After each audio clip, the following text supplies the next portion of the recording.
Trump is a president. He was elected, not selected, elected. What is y'all doing, wasting your money and time out there agitating people or just out there, period, making yourself look stupid? We voted for this man. Amazing. So-called No Kings protests happening all over the USA and very curious parts of the world. I thought it was over with, but maybe the budget got refreshed. Let's talk about it. How's everybody doing? My name is Anthony Brian Logan, and today we got to talk about a fresh batch of so-called No Kings protests happening all over the USA and certain very curious parts of the world. Now, I thought that these protests were over. I thought it was one and done. They weren't going to do it anymore. This appears to be Good morning. Every now and again thing. Okay, let's just have this protest. For what reason? Who knows? They say it's against President Trump. They say it's against fascism, totalitarianism, whatever kind of over-is they No want to Kings, cite. really? That's what they say these protests are against. And if you see the crowds, which we will in a minute, when you see the crowds, you're going to see a lot of elderly people. Why? Because a lot of it is being spread by mainstream media, and a lot of the elderly are still watching the mainstream media, but not all. Shout out to you guys for watching my channel and not MS13DNC, now known as MSNLW, like some of your friends and family are. And before I go any further, let's get into a few clips. Of course, I will link to everything in the description box if you want to see it and hear it without my commentary. If you're on IG, Facebook, etc., visit a link in the bio, go to the corresponding article on the website. But without further ado, let's go ahead and roll it. Expect millions of people to take part in a third round of the No Kings protests across the country today. Organizers say the rallies are intended to show opposition to President Trump's policies, as well as the war in Iran. Nearly 7 million people attended No Kings protests last fall. This one's expected to be even bigger. Joining me now for more is co-president of Public Citizen, Lisa Gilbert. Lisa, it's good to see you. Thank you for being here. So let's pause for a minute before she gets in. Appreciate that. So now we've added in the anti-Iran war thing. Oh, okay. But before, this wasn't part of it. It appears to be just an anti-Trump movement, and whatever Trump is doing that some say is bad, they're going to throw that in there as part of the protest. So, okay, I got it. How are people preparing for today's events? How many people do you expect to march across the country? Well, we have a record number of events, 3,300 around the country. To put that in perspective, there are only 3,150 counties in the whole nation. So there will be an event literally anywhere that you could hope to attend one. We will see RSVPs from folks in rural areas, in suburban areas, in urban areas. It's a true mass movement, and I'm expecting joyful protest, shared resolve as we all grapple with the realities of this authoritarian slide that we've been experiencing, this sort of wannabe dictator persona that Trump has adopted as he moves us into an illegal war, as he sends masked agents to our communities and now our airports. People are fed up, and they want to stand proudly and say, simply put, there aren't kings in America. Now, a lot of people who say that Trump's a king, Trump's a dictator, or whatever, have no problem with a guy like Chuck Schumer, who has been in office for 45 or 46 years. I'm not even... Right. Trump only been in office, 5 years? Nancy Pelosi, 40 years. I think Chuck, maybe 45. Somebody for 15, like he's saying. That's crazy. There's no way these guys should be in office that long. Period. That old. He's been in office longer than I've been living. Trump been in office, a term and some change, about 5 years and some change.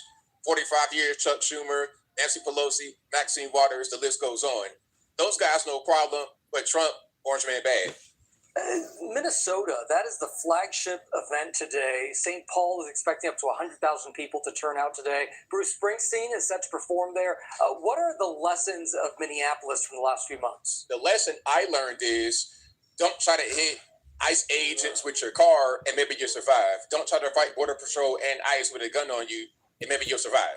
Minneapolis has been showing the nation how it's done. They have been standing together, fighting back, training in de-escalation, in knowing their rights when confronting ICE agents. But it's been a terrifying time in that part of the country, and many others as well, as, again, masked agents are terrorizing neighbors, entering businesses and homes without warrants, murdering our citizens. So really, Minnesota has been the epicenter of the peaceful protest, the moment that we all need. And we're taking our cues from Minnesota, and that's why the flagship is there. And peaceful is the word. Lisa Gilbert, thank you so much. Okay, now Lisa Gilbert, she is from Public Citizen. Yeah, co-president, Public Citizen. Now, I don't know what that is. It sounds like some kind of NGO. Ultimately, it's all about getting that money. I wonder how much she is compensated for her role as co-president of Public Citizen. I wonder. Now, we got a few more clips here. We have a few more clips. Okay, here is some footage from Washington, D.C. And we see we got the floaties out there. They love their inflatables and just like toys, like parade stuff. They love it. Right, it's a straight clown show. Why they can't come decent in order? Y'all always got on some crazy outfits, inflatable frog outfits. Amazing. Who be funding these people? That kind of stuff. Let's watch. Doing great. And there it says elections. Thanks for asking. Elections won't or don't save us. The Trump fascist regime must go now. And then there's a website, of course, because why not? Wait for the king and his entourage.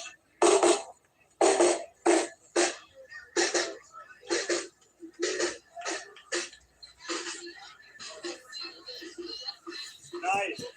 Now, I guess these are supposed to be like imageries of the current quote unquote regime of Trump's cabinet. Is that supposed to be Cash Patel right there? That's not very nice. That's not very nice. That appears to be kind of racist.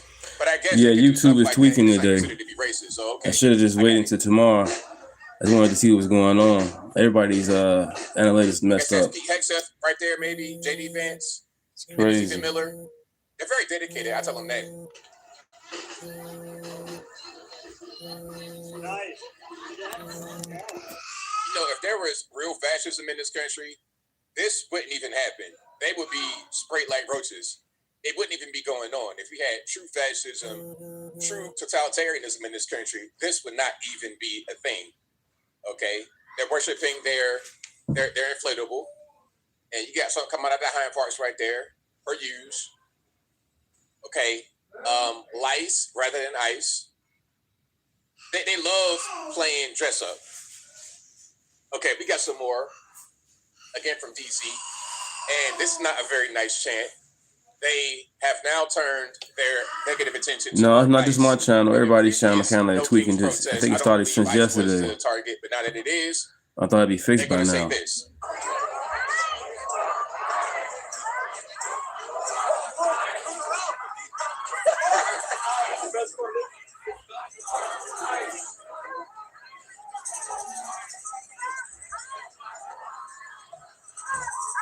Look at the age of the people. What's the average age of this crowd? Look at this lady right here. What's the average age of this crowd? I'm thinking at least 55. And if you are over that age, shout out to you for not participating with some people that you want to, friends, family, former classmates. Thank you guys for not being out there with these morons. Okay, let's keep on going. This is Atlanta, Georgia. And this is not AI. This is a real video. That guy right there, I recognize him. That is Hood Anchor Ye. He's out there just asking the people, like, what's really going on. Okay, let's watch some of this, shall we? It's happening nationwide. No Kings. What does No Kings protest mean? I think it means that the Dow is over 50,000. So that's what we should be paying attention to right now, okay? But really, we're sick and tired of this administration and all the wrongs that they're doing. It makes us sick. Most American people feel the same way. We need to take to the streets and do something about it. We're out here making fun of these insane people that currently have power in the White House because you have to clown fascists. They hate it. It hurts their ego. And it gets people going. It's happening nationwide. No. Okay, there's a whole lot happening right here. I'm not sure what this little contraption is over the lady's face. I don't know what's going on with that. All the tattoos and everything.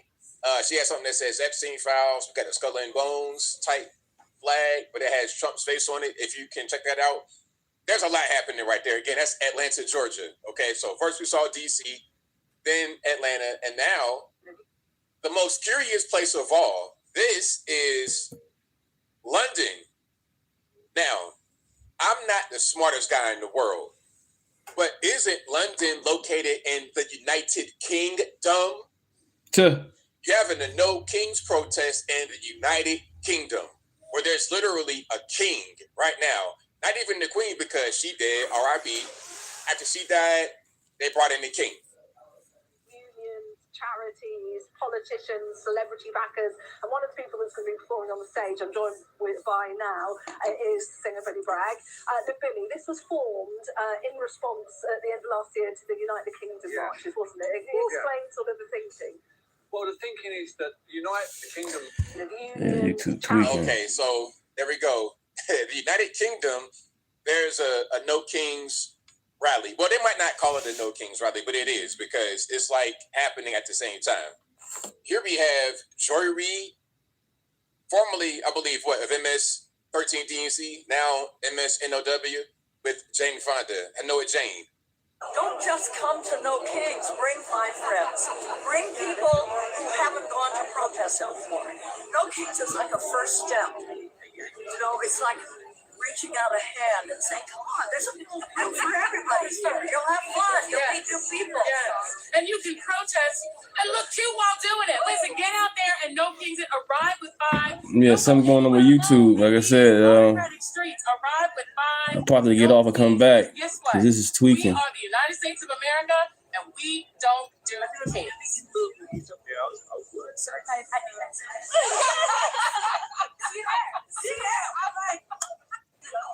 Okay, so do you guys want to go hang out with Annoyed Jane and Joy Reid and all the gang at the No Kings protest? I know that I don't. Listen, I know that I don't. And the funniest part was what Joy Reid said at the end, talking about, you gotta be safe and have 5 in these autocratic streets. Listen, more people coming in. Okay, cool. Place in the world. I guess they're fixing the problem. If there's a place better than this, then y'all please let me know in the comments. And as I close, I want to say this. Shout out to everybody who is not going to the No Kings protest, and to those who are at the No Kings protest, what are you really doing? That shit crazy.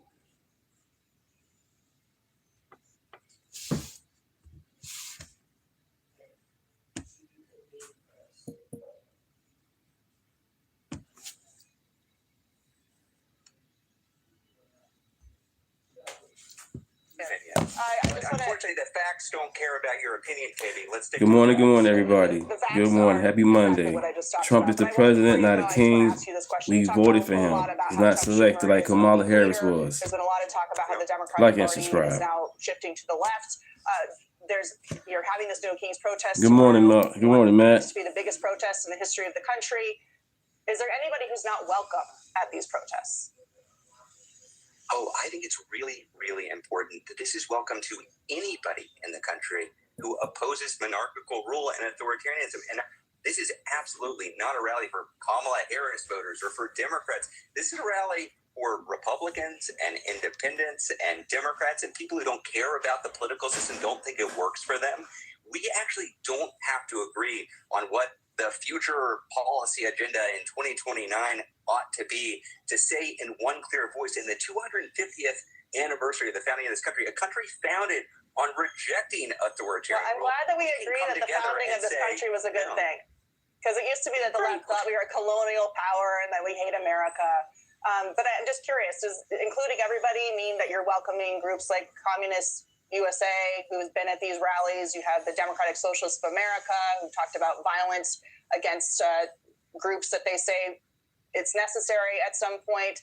What does the training look like in terms of allowing these people into these rallies, that everybody's welcome? Allowing people to exercise their First Amendment rights. Are you saying in order to exercise your First Amendment rights, you have to commit to a certain ideology? I'm just curious who you're welcoming in, given that there are training materials from these groups that advocate for violence. Oh, I want to be very clear. This is foundationally nonviolent. And that's not just me saying this. This isn't our first rodeo, Katie. This is the third No Kings protest. We had 5 million people out last June. We had 7 million people out last October. Yeah. There are 3,300 events. Right. If it's a king, they'll be out there being shot, killed out there in the street protesting. But that's not even happening. No ICE agent, no National Guards. They out there just wasting their time, exercising their rights, which they can do, which is go against or say what they want to say, and they doing that. That's crazy. Yeah, Trump forever. Yep.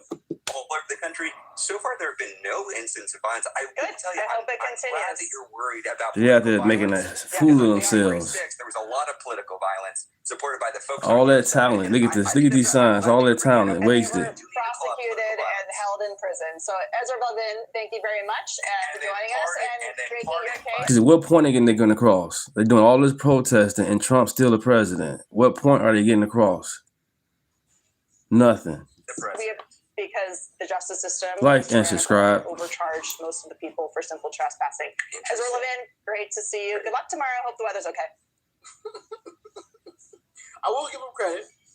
He answered the questions as well as you could while being a Democrat, but it ain't good enough.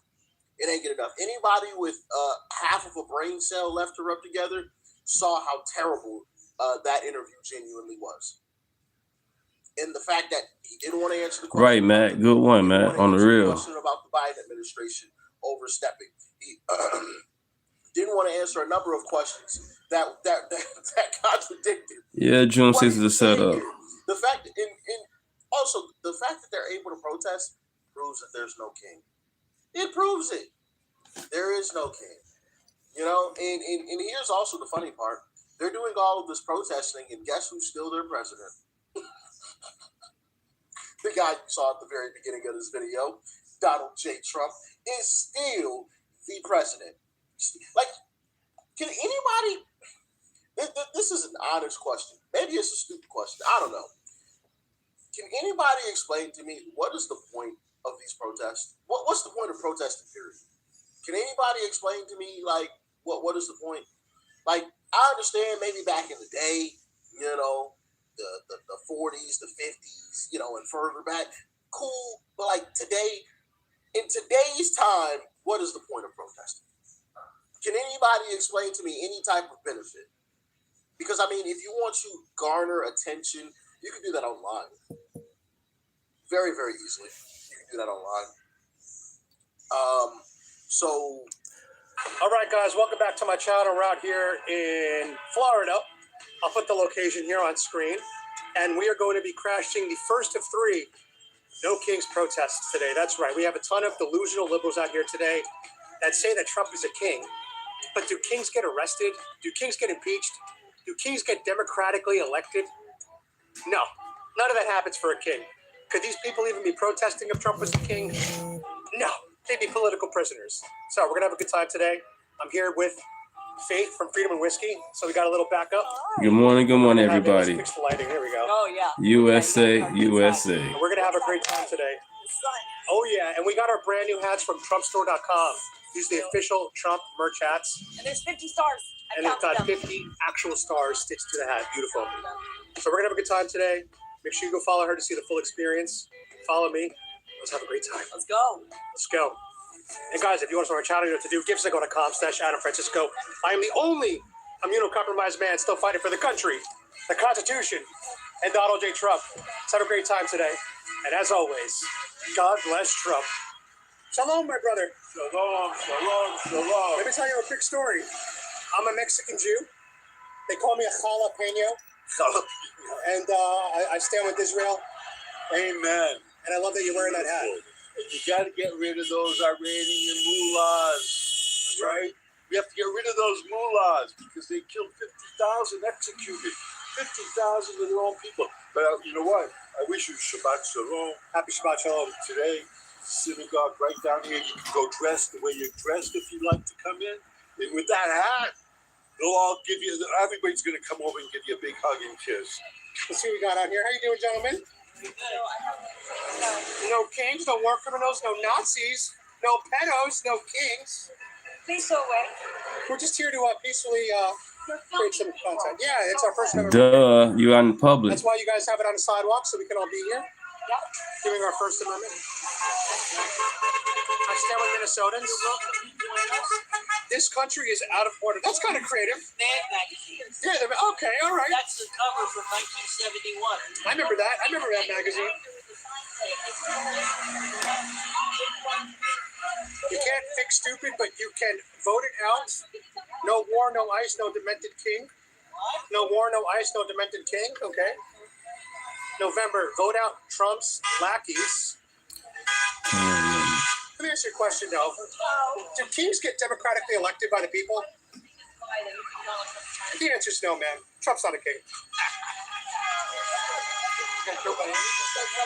Say it again?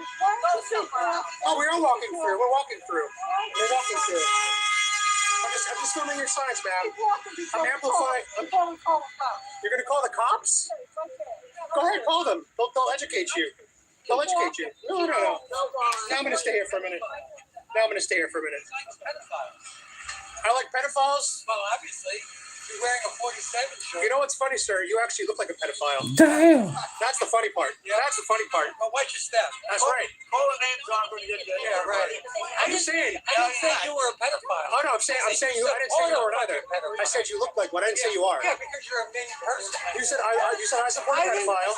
You do. I said you look like one. I didn't say you are a pedophile. I didn't say you are a pedophile. That's a horrible thing to say that I support pedophiles. You are showing them. I don't support pedophiles. What, Nancy Pelosi, 45 years, man, in office. Trump's not a pedophile. That's crazy. He's been exonerated in Epstein files. It becomes power after a while. It's not about the people no more. That many years in office, it's about them now. It ain't about the people no more.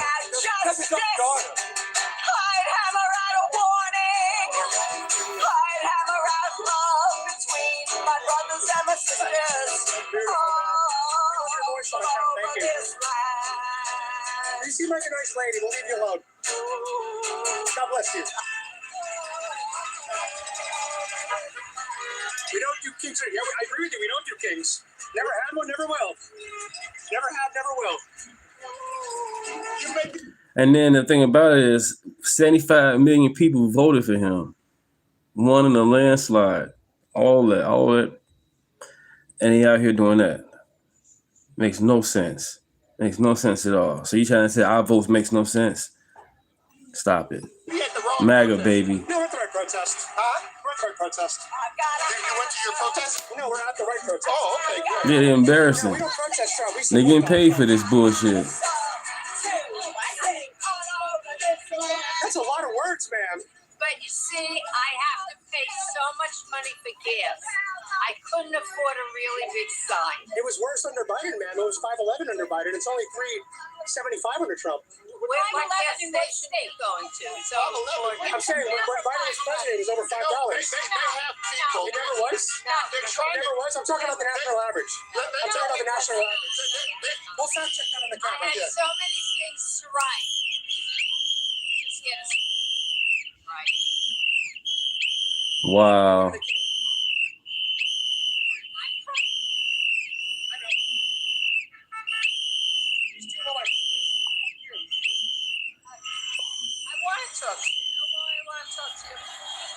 I would like to understand what you like about it. Mental illness, boy. What is it? I like his personality. I'm from New York. I'm from New York. Every time they do it. What about Are you from New York City? Yes. Demented old man. What do you like about his I don't think he's demented. I think Joe Biden was demented. I've seen dementia. He was in Joe Biden. I was demented. Not under Donald Trump. Donald Trump shows no signs of dementia. He's able to do speeches for an hour straight, no teleprompter. He takes questions from all the press. He does speeches for 2 hours straight, and they ramble, and he can't stay focused on one topic. Oh, and I like this pen. It's not an expensive pen, but I really like it. And oh, look, they bought me a Welcome to the chat. Appreciate it. Name is Deunta. Thank you guys for being here. Rambling, really. Oh, he likes to talk. MAGA, baby. I like his border policy on the immigration. What do you like about taking people who are legal residents, shipping them off to jails in foreign countries or building detention centers all around the United States, which are concentration camps. So they're killing people and gassing them to death? Not gassing them, but they're starving them. They're keeping them in unsanitary. As someone who has Jewish family that died in the Holocaust, I find that comparison highly offensive. You find that offensive? Yeah, to compare it to the Holocaust is highly offensive. My Jewish name is Chava. I'm named after my great aunt Chava, who died in Auschwitz with her husband and 4 children. I have family that died in the Holocaust as well. Shame on you for swallowing the Kool-Aid, because that man... I didn't invoke the Holocaust, man. You did. Have a good day, man. And then you call people low IQ people. You are low IQ. You stop blowing the whistle because you can't argue. You know what? Duh. You're a moron. Is what you are. Are you Hispanic, by the way? Of course. Okay. I have a college degree. What do you have? I have a college degree as well. Oh, good. Okay. So What, do you have an advanced degree? I have a 4-year college degree. Okay, I have 2 advanced degrees. So you're indoctrinated more than I am. No, you're indoctrinated. And why you're out here trying to provoke people at this rally? Sorry. No, you're out here trying to provoke people. No, we're out here trying to defend our president. No, you're president. He's your president. He's our president. No, he's your president. He's your president. He's your president. He's our president. 3 more years, buddy. 3 more years. We the people, no kings, no fascists. I agree, we have no kings. The last thing I just want to say from a safety perspective, we're very fortunate to have a great relationship with Coral Springs PD. Coral Springs Police Department will be patrolling the area the whole time. Just as a reminder, since this is our First Amendment right to be here, it's everybody's First Amendment right to be here. That's right. And this is a peaceful protest, and we are not engaging, okay? We are not engaging. We are here for us and for what we believe is right, okay? But for us to believe that this is right, we have to believe that everybody has that right, okay? So, well said, sir. Well, the chaos, because people right here, there's agitators. Stay out there doing stupid shit. It makes no sense to be out there. We voted for Trump. We're not out there protesting when we Biden won. When Biden won, we're not there protesting against Biden. We went right on and went to work and kept it going. Period. God bless Trump. God bless Trump. 4 more years. Trump 2028. What is it? Are you one of these content creator douchebags? What is that? Damn. You know, just somebody who's trying to get a snap, trying to get a click. I'm just here for historical purposes. Historical purposes? Yeah, to document the time in America right now. Just to, for future generations you might want to see. The Americans being murdered in the streets? Who's being murdered in the streets? You haven't heard? Who? You haven't heard? I don't know what you're talking about. That's MAGA. Well, baby. murder. That's murder. MAGA. Murder You don't know what I'm talking about. Murder is unlawful. No, murder means unlawful killing. Yes, it Who's does. been unlawfully killed? Yes, it Who's been does. charged? Yes, it Who's does. been charged? Who's been That's unlawfully different, killed? isn't it? Who's been unlawfully killed? That's different. Who used the word murder? Used a legal term. Yeah, well, our government's killing people in the streets. Okay, and they've been found guilty of murder. They've been killing people there. Okay, that's Right. We want to see whoever the president is. Can you tell me why they America first. I don't need to tell you anything. Why not? Perspective for historical purposes. You don't need it. You're just trying to get a click, dude. That's all you're doing. You're a douchebag out here. So you can spell them through the phone. Damn. What if I already have the next sensation? You're a douchebag. What if I'm already the next You're sensation? What if I am? You're not. Do you know who I am? Delusional. Do you know who I am? Do I care who the fuck you are, brother? Well, you're making claims that I'm trying to be the next internet superstar. You are. What if I already am? I'm saying you're not. Okay. I don't know. You're fucking nobody, dude. Okay. Cool. Thank you. You're welcome. That was a pretty good clip. Yeah. That might only get 100,000 views, though. Doesn't matter, dude. That might only get 100,000. It won't change the fact that you're a douchebag. Okay. Any other thing you want to share with my audience in the world about Donald Trump before I walk away? Well, he's I'm gonna leave it there.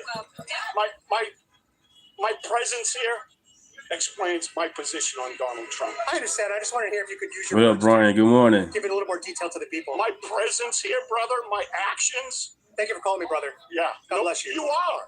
God You bless are. You're a douchebag. I've only treated you You're with respect. lost. You're confused. All the name calling. But you're still my brother. Can you Oh, define what okay. a woman is for me? Because I don't think I'm confused about certain topics. You're You might be. confused. What's a woman? You're confused. What's a woman? You're confused. I'm sorry you need an explanation. Yeah, had a good weekend. Had to work this weekend, of course. Just tell me what a woman is before I go. I'm married to one. Other than brother. everything's all good. What is that, though? You'll find out someday. You an incel too? You have trouble finding a woman? I'm a 40-year-old virgin. Yeah, I know. Yeah, I look like the virgin, and you don't. You do. Yeah, You do. All right. You do. You look. All right, they be out there with furry costumes on, inflatable frog outfits. Just like, why y'all? I get y'all want to be out there and protest it, but why y'all gotta be wearing clown outfits to protest? Makes no sense. Like you don't know how to interact with a woman. That's funny. It was great talking to you, sir. Thanks for the sound bites. You too, brother. Thank you. Have a great day. You're going to make me the next content creator star. Awesome, dude. Awesome. That's wonderful. That's wonderful. I hope my words spread across the country that you're a douchebag. All right. Thank you, sir. You're welcome, brother. No kings. I agree with you. No kings in America. Oh, absolutely. We're making America great again, baby. We're doing the work. You Mr. Trump. Oh, I love President Trump.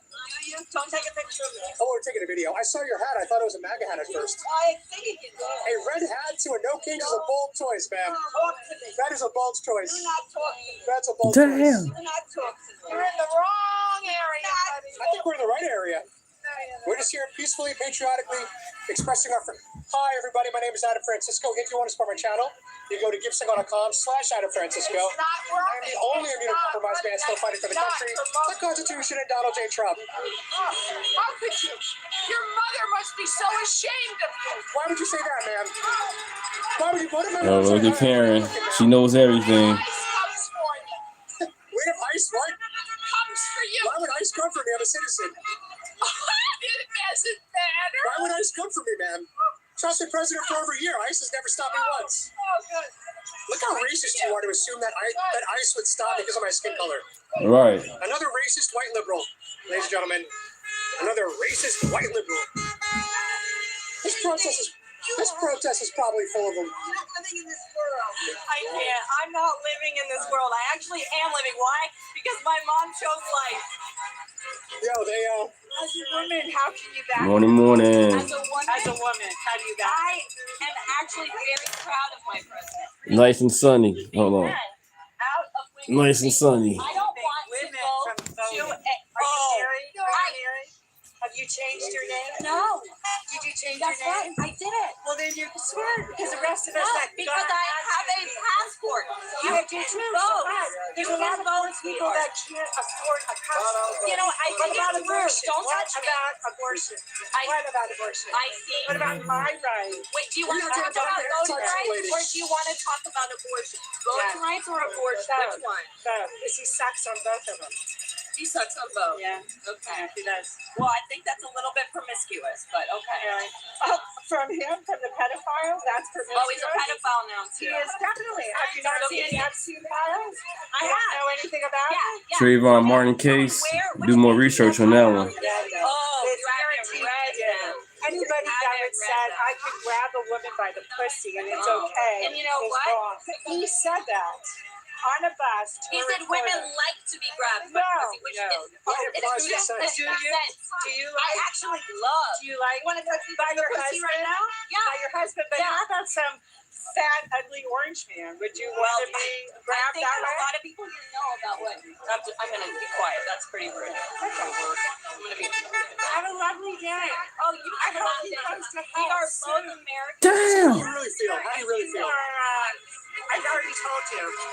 No touching. I don't want a non-consensual touching, ma'am. Go to someone I don't want non-consensual touching. Hands off. Hands off. Oh, look, her sign says hands off. Your sign says hands off, and yet you're putting hands on me. And yet you're putting hands on me. They can't even live up to their own signs. Okay. Oh, my friends. That's my friends. You know, we're not getting paid to be out here, and half you guys are. You'll find out in time. So when Cannon Trayvon Martin court case, was that big heavyset girlfriend girl was his girlfriend or not? What country are you from?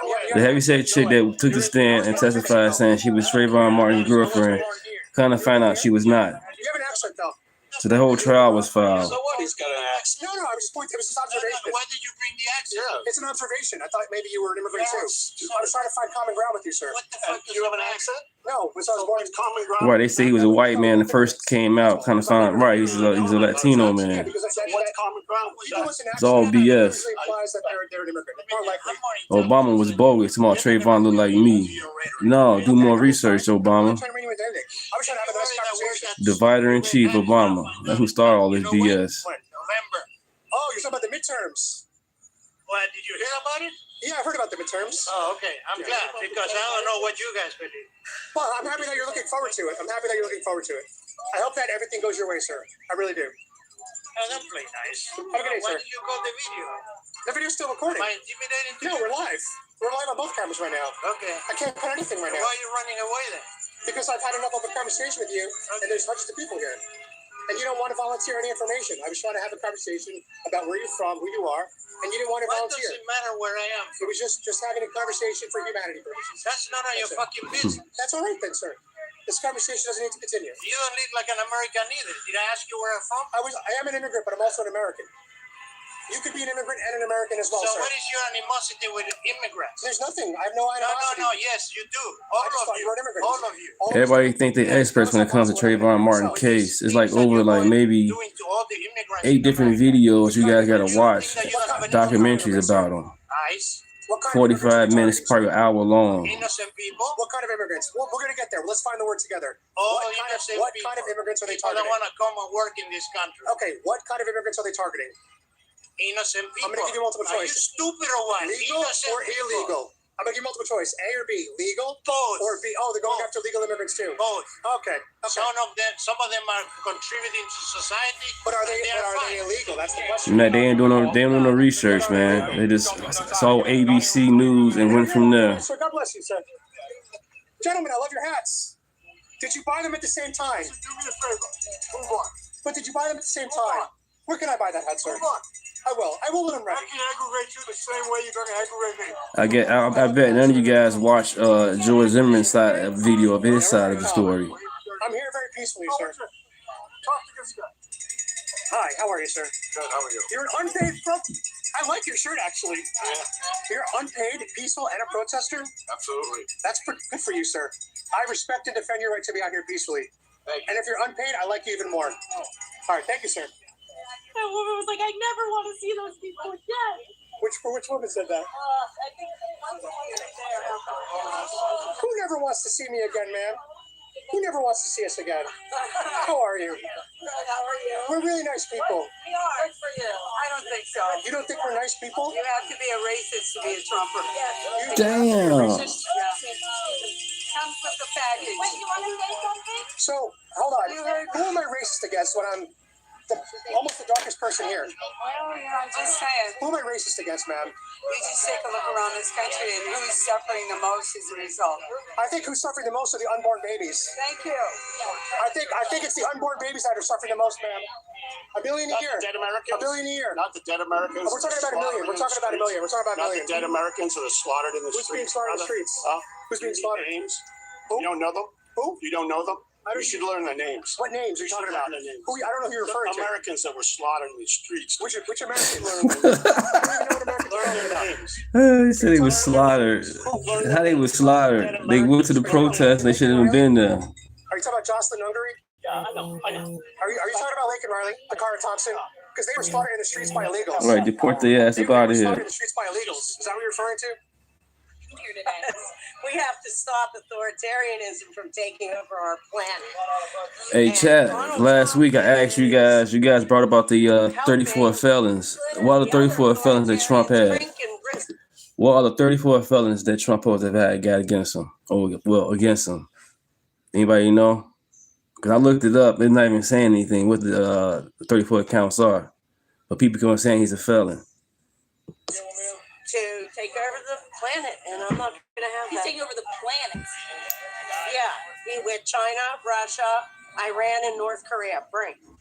Sorry, it's great. I hope he takes Greenland too, and Cuba. Greenland and Cuba. Yeah. And Canada and Mexico while we're at it. Oh yeah, why don't we do all of those? Yeah. Kind of in there? Take over the whole planet. Yeah. So, and let me ask you a question. Do you think because you support him that you won't be selected? Damn. What? To this? Right, we're up to Project 2025, all that BS. That's crazy. Project 2025, he supposed to take away Black History Month. All this BS y'all talking about. Or talked about. Here. Oh. Didn't happen. It's not going to happen. Now, why am I going to get disappeared? Because you're female. Oh. You know, every time Donald Trump likes females. Yeah, until they ask him a question he can't answer, then he yells quiet. Please my pronouns. Okay. I gotta say, sir, I do like your shirt. I like your shirt. That's a nice shirt. Very snazzy. We love colorful shirts on my channel. Looks like Bucky's. It does look like Bucky's. I don't like it. Oh, good. No, we're YouTubers, so we just come capture Hey, content. stupid. Y'all said it's supposed to happen. It's not happening. Democrats, a lot of people Stupid. here have a hard time using their words, so they end up melting down. They end up screaming and cursing at us because they can't handle themselves. But you seem like a nice person. But a lot of the people here aren't, and so they give us really good content. For you, that's because if I'm allowed to be out here, doesn't that mean that I'm not silenced? Yes, some people have privilege. I hope you enjoy and appreciate your privilege, and I hope you use your privilege for something positive. I'm just trying to use my privilege for something positive. So are we. Yeah. Good. I'm happy to have you here. Thank you. And I like your shirt. Thank you. I'm an immigrant, and I believe I'm making Florida great. Great. Well, it doesn't not enough ice. No. Yes, like the H was trying to cover. Sorry. Not enough ice. Sorry. Well, thank you for that shirt, sir. I beg your pardon? Thank you for your shirt. I appreciate that. Thank you for being out here. You too.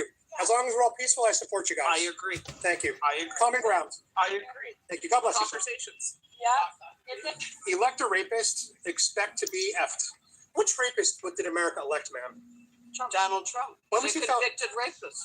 He was convicted of rape? Yeah, he was. When did that happen, ma'am? I don't remember that lady Jean. He fucked her at Saks, Fifth Avenue. Yeah, I'm doing great. I'm monetized. I thank you for asking about that. Appreciate it. Like and subscribe. It's free. No, he actually was convicted of sexual abuse, which was civil. Well, It was civil. sorry, sexual It was abuse civil. wouldn't affect them. It was a civil trial, ma'am. It wasn't a criminal. Elect somebody convicted of civil abuse, expect to be fucked. I'll make that sign next That would time. that would be more factually accurate. He's not a rapist, ma'am. He's never been found guilty of rape. Adam, I think this lady wants to talk to you. Just because he hasn't raped you, that doesn't mean Damn. he's not a rapist. Ma'am, Yes.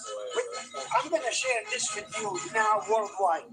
Now, you don't want your You can put my picture in. I don't do or you don't? I don't. Yes, that would be fine.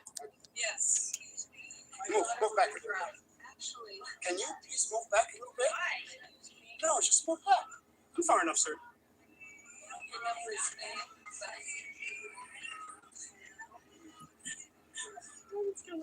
Outstanding. Why shame? Because you're supporting a rapist. You know what's crazy? Here in Chicago, if R. Kelly was to get out of jail right now, they'll go crazy and buy his album. Knowing this man married Lee when she was young, and he had a tape out there. They call it a sex tape, but it was actually a bogus ass tape. She's from high school. And y'all be out there crazy buying a man album. Stop it. Stop the bullshit. What? Wow. Like and subscribe. She speaks the truth. That's the truth, ma'am? Absolutely. So he was found guilty of rape. What was he found guilty of? By a civil court. Correct. Sexual abuse. Not rape. That's very different, ma'am. We can follow you. We would I like don't to know follow who you you. are, sir. Huh? I don't know who you are. Well, you're vegetarian people, but tell us who Well, you so are. are you. Huh? So are you. Sidewalk activism. You can follow. That's exactly what we're doing. Yeah, That's sidewalk great. activism, sir. Who you represent? My channel is called Sidewalk Activism. No. Just go on YouTube and search Sidewalk Activism. You'll find it. What a childish. You just search Sidewalk Activism. You'll find me very easily, sir. Why are you so concerned about what you're doing? Let me just tell you this. If you want to find out who I am, it's very easy to find out who I am. I have over 600,000 subscribers, That's sir. fine, great. Yeah, so you'll be able to find me pretty easily. What is it? Sidewalk Activism, sir. Sidewalk Activism. What's the most fascist thing that you think Donald Trump has done so far? I could name 100 things. Okay, well, name like two. Deporting people. And why are we Why do you think we shouldn't deport people? They're here in the United States. Give them a chance to become citizens. Here's a little bit. He's a citizen. And he immigrated legally. Dude, I challenge you. Wait, what's wrong? I'm an immigrant, man. I love Donald Trump. I love ICE. I support ICE. Hey, Chad, why Trump was a felon? What was the 34 counts of? She read my hat. She didn't know she was talking to her. Why is the flag upside down? Oh, because apparently we're in distress. That's why. I challenge you. You what?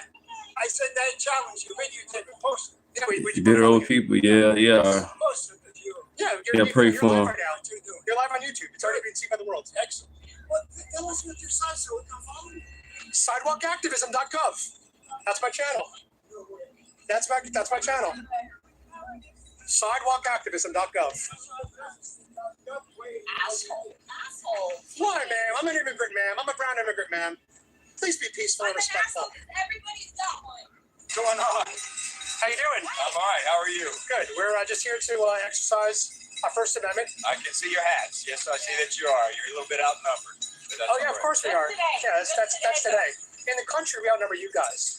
That's why we won the election in 2024, the popular vote. Or one country, one people. Thank you. That is true.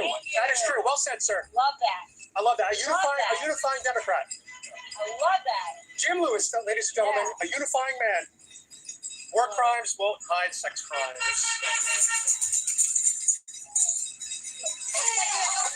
We love your color red on my channel, ma'am. You must be a Trump supporter too. You're wearing red for Trump, aren't you? I think you might have picked the wrong color today, ma'am. Oh, you tricked us. Teacher Jane's going to prison. She need to. She tried to bankrupt the man. They give Trump a lot of credit. They refer to themselves Now as she subjects. bogus for housing fraud. Dude came up to you and was like, At this point, if you're okay with everything that's happened, More than okay. then there's nothing I can do to convince you. I'm getting more than I voted for. I'm getting so much more. What? I am so happy. Please explain. Please explain what I'm happy about. Deportation. I love the deportations, man. There are children in detention centers who are not being provided medicine for diseases they need in Dilley detention centers. They're just kids. What about the kids separated from their families when Joe Biden was in office? I also disagree with that. Okay, well, that's good. Okay. But what you out there protesting? No, he was not. Doing that, or did you not protest? This is the first protest I've been to. Damn! Wow. Amazing, America. Amazing. Because I've gotten to the point that I'm over it. This is my probably 40th, 50th protest. Okay. There's a lot of them. There's a lot of them. I will say this, though. When kids end up in detention centers with their parents, I blame the parents for doing it illegally and putting their kids at risk. If you are okay, everything that has happened, there's literally nothing that I can say. It's pointless. So that's fine. I felt the same way last term, so I know exactly how you're feeling. Whatever. I know how you're feeling. When Joe Biden and Kamala opened the border to 15, 20 million illegals, I know exactly how That's what's up, Brian. I feel like a lot of the time people are very like black and white. Like this one was bad, this one was great. There's so many people. There's so many situations. So like, yes, I agree that was terrible. That wasn't good. But you know what? There was a bipartisan law. The bill. Sorry. The border bill. That, which we didn't need. But they were working on it. They were trying to do something. For the most part, just people. They just want to. I understand that, but that's not our responsibility. We're not the world's dumping grounds. I didn't say that we were, and I agree that there should be protections, but you got to make incremental progress together. You can't just unilaterally decide as one person this border. And first off, it's not even Trump making these decisions. You got fucking Stephen Miller being worm tongue in his ear. Right, just got to see with people. Yeah, who is a Somebody vile human being. Somebody fell. I'm sorry. Anyway, we appreciate you being here peacefully. Welcome to your first protest. They're fun. And you'll probably see us have more in the future. Okay. Again, you're very passionate, I can tell. I am very passionate. I'm literally scared. Because like, I feel like we're doing damage to generations. Trump has done damage for generations. Has done damage to what? For generations, a lot of the stuff that he has changed in the country, I think it's going to be really hard to undo. It's going to take a lot of time, and it's like I have a 9-month-old daughter, and I'm worried about her future. When did you serve? To the military? What? I never served. You never served? No, I never served. Yeah, of course, I'm honest. Why would I lie about that? Man, it was great talking to you. Welcome to your first protest. Have a good day. You can find us at sidewalkactivism.org. I'll see you guys there. Sidewalkactivism.com. Stop. No, stop. Sidewalkactivism.edu. No, you told me org. Sidewalkactivism.gov. No, what a stupid idiot. Sidewalkactivism. What else is there? That asshole. .uk.co. That asshole. What an idiot. nih.sidewalkactivism.gov. How about Epstein.u? That's Epstein.sidewalkactivism.com. How about Epstein.u? You got it, sir. Yeah. Sidewalk activism. But don't you dare touch my camera. Why would I touch your camera, sir? Yeah. There. He said, don't you dare. Why would I touch your camera, sir? I'm a peaceful man. You are lying. I'm a peaceful man, sir. Yeah, you are lying. I'm not lying, sir. How about Epstein? I'm trolling you. Epstein. I'm trolling you, sir. Yeah. I challenge you. I challenge you as well, sir. So I'm an immigrant. I'm an immigrant. Where did you? I know. Where did you come? I'm going to ask you. I'm an immigrant. I was going to say your parents, but you. Where are you? I was born in Mexico. And what do you think? And what do you think he thinks about you? No, you're rapists. It's rapists and criminals. But some of them are good people. That's the first thing he said when he came down the golden escalator. He looks at you and he thinks that I'm not his word. How is that not accurate, sir? He thinks that you're shit because you're a brown skin and you're a brown person. That's not true. That's absolute. I know you're in denial. You don't want to believe the fact that he thinks wow. You gonna tell what he feels and knows. He's white and you're brown, and that's the truth. That's not my sentiment, but that's his sentiment. And you're in denial that you don't want to accept that. And I'm sorry for you. I'm sorry for you. You've convinced me, sir. Donald Trump is a racist. I'm over Trump. I'm taking this MAGA hat off and I'm burning it now. Trump is a racist, sir. You're right. Trump hates me.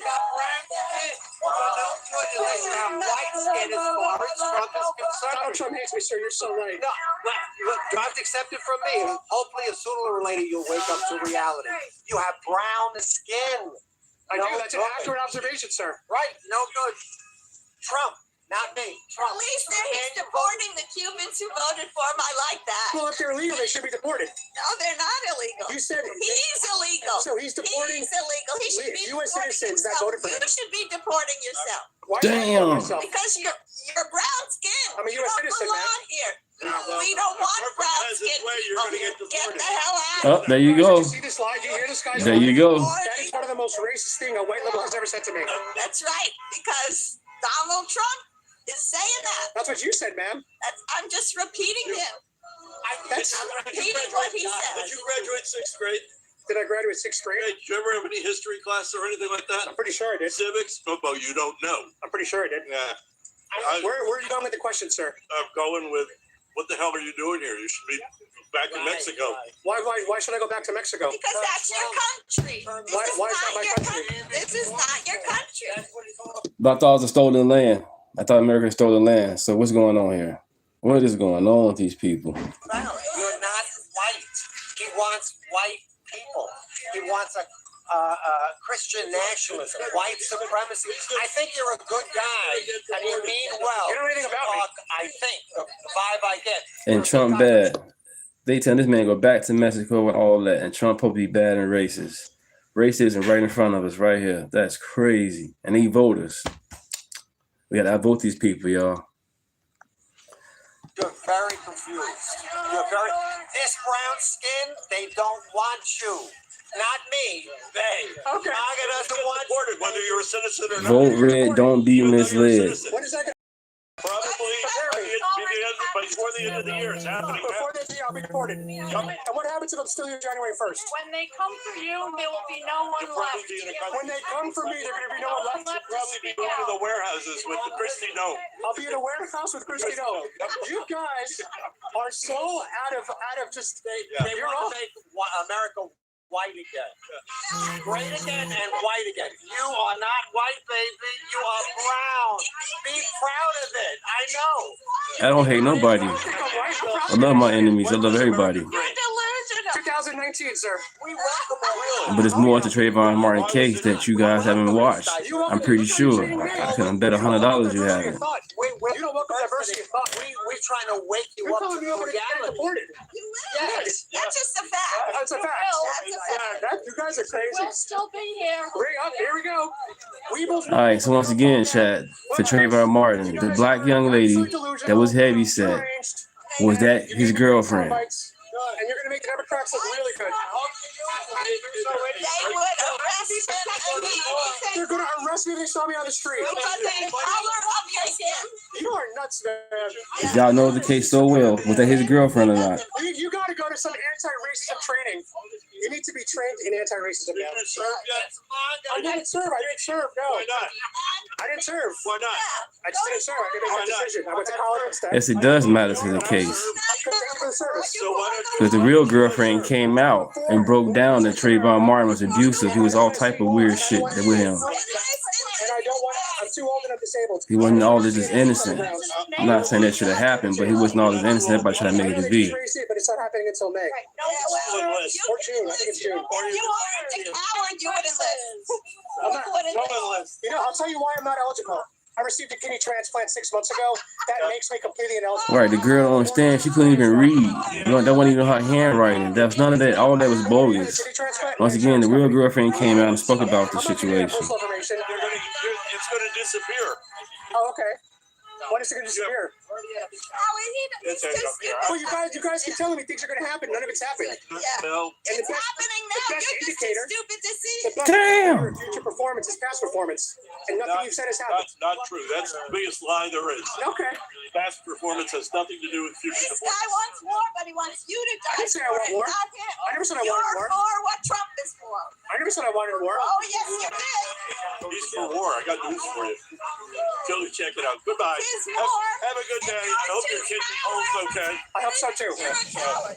But Okay, ma'am. You're a racist. An actual racist. Whatever you want to On camera, ma'am. On camera. are you okay with Trump being part of the mob? He's in the mafia now? Has been. Really? Yes. Which family is he part of? Well, he's part of he was partners with Vince McMahon and Linda Good morning, McMahon, Kathy. Good morning. who were investigated for connections. Good morning, with the everybody. So he's in the mob now. So let me just give a recap. Way before he ever entered Okay. politics. Let me give a recap. Way Hold on. before. Let me see if I get this right.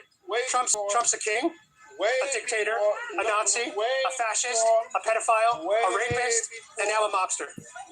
Way before. Okay, I got it. This was way before he ever entered politics. And I got it. I have witnesses of this. Okay. Because I lived in his neighborhood. Okay, good to know, sir. Good to know. Hey, ho, ho. Donald Trump has got to go. Bye-bye. Thank you for your service, sir. Thank you for your service. God bless you. All right, Faith, how'd today go? Man, it was awesome. I got slapped. Damn. On the face. On the face. That was good, but I was other than touched. that, Yeah, I was touched. I was touched multiple times by the Which people is here. funny because they were telling me that Trump likes to touch people. Yeah, and they were touching us. And their signs say hands off, but they don't keep their hands off no, of us. they don't. They don't. All right, guys, that was they're very handsy. Handsy. That was the first protest today. We have 2 more to go to, Go. and we're having a great time. Make sure you subscribe to Freedom Whiskey. Thank you, sweetheart. Adam Francisco. And Adam. And we'll see you guys soon. God bless Trump. Yeah, let's go. Thank you. God bless Donald J. Trump, man. Why? We love our president. Why do you love your We love what he's doing for the border, man. He's doing Good exactly. morning, Andrew, Amber. Good morning, both of you guys. Welcome to the chat. Okay, so you heard about Name is Deunta. Everybody is welcome. tear gas. I'm a Trump supporter. If you're not, it's cool. 6-year-old kids traumatized. Welcome to the chat. That is not protecting the border. Now, if you're a bot, you gotta go. Where did this happen, ma'am? I'll have to look it up, but I just saw it this morning on the So did they news. tear gas 6-year-old children? No, in a school, yes, they were throwing canisters into their playground.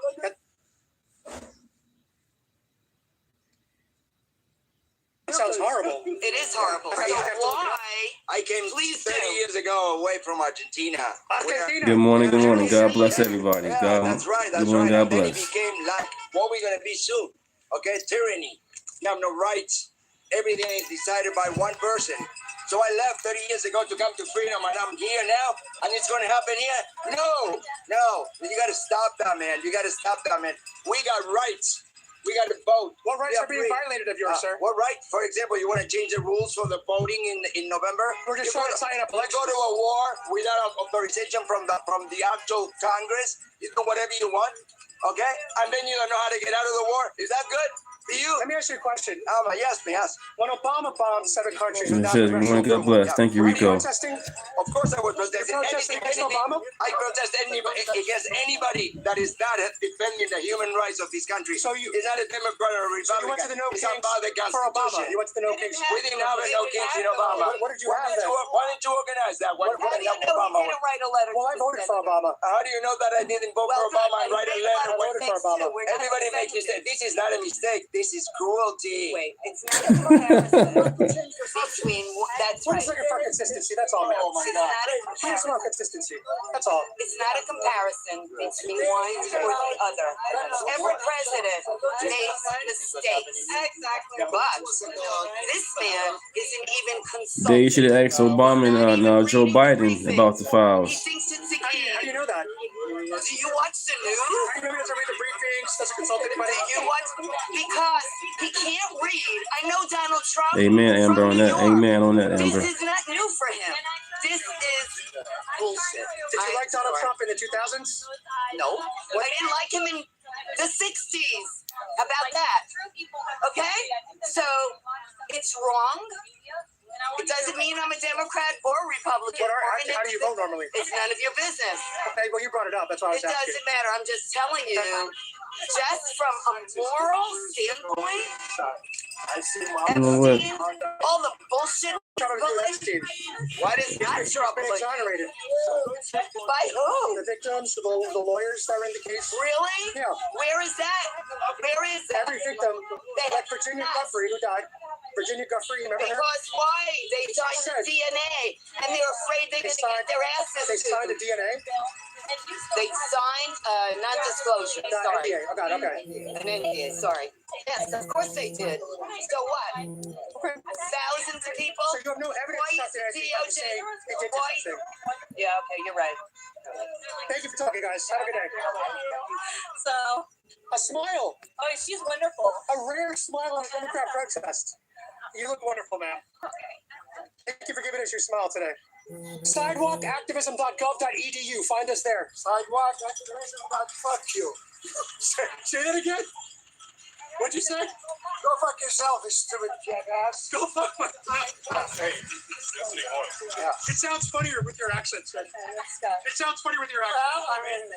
Why is that racist? It sounds funny with your accent, so we're racist. It is funny with his accent. Just as if I try to pronounce a word in Japanese, they'd say the same thing to me. That Japanese word is funny because of your accent. It's the same thing. You guarantee they would say that? Yes, I've mixed it down many times. They laugh when I try to pronounce words, just like everyone does. Have a good day, ma'am. Take care. Bye.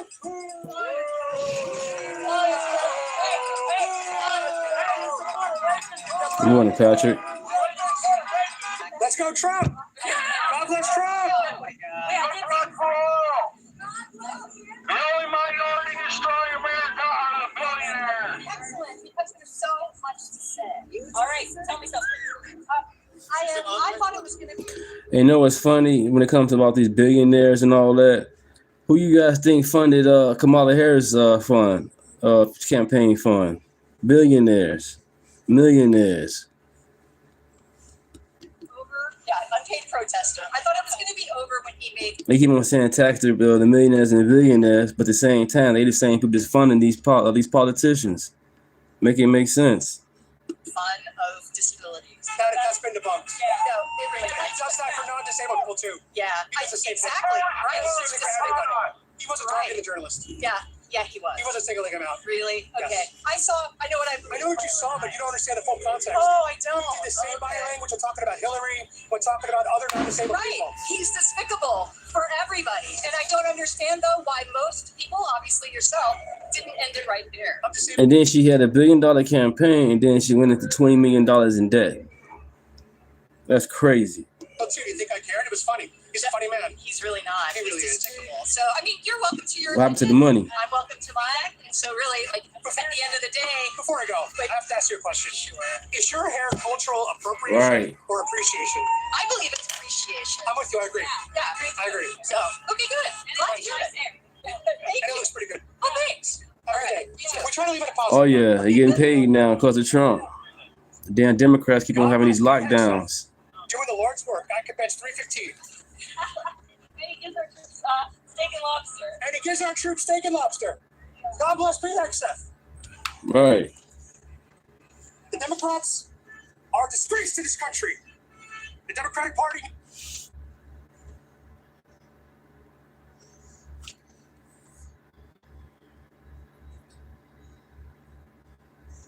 It's time for lefties losing, and let's start with feral lefties abusing hard-working ICE agents, calling these men of colour foot soldiers of a fascist regime. The reaction from the agents is perfect.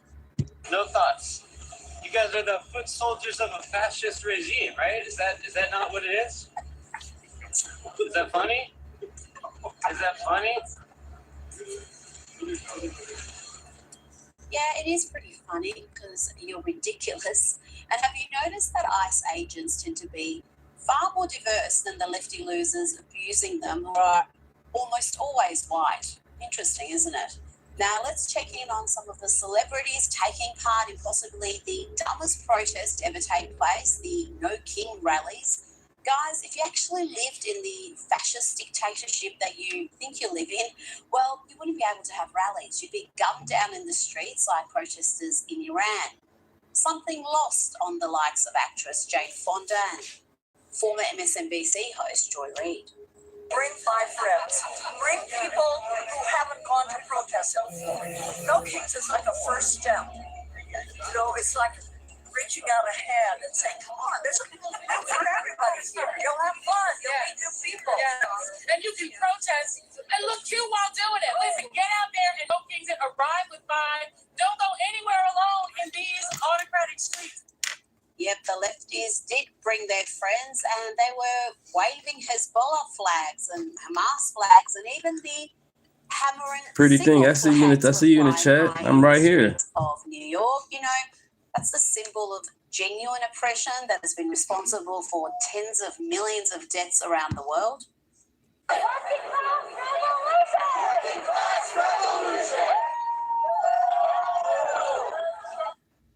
But back to the nincompoop celebs, and Jane Fonda was back this time with fellow aging star Bruce Springsteen. You know, these people are too old to be this stupid. Guess where we are? Guess who's here? No Kings. Do it. Talking about being too old to be this stupid, leading the New York rally was Robert De Niro. There he is holding a banner alongside Attorney General Letitia James and Reverend Al Sharpton. And sadly, Robert De Niro decided to give a speech. Now, in the past, he has embarrassed himself trying to speak off the cuff. So this time, he wrote a speech. It didn't go well. How can this be happening? Look at the power of the No Kings National Uprising. Look at the power of the No Kings. Afraid of Trump? You're supposed to get, the older you get, you're supposed to get better with yourself. This guy got older and went crazy. Please. No, they should be more afraid of us. Okay, let's give him another go. He is an actor. He should be able to read from a script. Tested the constitutional limits of their power, but none have been such an existential Welcome to the chat. threat to our freedoms and security. Welcome to the chat, Rusty. Except Trump. Yeah, about 6 hours He must ago. be stopped, and he must be stopped now. And that's what No Kings is all about. because he can't do all the up things that he's been doing without the collusion of Congress and the goons in his administration. This guy is railing against democracy. Sounds a little bit insurrection-y to me. It would be dangerous if he wasn't such an unserious clown. It's diabolical. Afraid of Trump? Please. No, they should be more afraid of us. Yeah. Right. Because we still believe in the core American values of justice, equality, decency, and kindness. Just zero self-awareness from that guy. What a way to destroy your legacy by showing what a delusional, hateful dimwit you are when you were once known simply as a great actor. Now, why are they marching? Because they're crazy, hysterical, and dangerously misinformed. In other words, their lefties losing. And this woman is convinced that there are death camps on American soil. Seriously. No death camps on American soil! That's what you're saying? No death camps on American soil! No cats? No death camps! Okay, so that's why you're here protesting today? Yeah, because those camps are death camps. Camps are raping them. Ain't doing what what's dead. So they can shove it up their little tushies and smoke it. So where are these camps at?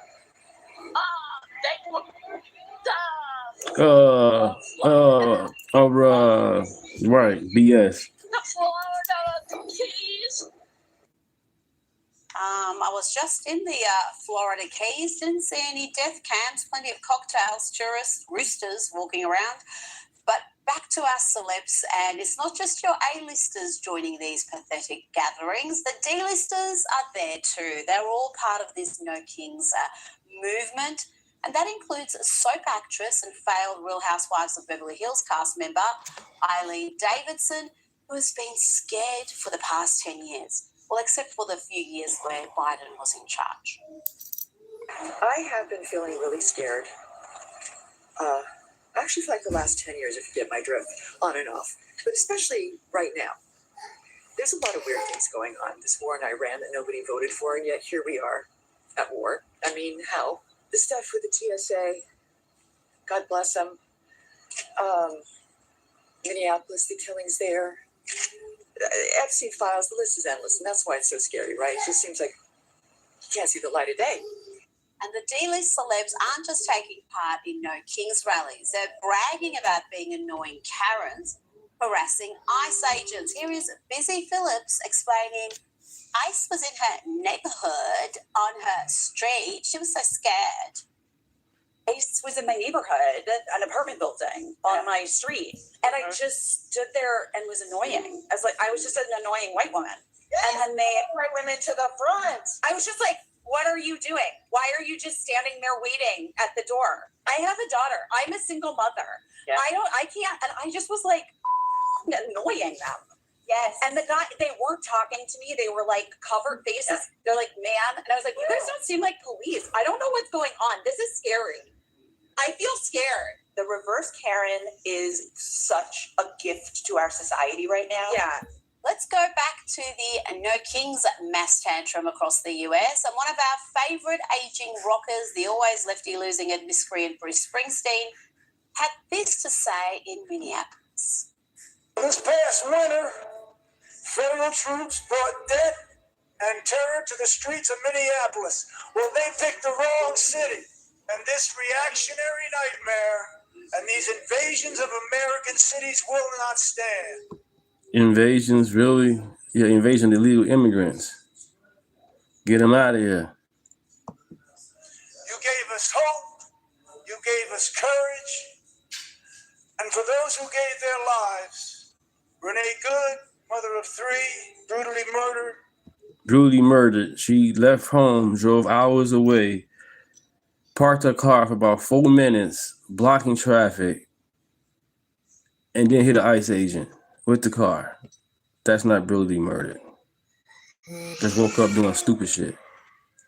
Alex Preddy, VA nurse executed by ICE, shot in the back and left to die in the street without even the decency of our lawless government investigating their deaths.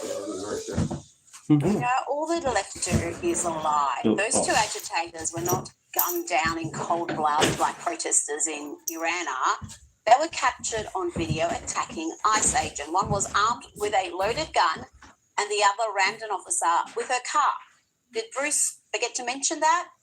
If lying to a group of simpletons wasn't bad enough, Bruce then sang. And a warning here, what you're about to hear is bloody awful. Down Nicollet Avenue, the city of flame fought fire and ice, neath an occupier's boots. Barney, you already said it already. Good morning. Let's bring in the host of the Kinsey Schofield Unfiltered podcast. Kinsey, there were a lot of celebrities, including Bruce Springsteen, promoting and taking part in this rally, weren't they? I think Bruce Springsteen and I have a different definition when it comes to invasion of, the invading of cities. Exactly. I mean, I don't think that we have the same definition there.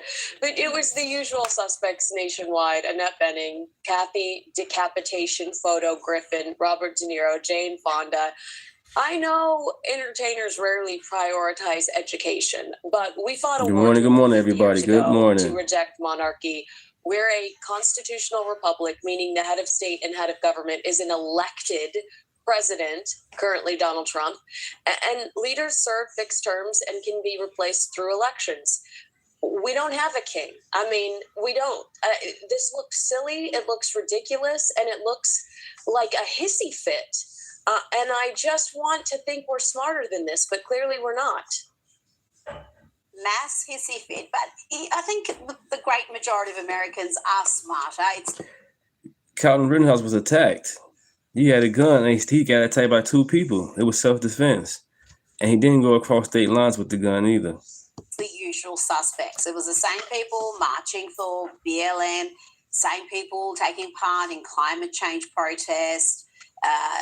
It's the usual suspects. This is what they do. They've just got different banners each time. Now, let's talk about signalers. Royals. Virtue signalers.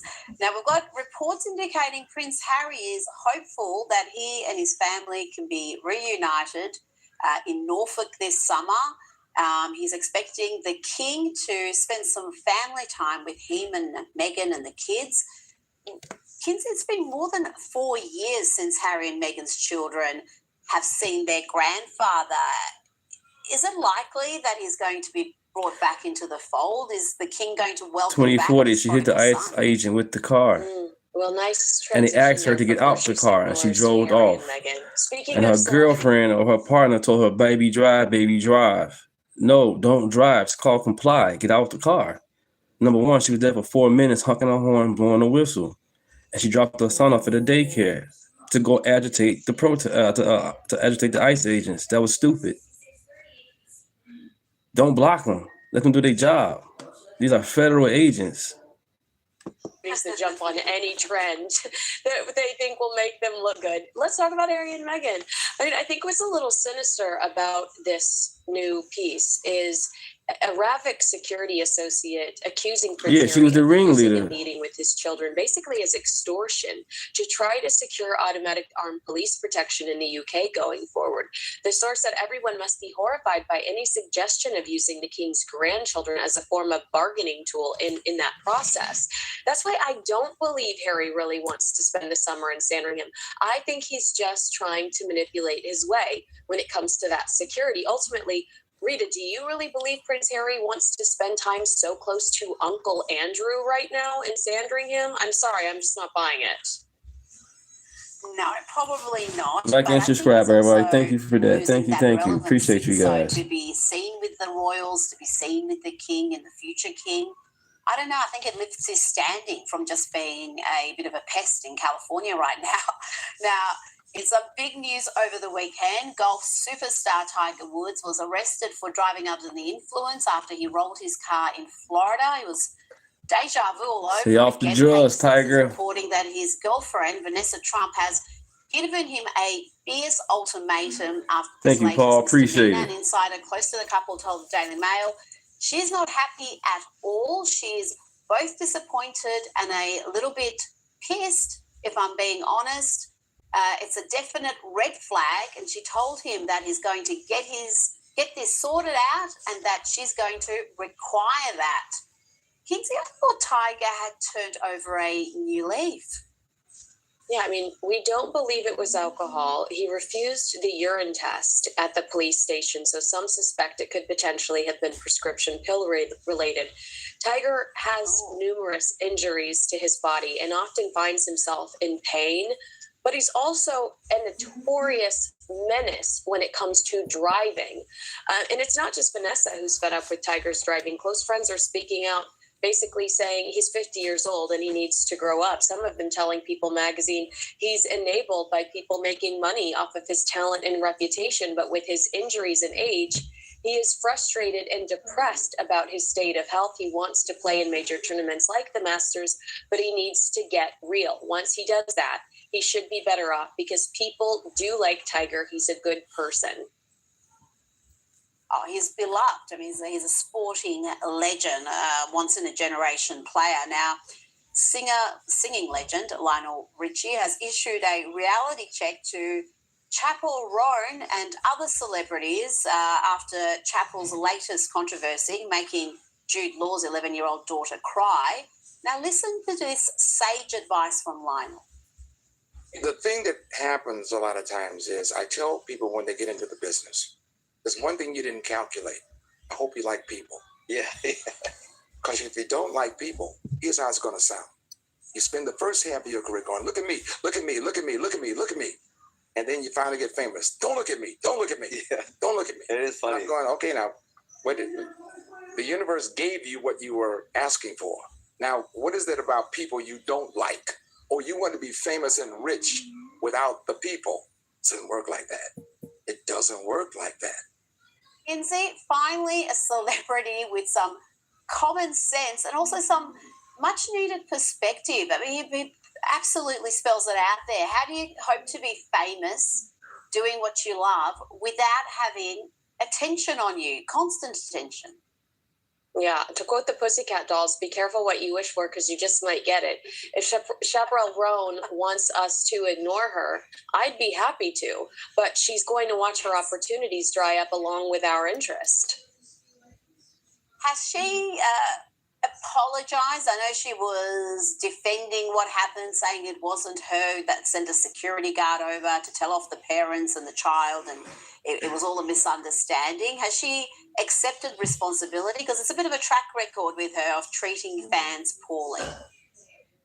Not at all. In fact, she appeared on Miley Cyrus's Hannah Montana anniversary. Right, and then they kind of find out the officer that shot her, he got fraud going on, housing fraud. And all she was doing was supposed to be climbing through a window, and he shot her. That's bogus.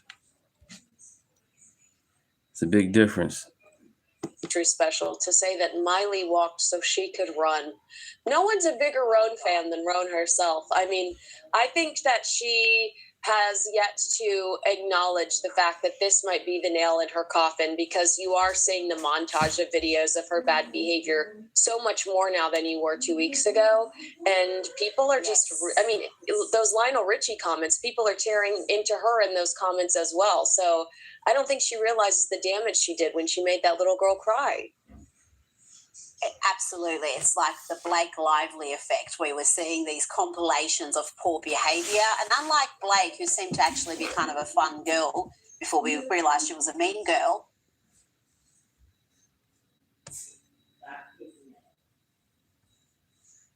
What do we want? We don't know. When do we want it? Also unclear. Why do we want it? Because it was forwarded to us in an email, so it must be true. Yeah! And that pretty much sums it up in literally less than 10 seconds. Everything about this We don't know. When do we want it? Also unclear. Why do we want it? Because it was forwarded to us in an email, so it must be true. Yeah! And that pretty much sums it up in literally less than 10 seconds. Everything about this insufferable band of hooligan, brain-dead, brainwashed minions that are out there actually protesting and saying no kings, when if there was an actual king, be hung for treason. They wouldn't be allowed to say no kings if there was a king. But I'm really trying hard to architect this video that's going to make it easily shareable to you, to anybody who says, see, look, everybody hates Trump. Everybody thinks he's a king. America doesn't like him. No, couldn't be further from the truth. As a matter of fact, all the polls that show that people who voted for Trump, like me, 3 times, the support is through the roof. None of it has waned. None of it has gone anywhere. It's all BS, woke media, fake news propaganda. What is actually fake, what is actually propaganda, is that these No Kings protests are all organic. I've got receipts to prove they're nothing but. But I love this clip. This clip inspired me the most to share this with you, because this is such a smart Nez Nation audience, my fellow American citizens and people around the world. We've got great viewers from the UK, Australia. By the way, let me know where you're joining me from. Give me what city, state, country, and the timestamp. Thank you guys. 95 people in the chat. Like and subscribe. Thank you guys. 2 seconds. Please do that. The video that really spurred me to share. Good morning, Zach. Good morning. This brave Iranian woman who smacks it in the face of a smug, brain-dead liberal protester who's actually protesting. Supposedly she's for women's rights and she's a feminist, actually protesting against our America First administration, going in and taking care of this Islamic caliphate that literally wants to oppress her, throw her off a bridge, make her be submissive like a dog. And this brave Iranian woman shoves it right in her face. This is majestic. Watch this and then make sure you come on back. I got a lot to share. She's right. Iranians are asking for the bombs. Oh no, they are. I'm a journalist. I'm in contact with Iranian youth who are asking to be bombed. And you are standing here supporting a terrorist regime. What are you doing supporting a terrorist regime? Why are you supporting a terrorist regime? I understand bombing is bad. Convince me of what? Of women not having no rights? I'm Iranian. I've been imprisoned by that regime. This has got nothing Wow. Look at this, Karen. to do with Palestine. This is about a terrorist regime in my country. I can't even go to see my father's grave. I left as a refugee. We should think about it. That just breaks my. I don't know if you could tell, but the woman who was upset with that smug, brain dead. I mean, you see it in the eyes. It's like cow dead eyes. She was saying, I can't even go to my father's grave. They imprisoned me. They RAPE'd me. I can't say the word. They're probably going to take this video down. So if you're here, let me know you're here, because they don't want. Nobody's going to show this. Woke media, CNN, MSN. They're not going to share this, except you're only going to see this here. So please tap the thumbs up and share this. She even got choked up. So the anger started to turn really emotional and got choked up. And then she just endearingly, sweetly, with her every fiber of her soul said, you should think about this. What is wrong with you? Why are you supporting a terrorist regime? Over 90% of Iranian people want this. They massacred over 50,000 people. Again, I did an entire special, a whole stream talking about life pre-1979 and post-1979. And I'll also leave a link to a video from the greatest scholar on Islam. Vote Democrat. Hell no. You gonna crack. Hell no. My shorts channel, my Get off the plantation. Highly encourage you to subscribe to that channel because I post a lot of shorter, small, quick, fast, snackable content there. I will put that in the pinned comment and in the show notes description, as well as in the end card too. But that explains everything. But this is the kind of running theme with these. They have no clue what they're doing. Watch this. What brings you out today? No King's Day. Never gonna vote Democrat at all. Never again. No King's Day. I think protest is important. Why are you protesting? How much time do you have? No clue. Couple minutes. And what's the main reason you're out here protesting President Trump? I agree with a lot of the decisions that are being made. Is there any decision in particular you disagree with? So I would start with well, Wow. I don't even think it's appropriate for me to have this interview. Vapid, empty, soulless, bored, entitled, brainwashed, white, liberal women. I said it. I truly believe the bane of civilized society is entitled, bored, soulless, empty, white, liberal women. I'm sorry, but that's the truth, and I've got more proof. Watch this. There's a lack of diversity here today. That it's mostly people who look like you and I. And I just It is not for black people, for people of color to get out on the street. They're at risk when they do that. If anybody's going to get arrested here, it's going to be a black person. It is not safe for them, and they don't need to participate. We need to walk in their name. Gotcha. Okay. Well, okay. What do you think about voter ID? Do you think it's racist? It's 100% a tactic to control the population and prevent people from voting, so that the only votes so that the gerrymandering can work, so that white voters can vote in white Christian males. Have you been voting blue most of your life? I voted blue in the womb. There's a shock. Wonderful. Yeah. If you had to vote for a Republican, J.D. Vance or Rubio, which one would you pick if you had to? Yeah. I would slit my throat. Dang. Wow. Really? Yeah. Now do you believe me, folks? I mean, that's just the norm right there. I've got more to share with you. It's completely nuts, but I want to talk about, so if you look at this chart right here, so they keep claiming that this is all organic, right?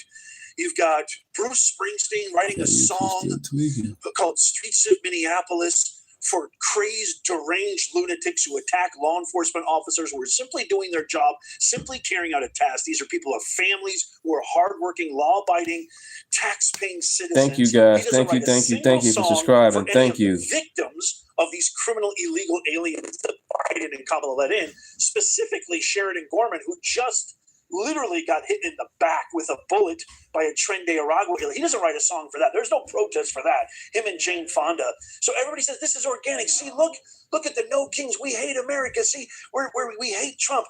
Well, look at this. Besides Soros and the treasonous vermin traitor billionaires and the Holly weirdos and the Obamas, I want you to look at this chart, the New People's War, how money flows from Shanghai. Cash from Shanghai-based Neville Roy Singham moves step by step into the world. It starts in Singham, then it goes to That's what my channel is about, common sense and having fun, and come to common ground to understand or disagree or agree. Just be in the chat, and learn from each other. That's what I'm all about. If you're a bot, get up out of here. But if you're going to be a troll in a good way. Let's have some fun. Let's laugh, Everybody is welcome, but if you're a bot, you got to go. Let's have some fun. organizations, then 6 organizations, then 58 organizations plus 5 areas, 11 organizations plus 5 areas, and it just expands like that. That's why these guys are completely clueless when you actually go up to them and say, what are you protesting for and why? They can never answer. Plus, there's this. I give full credit to Shia Radnick, who posted this. This is a Facebook post of somebody asking, this was just yesterday, how much are they paying for holding signs asking for a friend with a laughing emoji? And then somebody replies, homeless guys were given $50. Fact, because I'm one of them. None of this is organic, folks. Just like they're paying people to vote under Newsom and Bass in California, and God knows everywhere else, and Minnesota, all the hundreds of billions of fraud that they're defrauding, you, me, the hardworking taxpayer, none of this is organic. It is all fake. It is all bought and paid for. You know what? I was going to play the clip of this, but it's just gross. Tampon Tim Waltz at the NoKings.org rally says, we stand behind our Somali Minnesotans 100%. We stand behind their contribution. These are the same Somali migrant immigrants. We have graph after graph, chart after chart, proving that over 80% of these Somali immigrants are on welfare, are taking advantage of Medicare, and are defrauding over 80%. And they got family. Zach, I'm not It's not habitual lies. It is what it is. I'm not going to show no Roland Martin unless I have to. But other than that, these people showing different news from different perspectives. Why not? He calls Trump out. I don't agree with everything Trump do or say. Nobody's perfect. But at least I know what Trump doing. I can see him. Joe Biden was in the basement most of the time or at the beach in Delaware. Filled with God knows how many kids. Nick Shirley exposed hospice after hospice, daycare after daycare, time. It's all good anytime. And that's just the tip of it. Even CBS is finally doing their job, incentivized by Nick Shirley's brilliant on the street reporting, independent media. It's in the hundreds of billions. And Tampon Tim has the audacity to say, I stand with Somali Minnesotans. The Democrats hate us, America. The Democrats don't give a rat's ass about us, America. They only care about one thing and one thing only: control and power, because that forces them to never have to do what you and I do every day: compete in the free market, capitalistic free enterprise system on merit, not DEI, not didn't earn it. That's why they're fighting so hard for this. That's why this is all bought and paid for. I'm going to share with you what I think is the most damning video of this whole entire thing. A woman in Huntington Beach, California, right in my backyard, telling a couple of young people that I hope they go to war. I just have to give you warning first. I will be bleeping out some of the language. However, this is going to cause some definite emotions because I was livid when I watched this. So I'm going to share that with you, but I just want to give you fair warning. But first, I have to share this. The divider in chief who said this just a couple of months ago. And then look what happened today. The other side does the mean, angry, demagoguery, exclusive, us, them, divisive politics. And that's their home court. Yeah. Our court is coming together. Yeah, you can say that again, Obama. This was just yesterday. Protesters, agitators, right? Free, exercising their free amendment, spray painting, unalive your local ICE agent. They're the nice ones. We're the mean ones. Celebrating Charlie Kirk's death.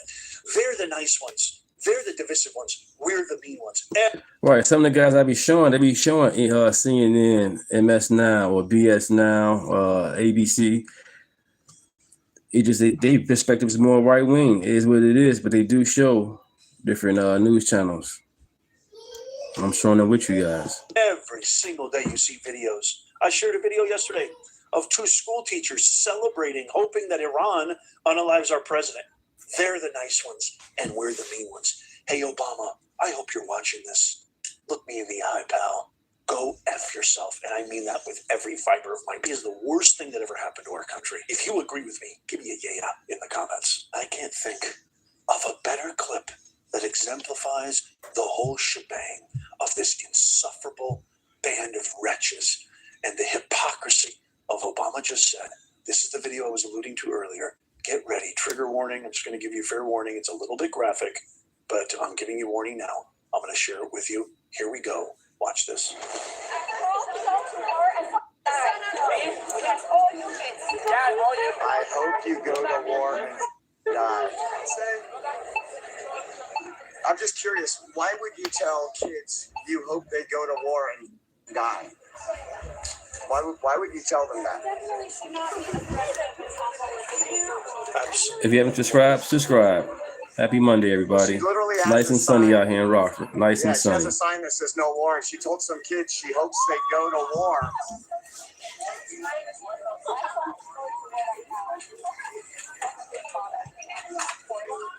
She don't want to show her face now.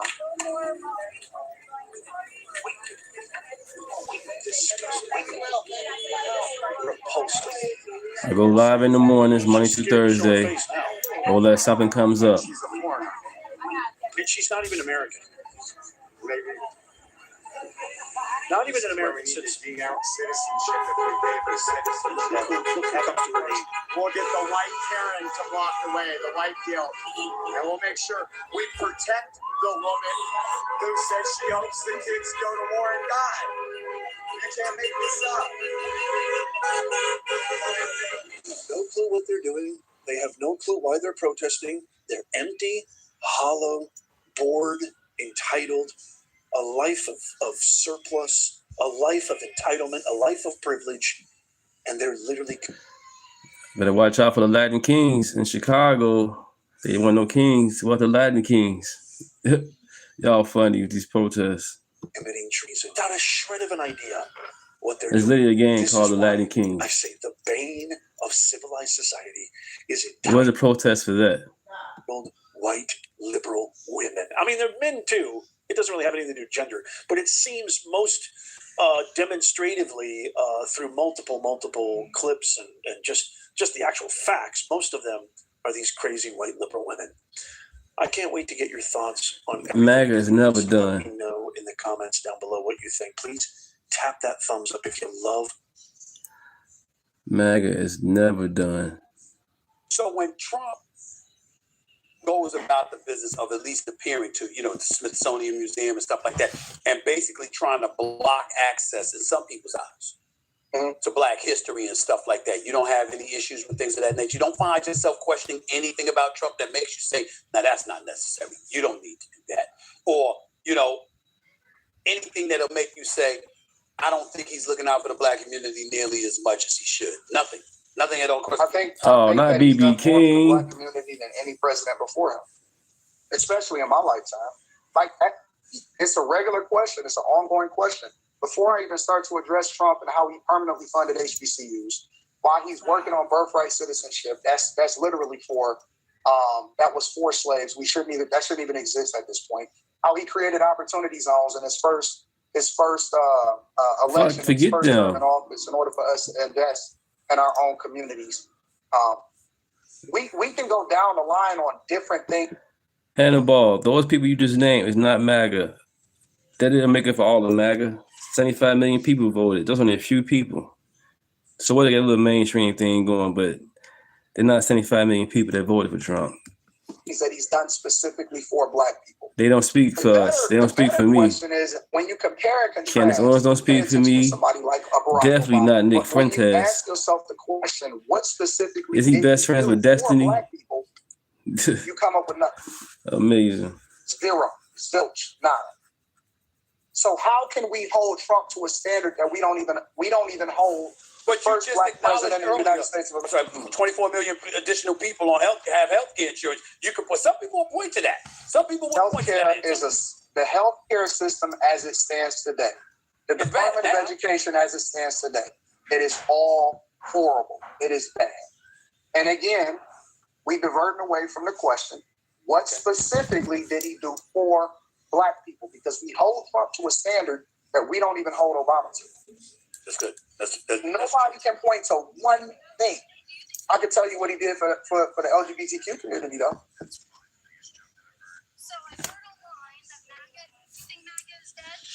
Absolutely not. No? Do you guys, do you think MAGA is dead? Are you done? No. Do you think MAGA is dead? No. MAGA's definitely not dead. That's probably the biggest joke that I've heard. So I've heard online that MAGA is dead. That's bullshit. Is MAGA dead? Absolutely not. Not in the least. Not at all. Have you regretted your vote for Donald Trump? No, ma'am. No, absolutely not. I know a lot of Trump supporters. You're still with him? 100%. And probably if he could run again, I would do it again. X is not real life. MAGA is doing just Fair enough. fine. And to prove it to you, So we got to talk about this very fascinating conversation between Anton Daniels and Stephen A. Smith. Now, I found this I never did like Nick Fuentes. interesting because I knew some of the Donald was fishy. confronted Stephen A. on some things that I felt like I would confront. Especially with his Stephen A. friend's on Destiny. If I had an opportunity to do an interview like this with Stephen A. Okay, because Stephen A. claimed in this interview that he's not affected by the pro-blackity blacks, right? The pro-blackity blacks, like the Roland Martins of the world, get in his ear does not affect his politics or what he says on air. Okay, and I have had some very, very, very strong disagreements with Stephen A. and the fact that he will take a position and then he will apologize or backtrack on a position because the pro-blacks get mad and get upset. But he claims that that is not how he operates, right? That he doesn't actually care about what they say. You're making points about the Democratic Party. What would you say about the Republican Party? You're not about to sit up here and act like they're paragons of virtue, right? And that they're always honest and straightforward. We're not going to do that, are we? No, I think that Bush the second was the worst president in my lifetime. I absolutely hated him because of the things that he did to the economy. That was the worst time of my life. I went broke. I think that Obama inherited a mess. I don't think that everything that Obama did was wrong. I actually think that Trump's policies more or less align with what Obama was doing in 2008, 2009, 2010, right? If you look at Nancy Pelosi's policies back in 96, right? If you look at what Joe Biden said that he stood for, if you look at what Obama represented, those are the same things that Trump represent. They want to make it seem like, well, him deporting illegal migrants is such a bad thing. Obama deported over 3 million people in his terms. Trump didn't even deport 1 million people in his first term in office. So I don't think that what Trump is doing is so radical. I think that what he's doing is more closely aligned.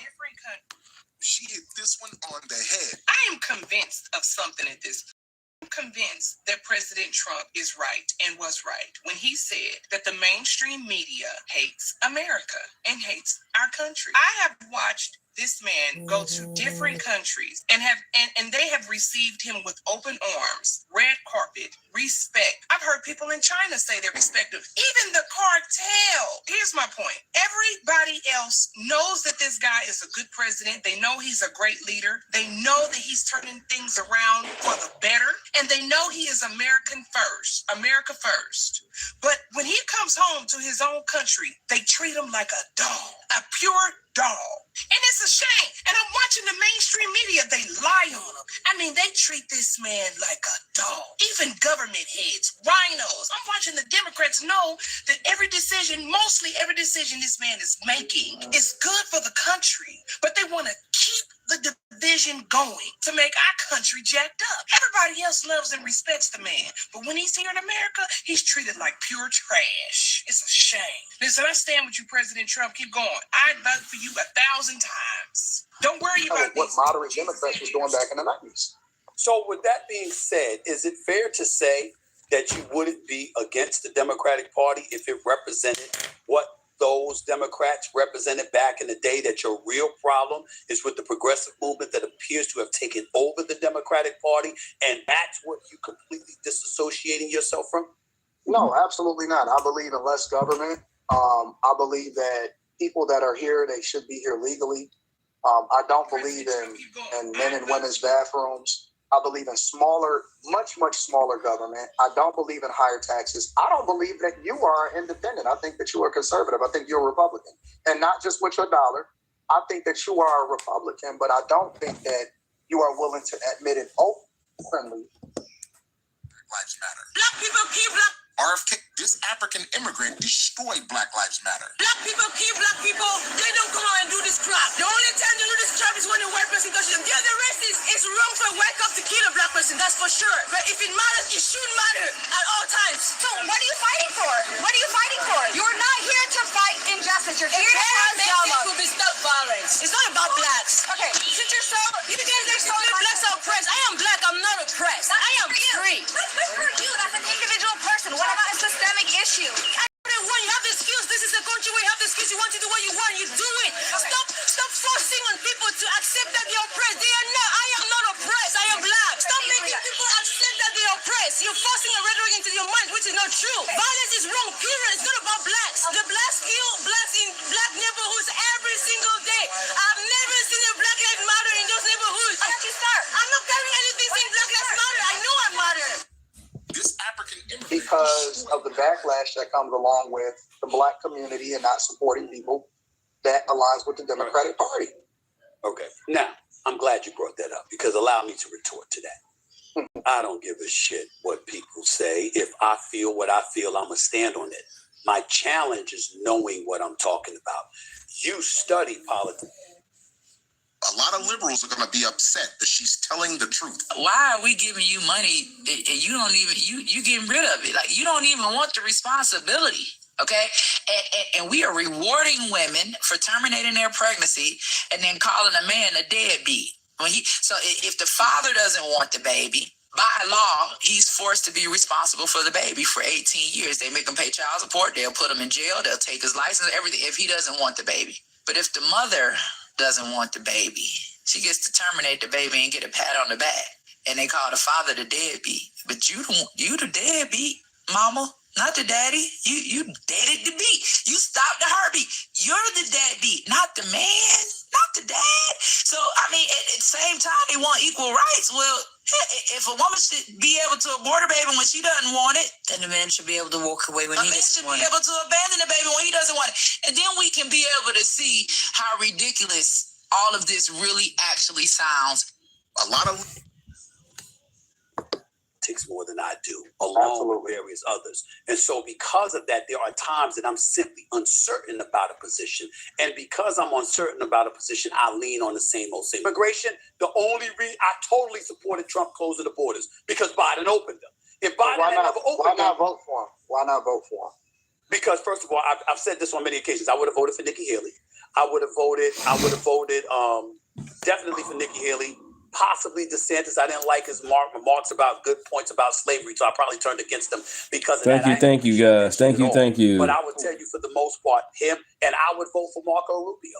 Yeah. So Stephen, right now, again, I've called BS on this claim. I think that Stephen A.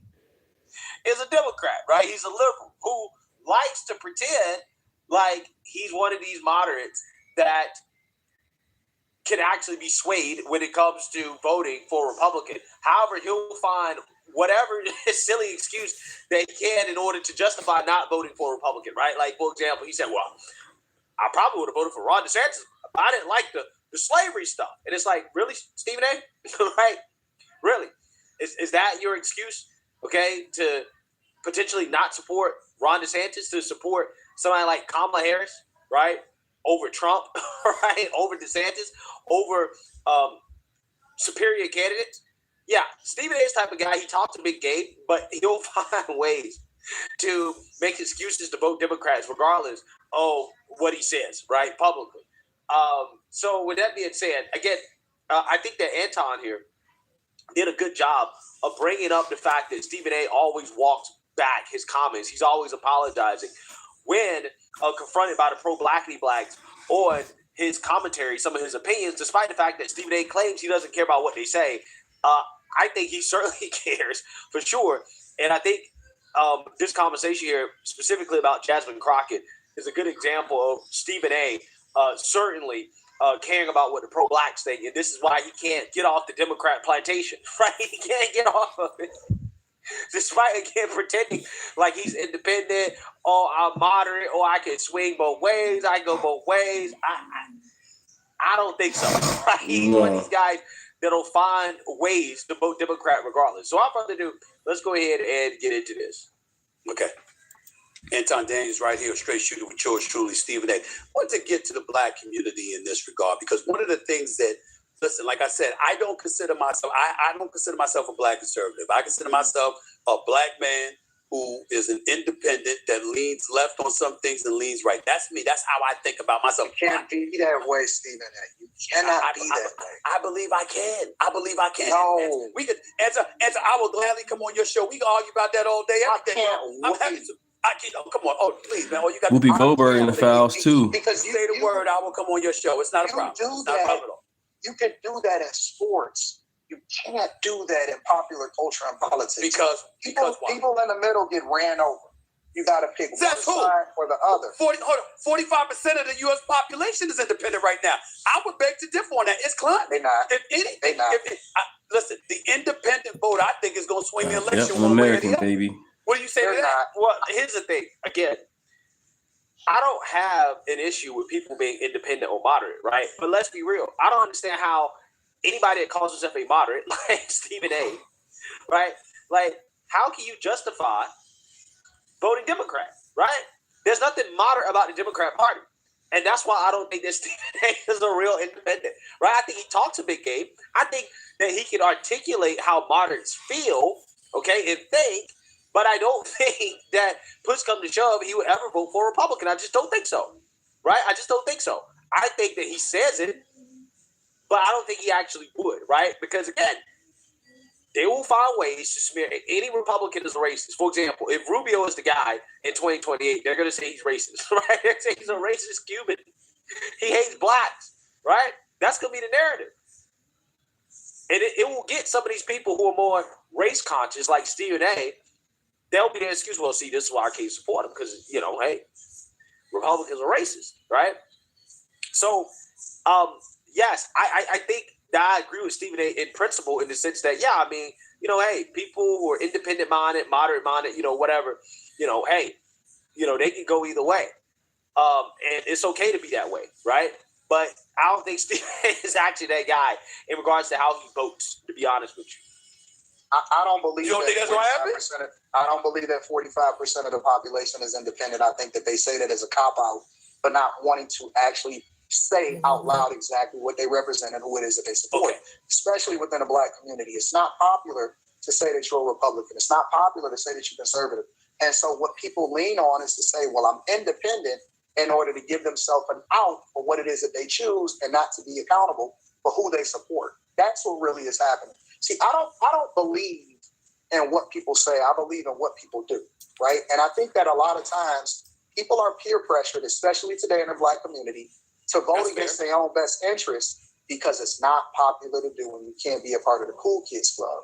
And so even with you, I don't like the fact that you apologize for some of the things that you said because you were absolutely right, especially and particularly against how Jasmine Crockett was representing herself. But because the woke mob decided that they wanted to make you the punching bag and to come after you, and they still didn't and don't support you and didn't accept your apology. But in particular, and I'm saying it's not you, the Don Lemons, the Joy Reids, all of these people, they don't respect you unless you align with what they believe. And so even when it comes to diversity, equity, and inclusion, they don't believe in diversity unless it's aligned with what they believe, which goes against it. It's an oxymoron, right? It's hypocritical. And so even when you have an opinion, they don't believe in black Republicans. Yeah, Ross Perot, he ran independent. He was a billionaire too. If you believe in them and diversity lost as it aligns with their agenda, that doesn't make sense. How can you want to have voices in every part of government or voices that's different from yours or representation, but you don't want representation when it doesn't agree with you? Well, because they're not pro-black, right? They're only pro-Democrat, right? I mean, it only makes sense when you understand what it really is. It's about being pro-progressive, pro-socialist, pro-communist, pro-Democrat, right? That's you voted for Ross. That's what's up. That's like what, man, in the 90s. Inclusion and all that stuff. They just use that as a means of pushing their Marxist far left agenda. I'm 43 years old. Really, really, really about, to be honest with you. Right. Like, I can disagree with you on a particular issue, but it doesn't mean that I remove your right to vote or your humanity, or I can't agree with you on another issue. But that's not what they do. They're not tolerant like they sell you. We all know that when it comes to cancel culture, the Democrats are the ones that are guilty of that. It ain't the Republicans 100%. And the right trying to get people canceled. It's the progressive left. There's no doubt about it. We see that every single day. As it pertains, and I'm glad you brought that up, as it pertains to my apology to Jasmine Crockett, what happened was Trump came out there. Here we go. Well, blame Trump. Trump got nothing to do with what you got to say. That's crazy. TDS is strong in this one.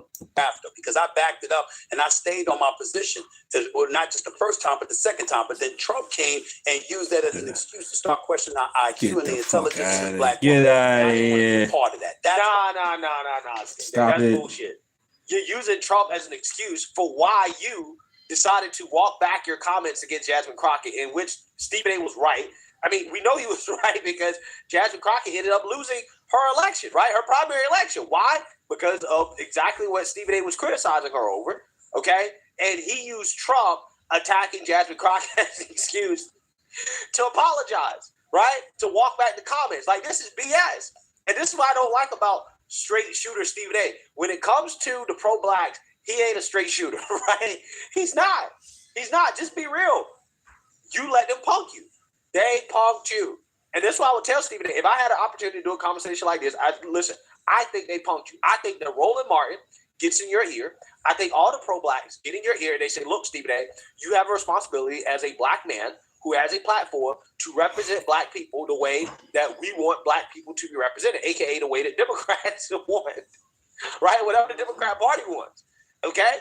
And if Stephen A. is not towing the line, right, of the Democrat Party, then, again, the blacks, their responsibility is to whip them in the shape, right, to get them right. They do that every single time, okay? And Stephen A. knows this. And his refusal to acknowledge the influence that the pro-blacks have over him is weird to me, because I've seen this happen time and time and time again. It doesn't matter what the topic is, right? No. Doesn't matter what it is. I saw him do this with Kaepernick. He was right about Kaepernick. These pro-blacks, they got in Stephen A.'s ass because of his truthful comments about how Kaepernick was not really trying to get back in the NFL. They stripped his black card. Terrell Owens went on national television and said, Max Kellerman is blacker than Stephen A. Right? They disrespected this man in the worst way possible.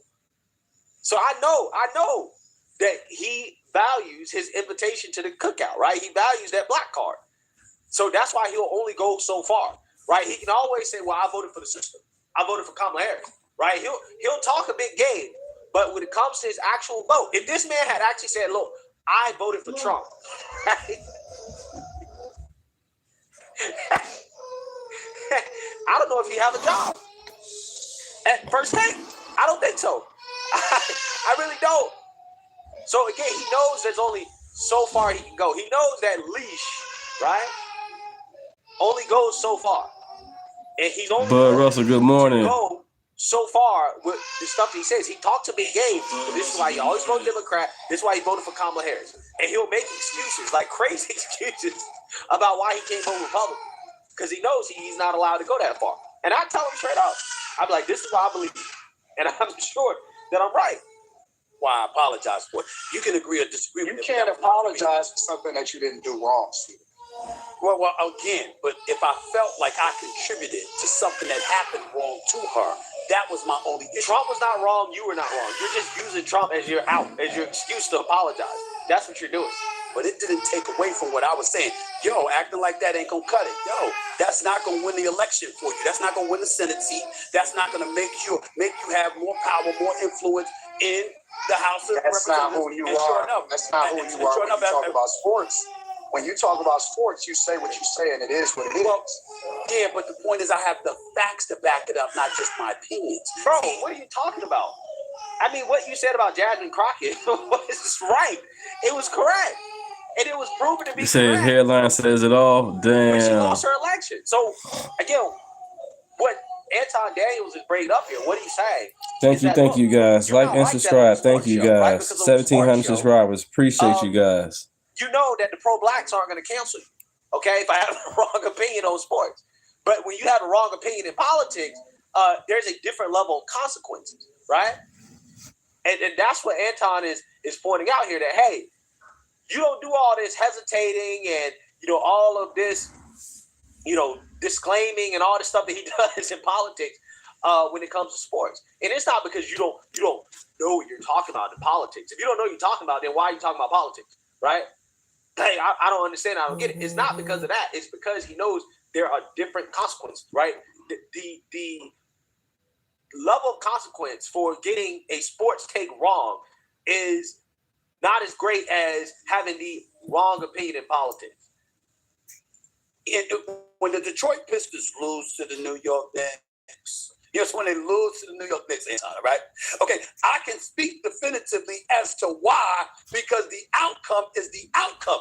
There's nothing subjective about it.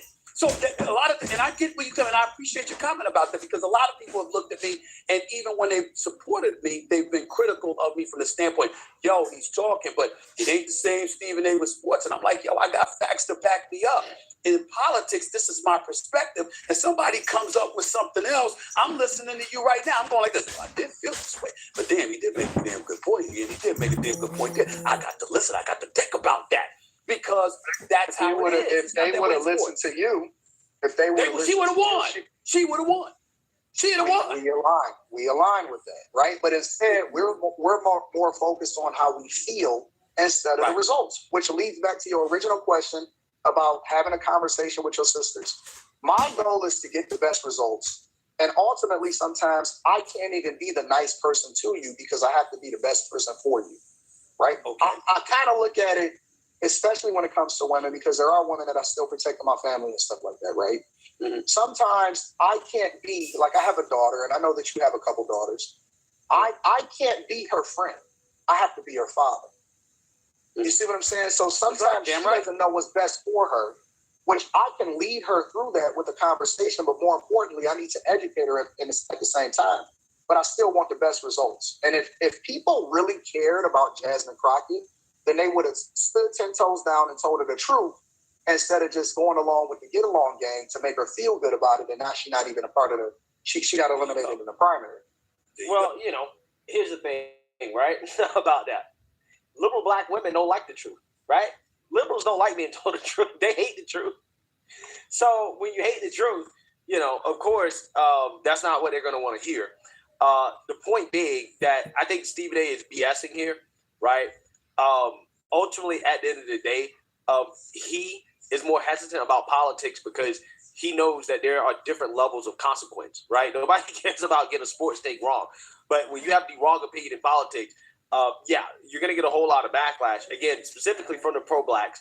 Stephen A. cares about their opinions. He cares about being a part of the circle, right?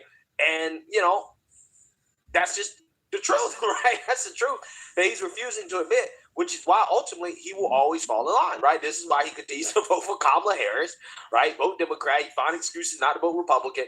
But he talked a big game, though. I think his voice is important for, so-called moderates and independents, but he ain't really one of them.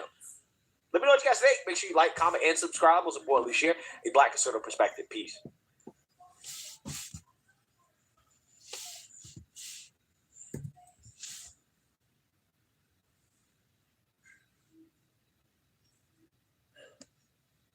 For not being out there with these morons, okay? Let's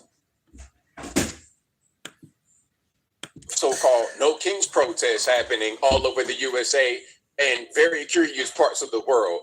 I thought it was over with, but maybe the budget got refreshed. Let's talk about it. How's everybody doing? My name is Anthony Brian Logan, and today we got to talk about a fresh batch of so-called No Kings protests happening all over the USA and certain very curious parts of the world. Now, I thought that these protests were over. I thought it was one and done. Thank you. Thank you for subscribing. Appreciate you guys. Thank you. Every now and again thing. Okay, let's just Anthony Brian Logan, protest. ABL. For what reason? Who knows? They say it's against President Trump. They say it's against fascism, totalitarianism, whatever kind of over-ish they want to cite. That's what they say these protests are against. And if you see the crowds, which we will in a minute, when you see the crowds, you're going to see a lot of elderly people. Why? Because a lot of it is being spread by mainstream media, and a lot of the elderly are still watching the mainstream media, but not all. Shout out to you guys who watching my channel and not MS13DNC, now known as MSNLW, like some of your friends and family are. And before I go any further, let's get into a few clips. Of course, I will link to everything in the description box if you want to see it and hear it without my commentary. If you're on IG, Facebook, etc., visit a link in the bio. Go to the corresponding article on the website. But without further ado, let's go ahead and roll it. Expect millions of people to take part in a third round of the No Kings protests across the country today. Organizers say the rallies are intended to show opposition to President Trump's policies, as well as the war in Iran. Nearly 7 million people attended No Kings protests last fall. This one's expected to be even bigger. Joining me now for more is co-president of Public Citizen, Lisa Gilbert. Lisa, it's good to see you. Thank you for being here. So let's pause for a minute before she gets in. Let's pause for a minute. So now we've added in the anti-Iran war thing. Oh, okay. Well, before, this wasn't part of it. It appears to be just an anti-Trump movement. And whatever Trump is doing that some say is bad, they're going to throw that in there as part of the protest. So, okay, I got it. How are people preparing for today's events? How many people do you expect to march across the country? Well, we have a record number of events, 3,300 around the country. To put that in perspective, there are only 3,150 counties in the whole nation. So there will be an event literally anywhere that you could hope to attend one. We will see RSVPs from folks in rural areas, in suburban areas, in urban areas. It's a true mass movement, and I'm expecting joyful protest, shared resolve as we all grapple with the realities of this authoritarian slide that we've been experiencing, this sort of wannabe dictator persona that Trump has adopted as he moves us into an illegal war, as he sends masked agents to our communities and now our airports. People are fed up, and they want to stand proudly and say, simply put, there aren't kings in America. Now, a lot of people who say that Trump's a king, Trump's a dictator, or whatever, have no problem with a guy like Chuck Schumer, who has been in office for 45, 6 years. I'm not even that old. He's been in office longer than I've been living. Trump been in office, a term and some change, about 5 years and some change. 45 years, Chuck Schumer, Nancy Pelosi, Maxine Waters, the list goes on. Those guys, no problem, but Trump, orange man bad.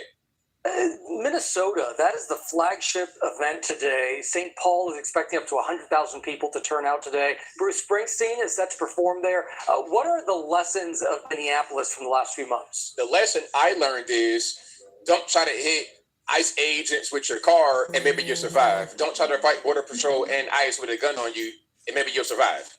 Minneapolis has been showing the nation how it's done. They have been standing together, fighting back, training in de-escalation, in knowing their rights when confronting ICE agents.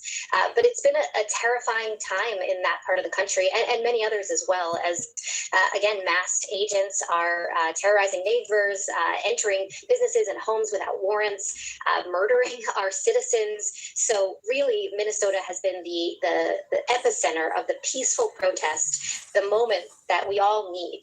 And we're taking our cues from Minnesota, and that's why the flagship is there. And peaceful is the word. Lisa Gilbert, thank you so much. Okay, now Lisa Gilbert, she is from Public Citizen. Thank you. Public Citizen. Now, I don't know what that is. It sounds like some kind of NGO. Ultimately, it's all about getting that money. I wonder how much she is compensated for her role as co-president of Public Citizen. I wonder. Now, we got a few more clips here. We have a few more clips. Okay, here is some footage from Washington, D.C. And we see we got the floaties out there. Man, they love their inflatables. Right. Just like toys, like parade stuff. They love that kind of stuff. Let's watch. Like, who's pumping the air in these balloons? Like, in these inflatables? Who's putting air in it? Like, that stuff costs.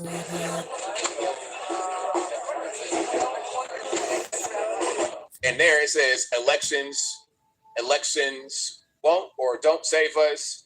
The Trump fascist regime must go now. And then there's a website, of course, because why not? Vote for the king and his entourage.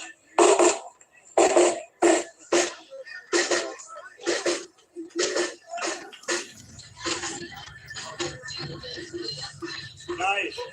Now, I guess these are supposed to be like imageries of the current quote-unquote regime of Trump's cabinet. Is that supposed to be Cash Patel right there? That's not very nice. That's not very nice. That appears to be kind of racist. But I guess they could do stuff like that and it's not considered to be racist. So, okay, I got it.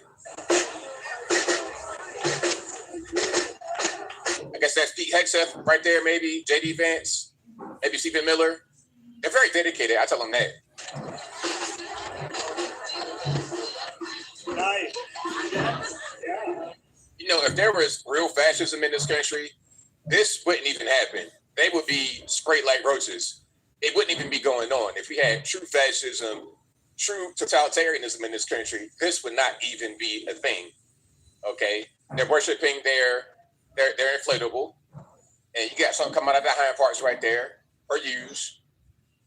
Okay. Lice rather than ice. They love playing dress up. Okay, we got some more. Again from DC. And this is not a very nice chant. They have now turned their negative attention toward ICE. in the previous No Kings protest, I don't believe ICE was the target, but now that it is, they're going to say this.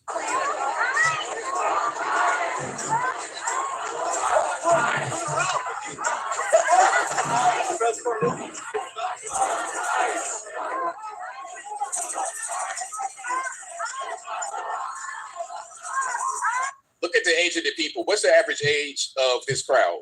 Look at this lady right here. What's the average age of this crowd? I'm thinking at least 55.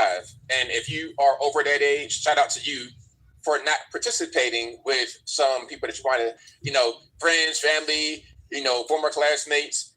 Thank you guys for not being out there with these morons. Okay, let's keep on going. This is Atlanta, Georgia. And this is not AI. This is a real video. That guy right there, I recognize him. That is Hood Anchor Ye. He's out there just asking the people, like, what's really going on? Okay, let's watch some of this, shall we? It's happening nationwide. No Kings. What does No Kings protest mean? I think it means that the Dow is over 50,000. So that's what we should be paying attention to right now, okay? But really, we're sick and tired of this administration and all the wrongs that they're doing. It makes us sick. Most American people feel the same way. We need to take to the streets and do something about it. We're out here making fun of these insane people that currently have power in the White House because you have to clown fascists. They hate it. It hurts their ego, and it gets people going. It's happening nationwide. Okay, there's a whole lot happening right here. I'm not sure what this little contraption is over the lady's face. I don't know what's going on with that. All the tattoos and everything. She has something that says Epstein files. We got a skull and bones type flag, but it has Trump's face on it. If you can check that out, there's a lot happening right there. Again, that's Atlanta, Georgia. Okay, so first we saw DC, then Atlanta, and now the most curious place of all, this is London. Now, I'm not the smartest guy in the world, but isn't London located in the United Kingdom? You're having a No Kings protest in the United Kingdom, where there's literally a king right now. Not even the queen, because she did, R.I.P. After she died, they brought in the king. Unions, charities, politicians, celebrity backers, and one of the people that's going to be performing on the stage, I'm joined by now, is singer Billy Bragg. Billy, this was formed in response at the end of last year to the United Kingdom marches, wasn't it? Can you explain sort of the thinking? Well, the thinking is that unite the kingdom. The unions, charities. Okay, so there we go. The United Kingdom, there's a No Kings rally. Well, they might not call it a No Kings rally, but it is, because it's like happening at the same time. Here we have Joy Reid, formerly, I believe, of MS 13 DNC, now MS NOW, with Jane Fonda. I know it, Jane. Don't just come to No Kings. Bring 5 friends. Bring people who haven't gone to protests before. No Kings is like a first step. It's like reaching out a hand and saying, come on, there's something for everybody here. You'll have fun. You'll meet new people. And you can protest and look cute while doing it. Listen, get out there and No Kings it. Arrive with 5. Don't go anywhere alone in these autocratic streets. Arrive with 5 No Kings, because guess what? We are the United States of America, and we don't do kings.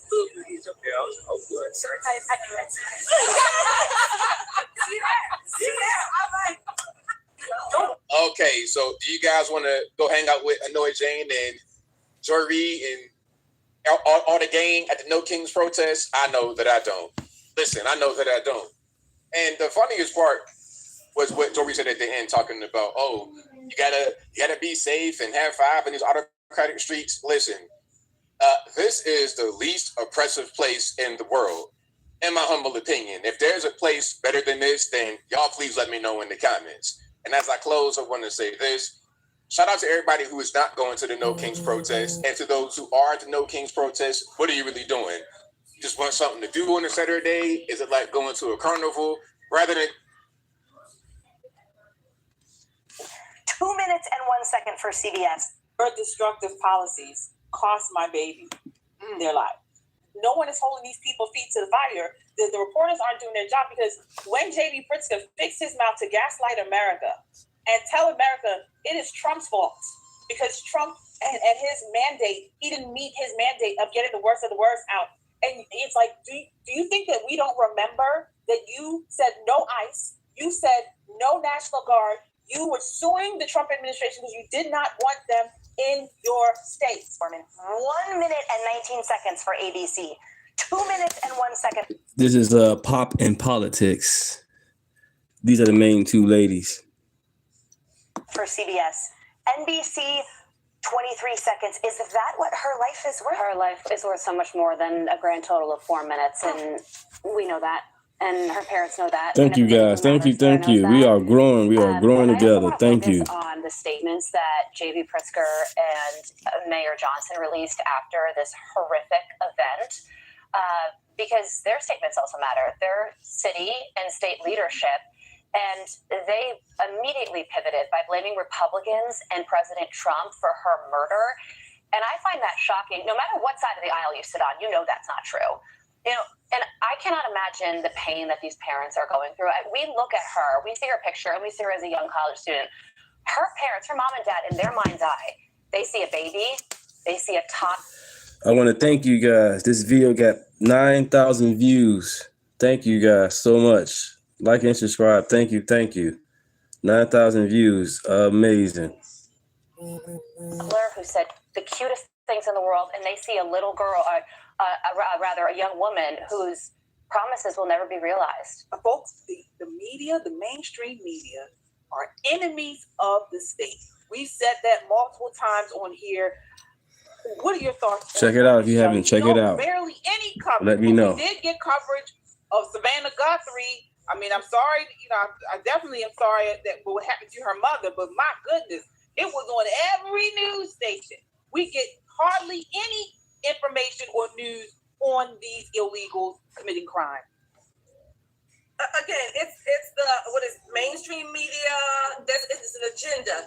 These young women, they can't be murdered, if you will, by an illegal, which could have been prevented. Period. Their deaths could have been prevented. Period. Totally. It's not just that they were murdered by an illegal. No. It has to be related to Trump.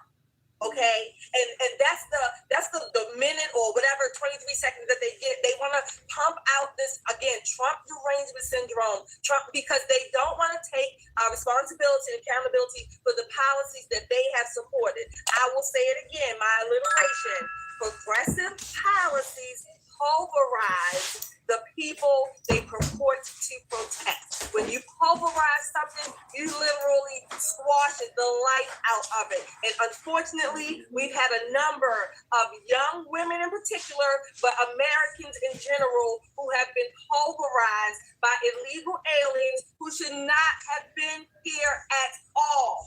Yes, 10 million plus came in the last 4 years. But again, I said it before, I'm blaming everybody, Congress from way back, because all of these congressional bills and amnesty this and grandfather them this and all this, it puts Americans at risk, and we are suffering the consequences of it. I mean, I can't imagine being a parent of my child, your college age student, or even however old they are, going out, hanging out with girlfriends, and coming back in a body bag. I mean, it's you can't imagine it. You cannot imagine it. I mean, but the fact that the media still makes everything about Trump derangement syndrome, they are awful. They are very low. They're just low people, a low group, if you will, a low mindset. My condolences goes out to their family, because that's just horrific. I'm 100% agreeing with Shelley in that, because as a mother, I can't even imagine sending my kids off.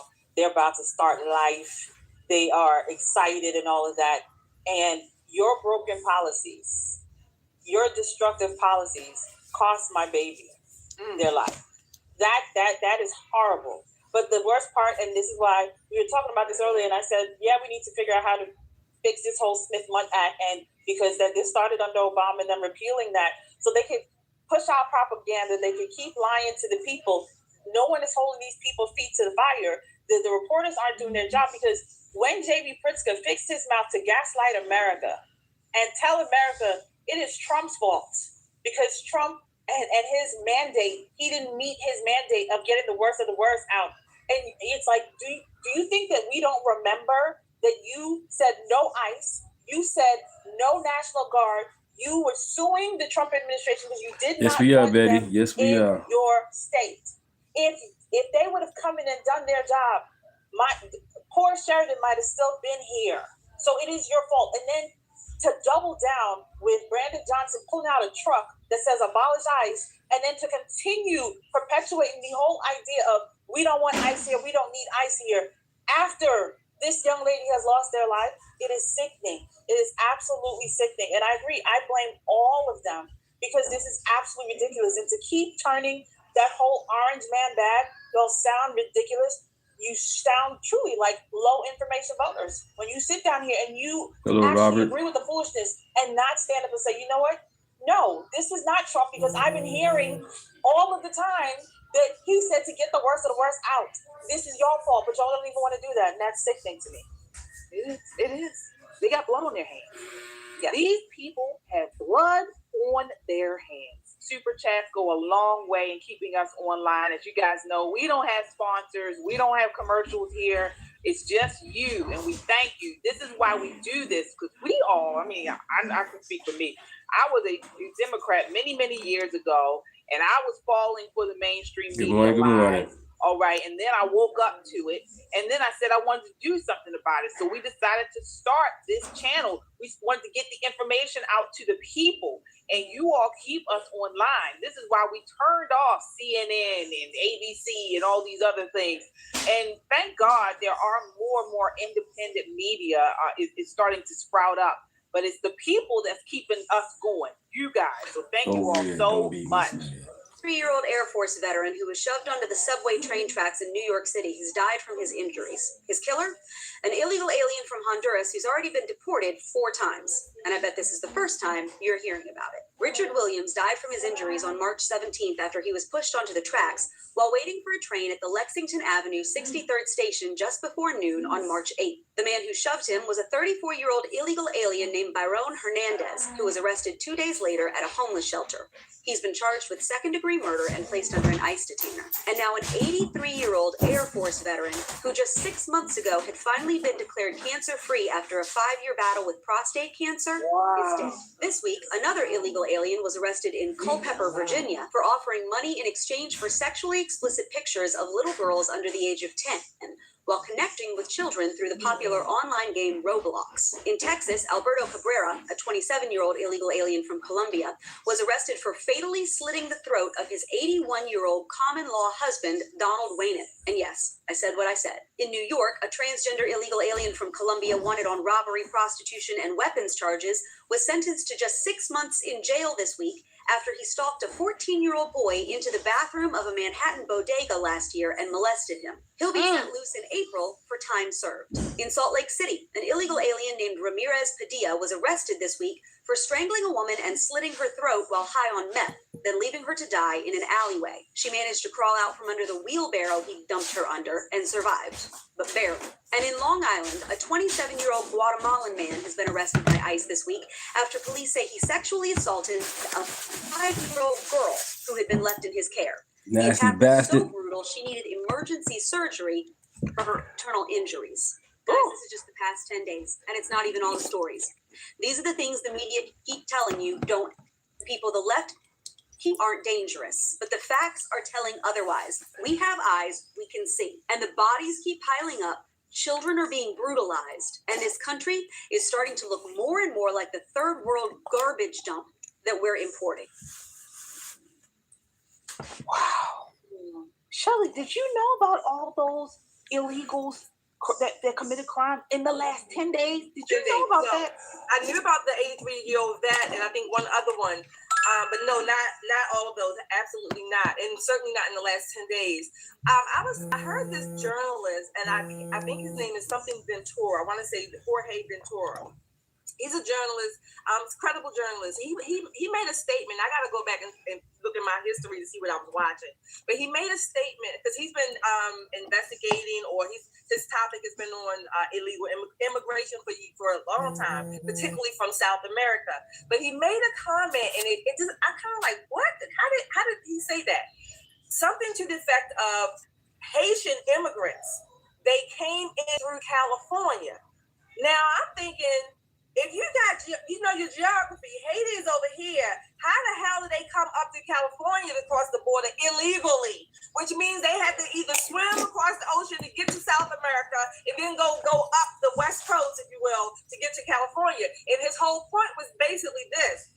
We don't know as a country, we don't know the half of basically the hell and horror that has come across our borders in the last, let's say, 4 to 10 years, 4 to 7 years. We don't know the half of it. He was talking about sleeper cells as well, violent criminals. Yeah, the ones that we quote unquote catch, we know about, right? But we don't know the hell that we have allowed into our country and the crimes that have yet to be discovered. I may have known maybe 3 or 4, and that's only because I spent a lot of time on X. Outside of that, I probably wouldn't have known about any of those things. And that is where the problem lies, because they do what they do to make sure that we don't know that. And then you have the senator from Connecticut, Chris Murphy, which we were talking about earlier, who says he let it be known, the Democratic senator, we only care, the people that we truly care about are the undocumented Americans, or AKA illegal immigrants. And so he said, make me go boom, boom, boom. The part that they don't want Americans to really hear. And this is why I said, when people were upset or they felt the type of way on the left, when President Trump said the government's first job at the State of the Union is to protect the citizens. That should have been something for everyone when the Democrats refused to stand up and cheer for that, because realistically, that is your job. But what the Democrats have shown. Right. If you don't like us, we get it. But at least pretend and stand up. If the Republicans don't like us, the rhinos don't like us, at least they stood up. The Democrats didn't even stand up. Hate that Trump that bad. Hate Trump that bad. Makes no sense. One man. I know why. They can't get away with all the BS no more. All they funding getting cut. Yeah. Thank you, Trump. That's why I voted for. Like and subscribe. Showing everyone is no, they don't care about the American citizens. They care at least about pretend you like us and stand up. They ain't do that. Their care for the legal immigrants, you all are paying for it. We are all paying for it by the people, the children that are being lost, the women that are being lost, the children that are being brutalized. That man got through being a veteran, got through cancer, and lost his life just trying to catch a train. That's absolutely ridiculous. And we have to hold these people accountable. All of them. They need to be held accountable. And the last thing I'll say before I land my plane, this should make Americans mad. And I'm going to tell you why. Did you hear how these people are going in and getting out in 6 months, going in and getting out in 2 months and getting probation for some heinous crimes? If Americans... You say Democrats didn't start on wars. Obama did about, 8 of them. Under the jail. You were there for 20, 30, 40, 50 years. These people are just going in and coming right back out. That should take every American... And Nancy Pelosi defended it. They're showing you these people have special privileges. They can come here, commit the crimes, be abusive to the American people, take the lives of American people, and be able to walk out scot-free and enjoy their lives. Folks, and what really, really ticks me off, but then it's also a little scary, it's unnerving to me, is how this is intentional, okay? This is not a matter of the Democrats wanting to help illegals who are being persecuted in their countries or, just letting a few in. Folks, under Joe Biden, under his presidency after Trump, he rolled back Trump-era enforcement policies. He rolled them back when he first came in. If you recall, okay, they are he intentionally opened the border, okay? This was not just a little bit or by chance. He intentionally did this. The Democrats, this is their agenda, is to have open borders, all right? So this is why we have these historic surges. So if this is their intention, then we got to ask, well, why? Well, because they want to change the country. They want to cause chaos in the United States so that they can usher in a new nation order and, of course, a new world order. This is what they want to do. And I don't understand why every Republican in Congress is not running on this issue alone. This is the foundation of it all. We won't have a country if they're concerned. If they get their way, I should say. If they get their way, we will not have a country. And every patriot needs to be upset about this, right?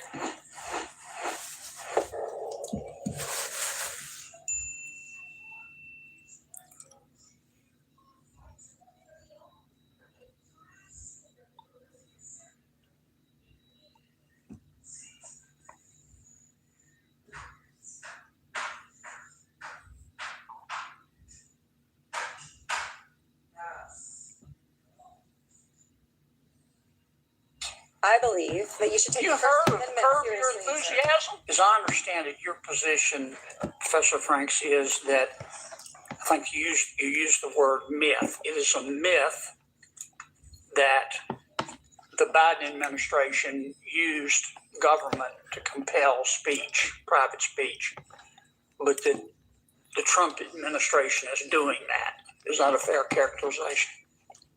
Yes, that's correct. Okay. Do you think perhaps you're allowing your personal political beliefs to affect your objectivity here? No, I do not. What is guiding my answers here is that I'm looking to see what the Supreme Court has said. You notice that in the testimony about the censorship and industrial complex. I got that part. I got that part. No, but I've only got 5 minutes. Your answer is no, as I appreciate it. Let me ask you a couple questions. You wrote a law review article in December of 2023 for the New York University Law Review, and it was about the two cases, Bruin Supreme Court case and Dobbs. Remember that article? Yes, I do. Okay. In this article, you said, I'm going to quote your words. Taken together, these two cases demonstrate that the Supreme Court has embraced the use of the Constitution as a tool of racial patriarchy. End quote. Did you say that? Yes. Okay. And then you went on to say, quote, when the Supreme Court declares that there is a constitutional right to armed self-defense in public, it openly embraces and promotes a culture that privileges white men's ability to terrorize and kill those that they perceive as threats. Close quote. Did I read that correctly? I believe so. Thank you for reading. Okay. And did you also say in that article, I'm going to quote again, quote, by simultaneously expanding white men's right to kill and constricting women's right not to die, this Supreme Court, referring to the current United States Supreme Court, has turned the Constitution into a homicide pact as well, close quote. Did you write that? That sounds like me. Okay. All right, I want to pause it really quickly here. In November of 2020. All right, so just to give you guys some context of what's going on, this is a subcommittee hearing examining how government, big tech, academia, and activists collude to silence conservative voices under the guise of fighting misinformation or hate, okay? So witnesses included investigative journalist Benjamin Weingarten and others, all right? And so Franks was positioned as an expert on the First Amendment issues, online harms, and Section 230 reform. But Senator Kennedy quickly pivoted to her credibility here, asking if her personal political beliefs colored her testimony, especially since she downplayed Biden-era censorship while hyping up President Trump as a threat, all right? And you see here, I just want to quickly say, I want to get your response, Shelley. Folks, these woke white women, they hate white men. They hate white men, okay? I hate to talk in these racial terms and stuff. They hate white men. Yes. They hate white men because of their racial hierarchy. And at the top of that hierarchy, the bane of all existence, human existence, Americans, whomever, are white men. White men are the cause for everything wrong in everybody's life, according to this racial hierarchy, this implicit or explicit bias, whatever the crap is called. But this is why. So they were talking about this collusion, right? Well, I don't know if they got to that part, but it's interesting because Matt Taibbi should have gone to him, because Matt Taibbi and I think Barry Weiss, they would have supported her in saying how government, social media, all colluded to keep people down. Censored off the internet, things like that, particularly during COVID. So it's interesting, but see, Barry Weiss, she's Jewish, but she's white, and Matt Taibbi, a white man, so she probably wouldn't take their, but they would have co-signed what she's saying. This is a thing. But she don't care about No, they don't. They don't. They want to. That's what it is. Trump derangement syndrome. It really should be a diagnostic criteria in the DSM. It really should be. Trump derangement syndrome. I'm saying Israeli or Israel derangement syndrome. And I'm not saying that you can't criticize either one, but there is a level of there you go. A level of obsession, neuroses. Just locked and loaded, and that's what these people. That's all they see. Anything, and they don't have a clue. I don't even think she even steps back to reflect as a researcher, a scientist, or whatever she is, to say, okay, am I putting my bias in? That's rational. They don't. Right. No, they don't. Right. They don't have any rational thoughts. But the one thought that they do have is, how can I take this little nugget of truth and spin it into something that's going to hurt Donald Trump? And what's so interesting about it, if we had had another president to do what Donald Trump has done in just 1 year, people would be clawing their fingernails at Mount Rushmore, digging his face in. But because they have this well-fed phobia of American exceptionalism, and then you add in the guy who says, let's make America great again, that just took them into the stratosphere with their derangement. Now, I will say most of these people were deranged before Trump.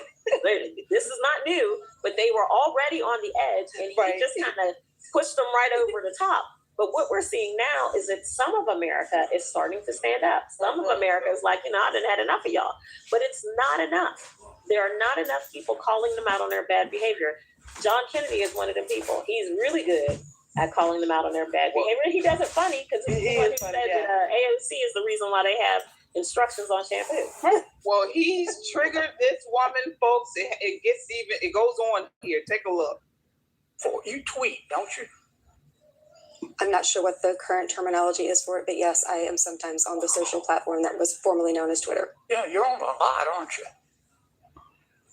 I'm not sure what the relevance of that is. You're trying to be provocative on there, don't you?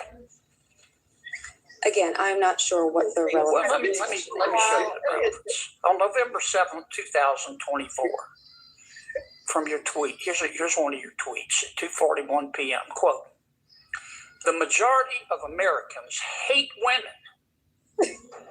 The majority of Americans hate women more than they love anything, including democracy." Close quote. Did I read that correctly? I am not sure what this has to do with the subject matter of this. Did you say it?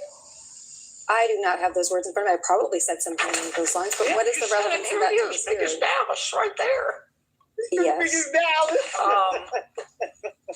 But your political beliefs don't impact your feelings about President Biden or President Trump. I don't have feelings about either of them. What I have is... To me, like your favorite feeling is anger. Let me ask you this. You issued another tweet. This was in May of 2022. You've just been tweeting up a storm. You said, quote, "There's a reason why the conservative-dominated Supreme Court thinks the Constitution does not contain a right to an abortion, but is convinced that it contains an individual right to possess firearms. And that reason is white, male, supremacy, close quote.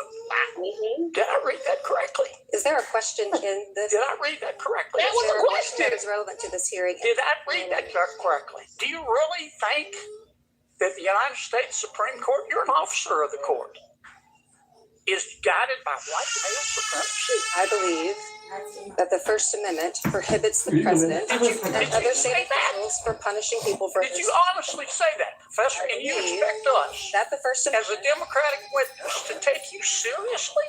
Are you kidding me? I believe that you should take. You heard of curb your enthusiasm? Here's my saying: curb my nausea. Absolutely. She was steaming. She reminded me of a female version of Rumpelstiltskin. If she stood and started jumping up and down, she would have done it. Oh my gosh. She was steam coming out of her ears. Yes. Her those little lips and rolling on it. That's not the place where you want to puff up, honey. That is definitely not the place. It's interesting that when she said, he was reading her quote about this fears that she believes America has a fear of women. They really do believe that. And so this is what they are reacting to, the craziness in their own mind, the delusions and maybe hallucinations that people that they see harming white women. Well, it's interesting though, this is the sidebar. It's interesting though that I wrote down 1, 2, 3, 4, 5, 6 or 7 names. Dakari Thompson, Jocelyn Ingeray, Laken Riley, Stephanie Mentor now, Sheridan Gorman, poor thing, and Rachel Morin. These women were killed by murder. Let me correct myself. They were murdered by men. They really hate women. But they're illegal aliens. But her type, I don't know if she personally, but her type go all out of their way to protect these same men who murder women, young women. Younger, they could be our daughters for the most part, right? Rachel Morin was a mother of 5. A white woman. These people are murdered and they don't blink an eye. It's so weird. And we have seen this time and time again, these women, particularly in law enforcement, where they provide this toxic empathy for criminals. But then they hate these white men, these men that haven't done anything to them. It's so bizarre. It's worse than toxic. It's suicidal. Yeah. Because there's some of us on this planet are harder to kill than others. You see what I'm saying? Because we go out all the time. None of us are going out to a protest carrying a baby in the middle of a snowstorm, making yourself a sitting target for somebody, some nut job to shoot you, kill you, or do any of that kind of thing. This is what these women are doing. They are target number 1 for a lot of this quote unquote illegal migrant crime, and seemingly they don't care. All they care about is toppling off white men. They want white men out of the way so they can take the alpha position and basically ruin the country, because I can't live with that level of emotion. I can't. We're going to need a purge. Yeah, absolutely. The only thing I can think of is white men need to start having babies with black conservatives. That's what you got. Look, Wait a minute.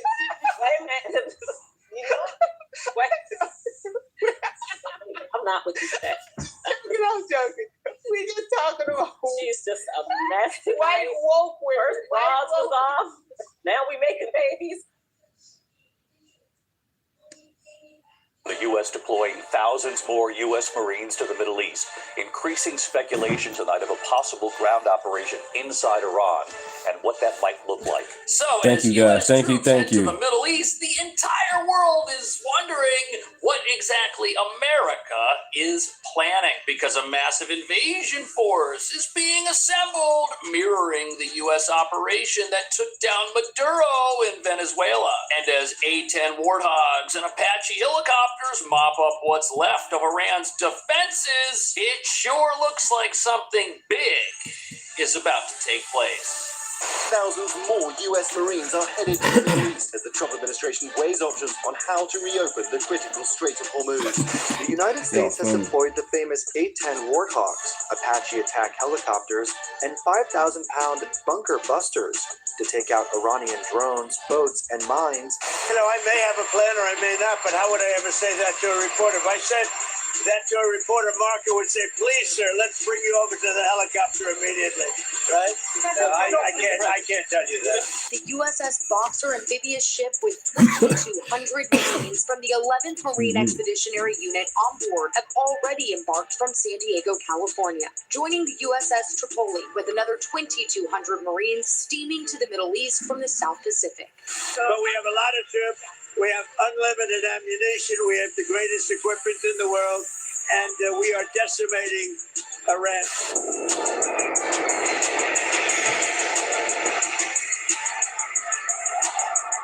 So the entire world thinks we could be about to see another Iraq-style occupation, but this time in Iran. But what nobody's talking about is, just as we saw in Venezuela, the invasion force headed to the Middle East right now could all be a smokescreen for something else. What exactly is anyone's guess? Because you don't see A-10 warthogs and helicopters marauding over a battlefield to do anything other than clean up hardline resistance that refuses to surrender and could pose a threat to ground troops of your own. But while the U.S. is assembling another Venezuelan-style task force that has the capability to invade, nobody's quite sure what their real purpose is. Because the U.S. did the exact same thing. We had an invasion force. We had amphibious landing craft. We had Marines all stationed off the coast of Venezuela, but they never went into Venezuela. They were there, but they didn't go in. Are we looking at the same thing here in Iran? Some people think so,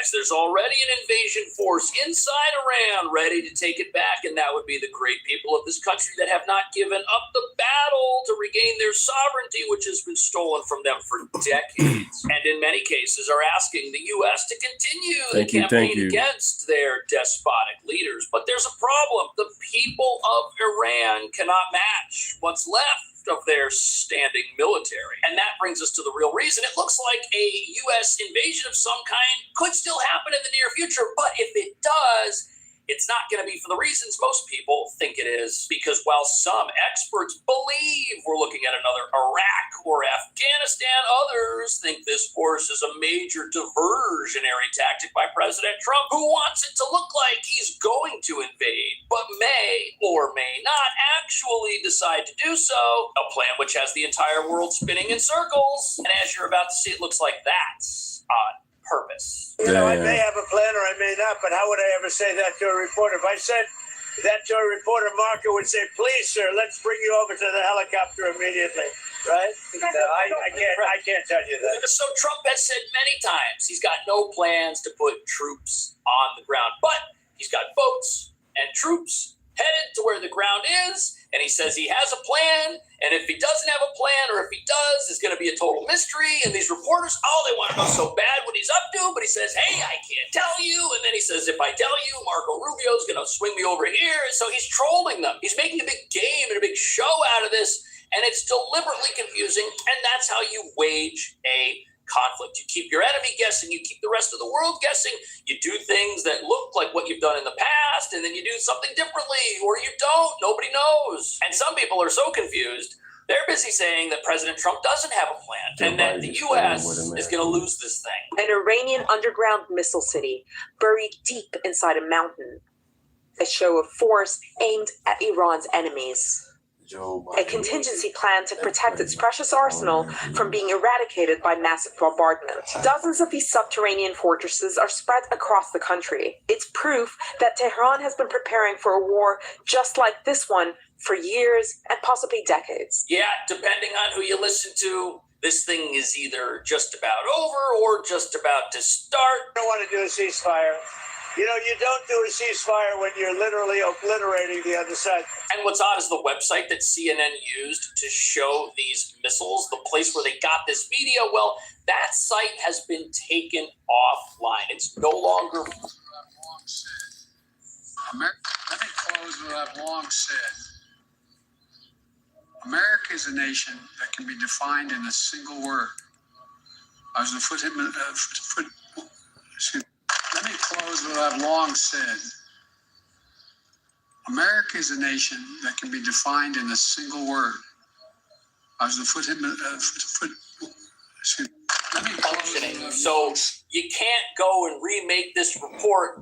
You needed the footage that was on these servers before they were likely disconnected by military activity of some kind. In order for this to really impact the U.S. economy and sustain a growth of inflation, I mean, we had a pretty hot number, but for it to really make a difference, you'd have to have oil above $93 for more than 3 months. And that would be major. It may have political implications too, but the market is not assuming it's going to take 6 months to clean up this Hormuz problem. Right. So Mr. Wonderful, Kevin O'Leary, says that the money is not behind the idea of this being a long, drawn-out conflict. And that's something the Treasury Secretary said the same thing. He said, we have seen the Iranian leadership wiring money out of the country like crazy. So the rats are leaving the ship. And that is a good sign that they know the end may be near. And the president's made it pretty clear. He says this thing is already over, and now he's sending troops over there. But for what purpose exactly? Are they going to control the entire country? Are they going to oversee some sort of peaceful transition? Are they going to invade Iran's oil island? The fact that they're headed there at all means this thing is just about over. We're not going to put troops in harm's way for no reason. And you know something? The smart money people, they're not the only ones that think this conflict is done. So here we've got a member of Iran's military who says he was just on the front lines and he's got his face covered, he's got a mask, he doesn't want anyone to know who he is. Why is he hiding? What is he hiding from? Is he hiding from the fact that this conflict is just about over and he's going to have to blend in with a civilian population and surrender? Is that what he's hiding from? The U.S. military and consequences of continued aggression? Perhaps that's the case. And while the entire world tries to figure out what the president's next move is, understand that if troops are going to be deployed, there's going to be a good reason for it. It will not be for no reason. But before any ground invasion, you got to make sure there's no threats on the ground itself. The United States has deployed the famous A-10 Warthogs, Apache attack helicopters, and 5,000-pound bunker busters to take out Iranian drones, boats, and mines and help secure the Strait of Hormuz, America's top general has revealed. The A-10 Warthog, commonly referred to as a flying tank, and the widely feared Apache attack helicopter now have joined the fight. Right, so the A-10, the Apache, these are your...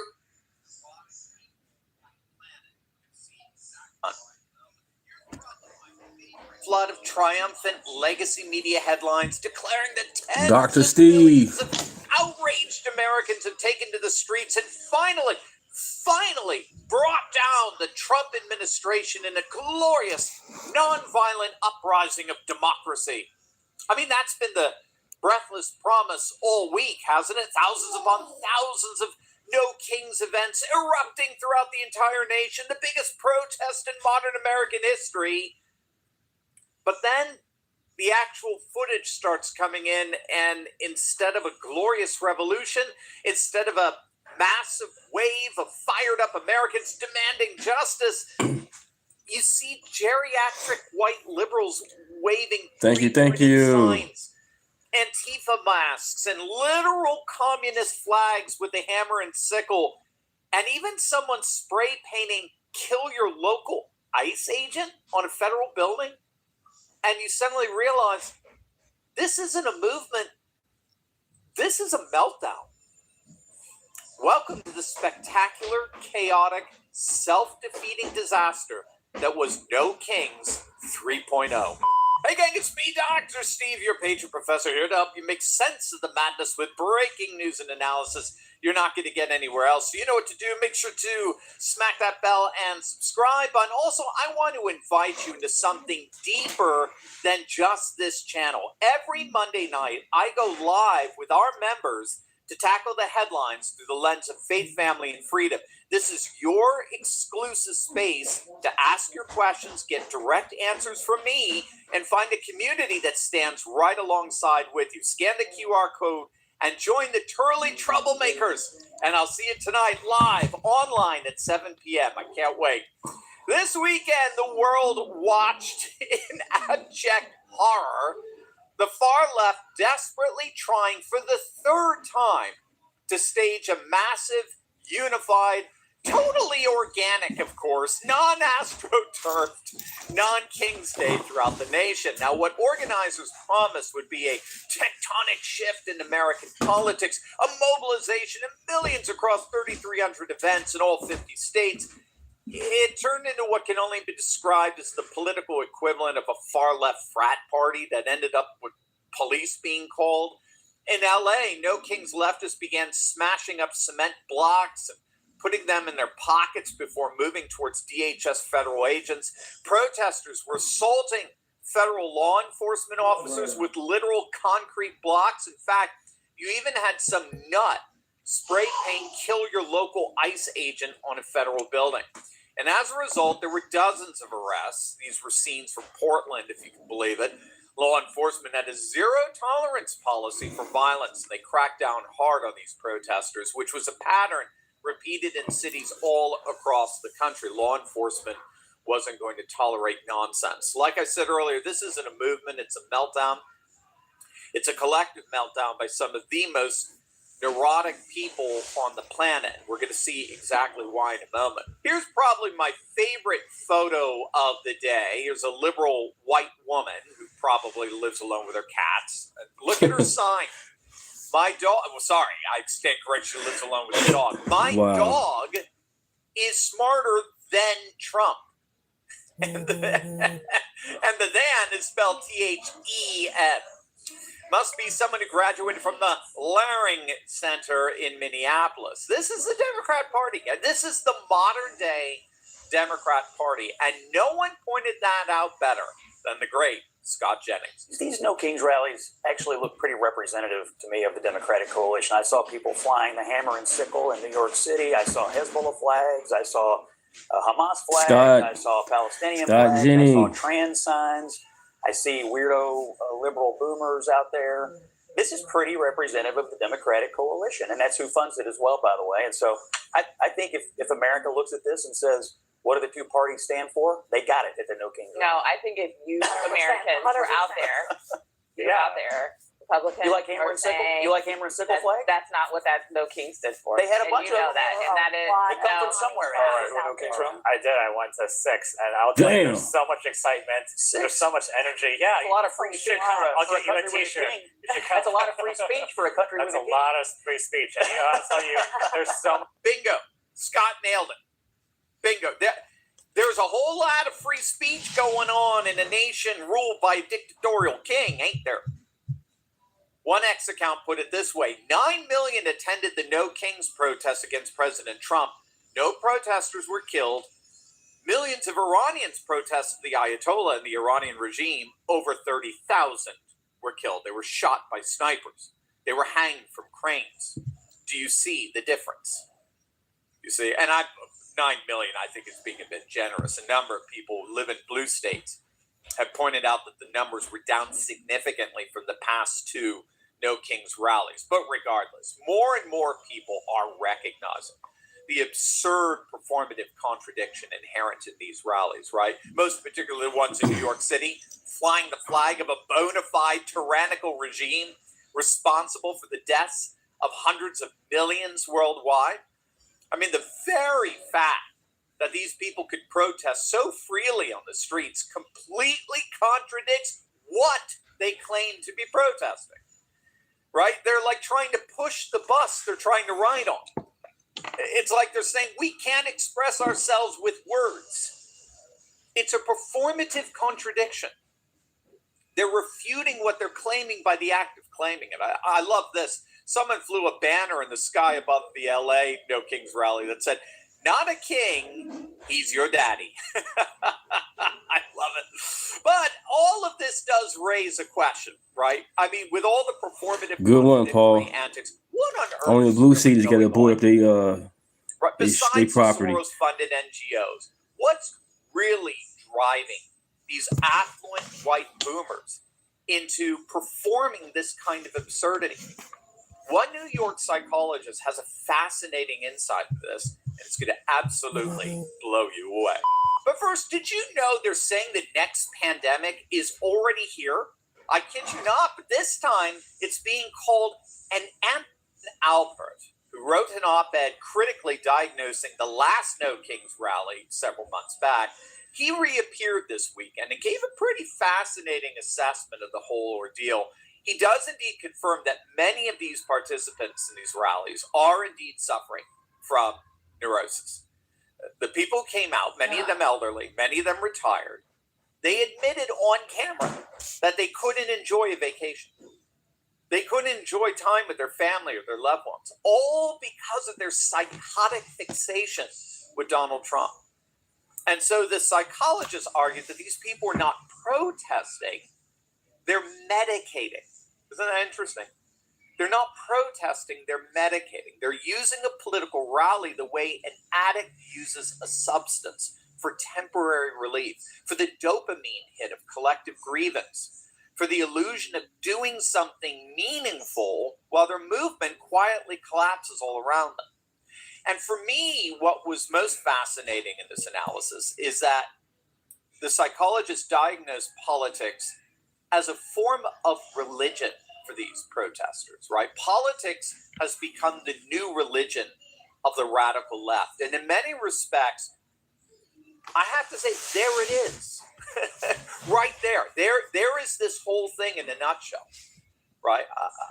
When you strip out the transcendent, when you secularize everything, as the modern world attempted to do over the last century, when you privatize the churches, pushing them out of the public square, the public square itself becomes sacred. Government becomes your new church. Politics becomes your new evangelistic religion. And now the political enemy becomes demonic. And your protests become a revival meeting. Except instead of hope and transformation and grace, you're basically left with good old-fashioned pagan calls for human sacrifice. I mean, there's no grace in this leftist religion. There's no forgiveness. There's only blood guilt. If you're a political enemy, you need to be destroyed. You need to be sacrificed, and the land needs to be purged of you. That's why these protests continue to increasingly descend into violence, because violence is precisely what this bizarre hyper pagan religion requires. And you'll notice, because this is a cult, it only attracts particular kinds of people. The demographics, in the end, exposes this meltdown for what it really is, like Scott Jennings said earlier. This matters enormously for understanding where the Democratic Party is right now. Everywhere you looked across the country this weekend, you saw a sea of overwhelmingly white, overwhelmingly older, overwhelmingly female, affluent liberals. Gen Z, the generation the Democrats have been counting on to save them, to give them an unassailable electoral majority for the rest of the century, was nowhere to be found. Latinos, the other demographic on which Democrats have built their entire future projections, also nowhere to be found. These two demographics in particular, that the Democrat Party has staked everything on, had literally zero interest in this feeble political stunt. And the crowd that did show up, interestingly, they represented what social psychologists call symbolic management of protests. In other words, nobody's putting their livelihood at risk. Nobody's facing real consequences for their participation. The shutdown of what's called life choices. Nobody's sacrificing anything to do this. Just comfortable, affluent, white, elder liberals performing resistance to maintain their self-image as progressive activists while staying safely inside their comfortable liberal bubble. Gang, this is why the right is winning. The left has gone demonstrably performative and psychotic, while the right, like a muscle that's been built through resistance, is fit. It's literally physically fit, flourishing in faith, family, having children while liberals are not, building thriving red states while blue states languish under the weight of their own failed policies. Trump won the popular vote. He's implementing exactly the policies he campaigned on democratically. And what we saw over the weekend is a microcosm of the sad dying state of the Democrat Party. No Kings 3.0 wasn't just a tactical failure. It was a preview of a political movement in its final, desperate phase, mistaking noise for influence and performance for power. The future of American politics will not be written by aging liberals hurling concrete blocks at 007, federal yeah. agents in downtown Los Angeles. It's going to be written by the next generation, the generation that values faith, family, and genuine results over manufactured outrage and political cosplay. As Saturday's events made unmistakably clear, there's a vast difference between authentic political resistance like the MAGA movement that genuinely fought for real. He might be getting too popular. Let that sink in. He was so much of a threat. MAGA was so much of a threat, they had to shut down the entire world, not just the United States. They're hoping you don't remember where this thing came from. It came from China, as President Trump said. And then they were able to finagle something, and Biden's all of a sudden president, and that's when the suffering really set in. It was one thing to have to run around and get shots and everything, and then you got to go through 4 years of that crap. You saw your 401k take a hit. You saw your grandkids' first apartment cost more than your first house. You saw the most diverse administration in history, as if that matters this much. Deliver the most painful economy for working people since the Great Depression. And now here we are in 2026 with Trump back in the White House. And what do you see? The contrast, if you actually look, is night and day. Trump's economy, the real one, the one that's roaring back right now without there being, a foreign disease introduced, is delivering exactly what he promised. So what do they do now? They shut down TSA, and they're causing all these lines. And I want to tell you something about these lines that you're seeing. Notice what airports they keep showing. Houston, constantly. Philadelphia, constantly. Atlanta, constantly. They're seeking out the shitty airports. I just told you a little while ago, Ashley and the kids are down here for spring break. Hey, Ashley, how were the lines in Raleigh? She goes, I thought we had first class service because we walked right in. Thank you, guys. Thank you. No news reporters in Raleigh. No news reporters in Fort Lauderdale. No, but they're in Houston. How you doing, they're Patricia? In Philadelphia. They're in Good afternoon. Atlanta. Why? Why are they there instead of not the airports that are you can just go right Angelo, through? what's up? It's a ruse. Everything about this is a ruse. Even the shenanigans that the Senate did the other night when they shut down and had 3 people in sessions at 3 o'clock in the morning and voted something in. And so what happened immediately after that? Every Democrat is out there telling you it was a 100% vote. Everybody, you weren't even there. It was a fake vote. Wow. The border is secure. Wages aren't being suppressed. Energy dominance is being restored. We're drilling. Pipelines are opening. American oil, we are a net exporter, meaning we export more than we take in. Inflation is tamed back down towards 2%. Stock market at record highs all over again. Unemployment dropping. Black and Hispanic workers seeing the biggest gains. $260,000 a year for electricians to work on data centers. Factories being built and opened. All because Donald Trump is in office. Red states are booming. Blue state holdouts are bleeding. Mondami can't even figure out how to do anything out there without stealing money. And they expect you that this is bad. If you're looking at leadership the way it's supposed to be, that's what America First delivers. The Democrats, they're still peddling the same tired lies.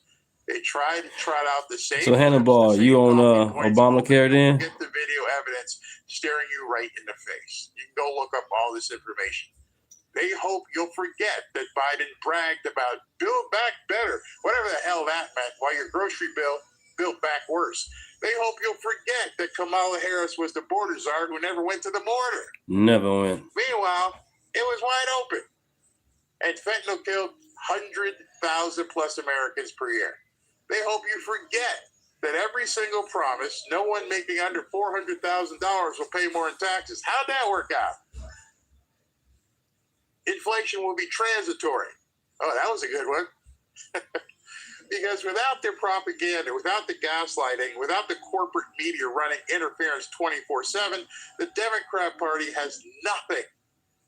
I've been telling you that. They got nothing. No ideas, no results, just the derisive division, debt, and delusion. You know what really gets me, it pisses me off the most about all this? These are the same people who lectured you about facts over feelings when it suited them. The same crowd that called you a conspiracy theorist. So you experienced the noticing BS. certain Okay. things. And how many of these conspiracy theories have ended up coming? All right, stop relying on the government for every goddamn We thing. just had an election down here in Palm Beach. And I was telling everybody, That's the I told problem. you, go back, look at the show. I'm like, just chill. Just wait. And all of a sudden, news broke out that some guy had a flash drive with access to the voting machines. Yeah, what's up with them dancing frogs? He got arrested. We'll see what happens. Everything That's their new mascot, the dancing frogs now for the Democrat. because they know what's coming. They are demanding that you ignore. They try to make the frogs gay or some shit like that, I believe, in the past. Or they already did, experimenting. And they want you to pretend that the last 4 years were the golden age. You, being in MAGA, have to stand strong. You have to help others stand strong. You gotta stand strong. That's right, Barry. Work if people just continue to splinter off. You voted 1 or 2 Stand times. strong, MAGA. Wide open. Even with Trump out of office, still MAGA, America first, regardless. You voted to bring back the Trump economy because you lived through the Biden disaster. So what you need to do is share that. MAGA for life. Fact. Post that on your Facebook page. Post that in your email chains, your church groups. Remind your friends and your enemies and your family, maybe one and the same, your neighbors, who might still be stuck in the blue state bubble. They can pretend all they want, but we have the receipts. We are armed with the weapons we need to win. We've got video. We've got. If you haven't subscribe if you already haven't. Thank you, guys. Thank you. Look anything up. Just go through the things that you endured. Remind them what real economic leadership looks like. Remind them that America doesn't have to be a place where the government spends you into poverty and then tells you need to be grateful for it. Remember to tell them that you want a country where you're not asking the government to do something for you. I showed you that tweet last week where the guy was like, oh, Trump doesn't care about you. I'm like, dude, see, that's your problem. You want someone to embrace you and hold you and nipple feed you. I don't need that. I just need government to get out of the way. Let me do business. Let me figure out things on my own. I'll take responsibility and I will prosper. See, every time they get involved in something, they screw it up on purpose. And that's what you have to remember. They're doing it on purpose. It's not a mistake. It's never been a mistake. They believe them when they tell you who they are. They want high taxes. They want to bring in these newcomers. They don't care about America, and they definitely don't want you prosperous. And if you remember that, and you can tell everybody you know, yeah, you're right. They just want us a form of barefoot and pregnant. That's it. I'm not going there. And you shouldn't either, and you shouldn't accept it. You deserve more. You deserve everything that you can earn. You deserve everything for your family. And success, it shouldn't be a pipe dream. Success shouldn't be something that other people get and you don't get. We all have a ladder. We all have a roadmap as to where we want to go in life. Let's go with it. I'll be back in 90 seconds. Thankfully, she's not up yet, but just remember that.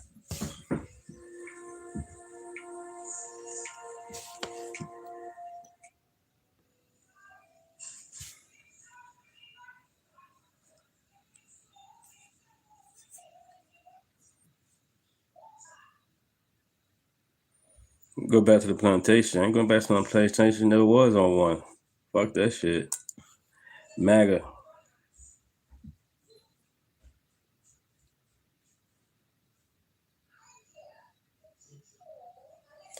All the illegals cause everybody that's on Section 8 and SNAP to go back to work. Well, gotta go to work. All this stuff got exposed.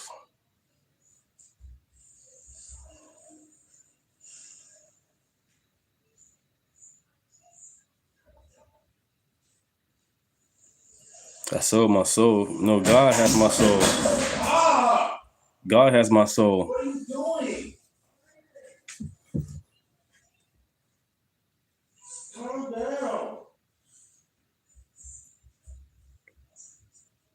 What are you doing too much, boy? You watch this every day. What are you doing? God has my soul. No man has no soul. No man has nobody's soul. Only God. What you talking about?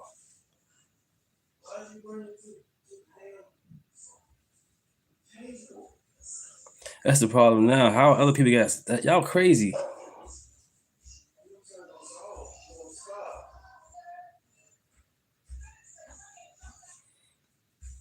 $1964? No, I don't even know about all that really, so I can't comment on it just yet. That's what I heard about it. I think even Dr. King regret doing it or having it being signed or something like that, I believe. Once again, I do my research on it.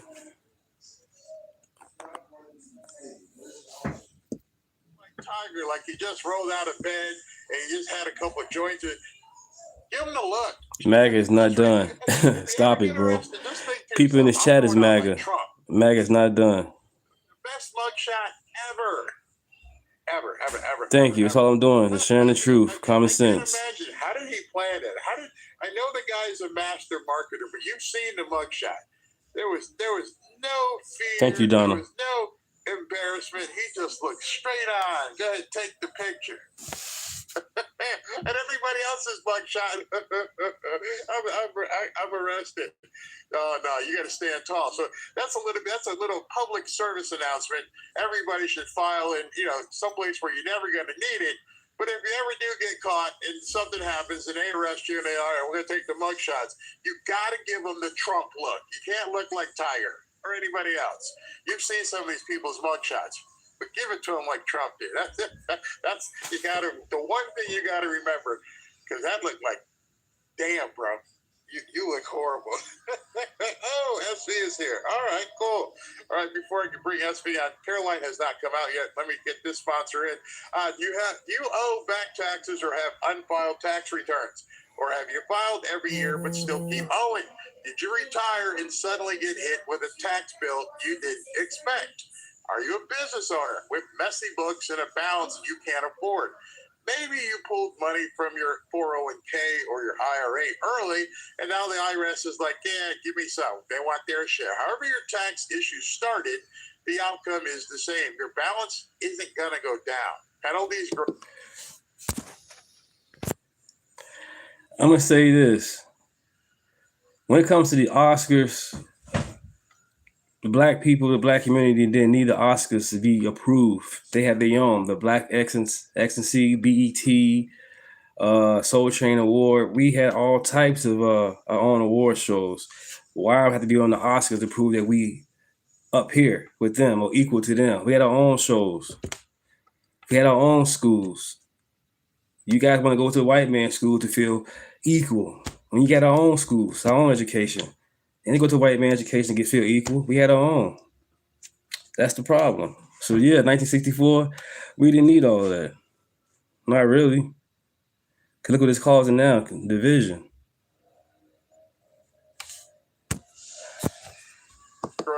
Interest compounds, and many of you are about to owe again for the upcoming tax year. Yep, April 15th is, 15 days away or so. Gotta have a plan in place. Stop what you're doing and call Tax Network USA. The IRS is not waiting. The IRS is enforcing collection. No, we can work together and be together, but the whole the idea, the mentality, the thinking of the person is the issue. They think they have to be with the white man, equal to the white man, white superiority, white supremacy, that dumb shit. It makes no sense. Notice they didn't defund the IRS. That would be somebody I'd like to see a shutdown. Can we find a way to defund the IRS? No. The IRS is enforcing collections through wage garnishments, bank levies, and property seizures. They can even file for you without your consent. This is where Tax Network USA comes in. With over 15 years in business, there hasn't been a tax case they haven't seen or been unable to resolve. They specialize in tax controversies and helps taxpayers nationwide get back on track by resolving back taxes and unfiled returns once and for all. Whether you owe $10,000 or hopefully not $10 million, their team has resolved over $1 billion in tax debt. They can do the same for you, but you have to call them. Call now if you need help with your tax situation. They are offering a free investigative call with the IRS, and after that investigation, they put a clear case plan in place to resolve your tax problem and get you back on track. This is about using your legal rights to take control before the government sets the terms for you. Do not wait for another IRS letter or a frozen bank account. Yes, yes. 866-686-1377. That's 866. Knots are on the move for the first time in over 50 years. That's going to be on Wednesday, April 1st. Wow. And for those who are really interested on the time frame, there's a 2-hour launch window. But I probably won't go live again until Friday evening, Friday, Saturday, and Sunday. No, I went on segregation again. You missed the whole point. I may just do something like this from the beach. Stop the whole white supremacy thing. Stop it. Feel have to be equal to the white man on certain TV shows or certain platforms. That's what I'm talking about. Where we're staying, there's a beautiful sailboat right behind where we're staying on the water in Fort Lauderdale. So right now they're all at lunch, and so I want to get through this so I can get back down there. But I'll figure out something. I'm not even bringing my computer, so I had to come all the way back up to Boca to do this show. But then, you know what's going to happen? I'm going to wake up one morning and he's going to have something scheduled. I'm like, gotta go back to Boca. We'll see. But you're going to have to do it. Yeah, last night on his way back home, he did have a press gaggle, so I'm going to show you guys that now while we're waiting for Caroline to come off. All right, good. I'm sorry, did I cut you off, bro? Oh, no, I was doing. Once again, who cares about the white man looking down or looking up? That's the problem. Who cares? Be you. Have good character, good standings. Who cares what the white man thinks? That's the problem. I always do my cutout and say, good to see you all. Talk to you soon. All right. It's about what God thinks. So we've had very good negotiations today with Iran, getting a lot of the things that they should have given us a long time ago. See how it works out, but they're very good. Moving along very nicely. And they've destroyed a lot of additional targets today. The Navy's gone, the Air Force is gone. We know that. We destroyed many targets. So white man toilet better than the black man toilet? What are you talking about? That's once again, once all together, but the idea of having a white man superior over you or any man over you, that makes no sense.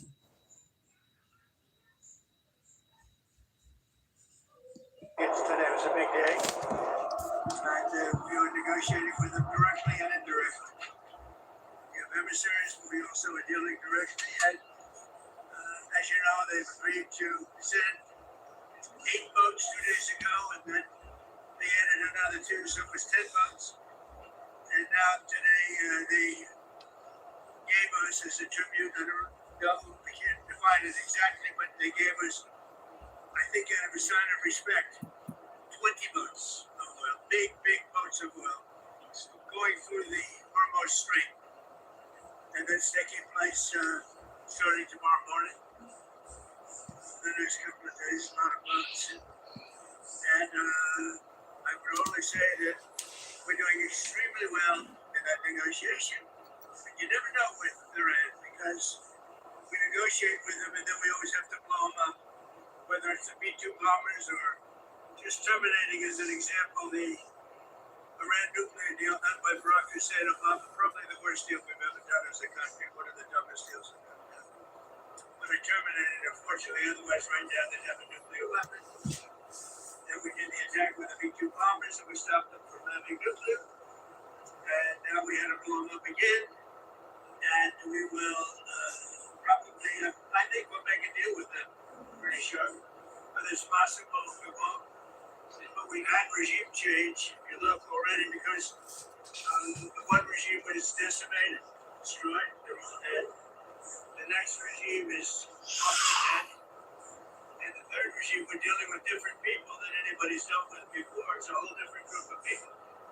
So I would consider that regime change. And frankly, they've been very reasonable. So I think we've had regime change. We can't do much better than that. The regime that was really bad, really evil was the first one. That was done. The second was appointed. And they're gone. They're all dead. Other than one may have a little life in them. And then there really are the third group. And the third group of people that seem to be much more reasonable. It truly is regime change. If regime change is an imperative, I think we have it automatically. I did something today. We just got these in from the architects. A lot of people are talking about how beautiful the ballroom is. For 150 years, they've wanted to build a ballroom at the White House. And other presidents have wanted it. When we have dignitaries coming like President Xi of China or anybody else, we have very small rooms. They're not big enough to handle the kind of capacity that you need. And this is the same height as the White House. It's an incredible fitting. You see what that is, right? Nice. I'll show you. Here's another view. This is coming from right opposite the Treasury building. Beautiful Capitol. Beautiful building. One of the, I think it'll be the finest ballroom of its kind anywhere in the world. A lot of people are giving it really good reviews. Some are giving it reviews without even seeing the building, because this just came out today. These pictures we just made today. We got rid of, quite a while ago, the stairs on the south side. And it's become really beautiful. But it matches and fits the White House. It's also capable of handling the inauguration. We have all bulletproof glass. We have drone-proof roofs, ceilings. Everything's drone-proof and bulletproof. And unfortunately, we're living in an age where that's a good thing. And this is the view from the Treasury, opposite the Treasury. Let me see another one of them. Here's a view on the south with the porch, which is a porch, and it's also a fire stair, basically leading down to the grounds. And that porch will be magnificent, looking in between the columns. They no longer, we took the stairs out that were on the south side and really replaced them with these stairs. So you have an open porch and you have the closed porch under the columns, overlooking the Washington. Did you hear our amen there? Brian, I don't know why you keep asking the same question. I went to a diverse school. I went to a school in Chicago, west side of Chicago. It's not about being segregation. It's about thinking that the white man is better than you or somebody else is better than you. That's what I'm talking about. So I want everybody to be together. But the idea how they got to separate is saying they better than each other or worse than each other. That's not cool.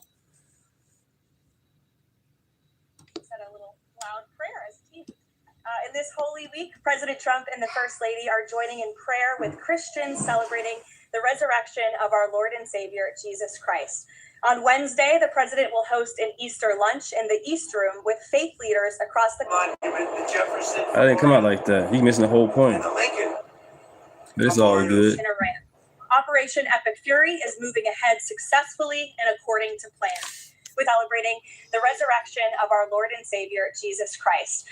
On Wednesday, the president will host an Easter lunch in the East Room with faith leaders across the country to celebrate Holy Week. With respect to the ongoing major combat operations in Iran, Operation Epic Fury is moving ahead successfully and according to plan. With each passing day, the United States military is increasing its advantage over the terrorist Iranian regime. More than 11,000 enemy targets have been struck to date, each strike further crippling the regime's offensive and defensive capabilities and creating more leverage for the United States and our allies. Compared to the start of the operation, Iran's ballistic missile and drone attacks are down by roughly 90%. The United States is also decimating the Iranian regime's navy.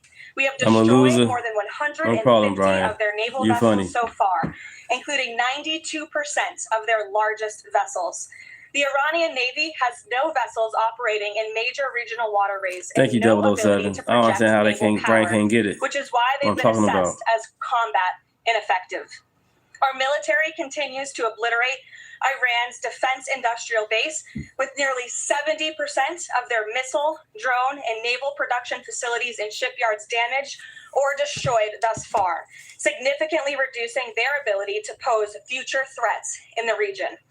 U.S. and Israeli joint forces control the skies and have asserted air dominance over Iran, completing more than 11,000 successful combat flights thus far. I'm a loser, I'm brainwashed.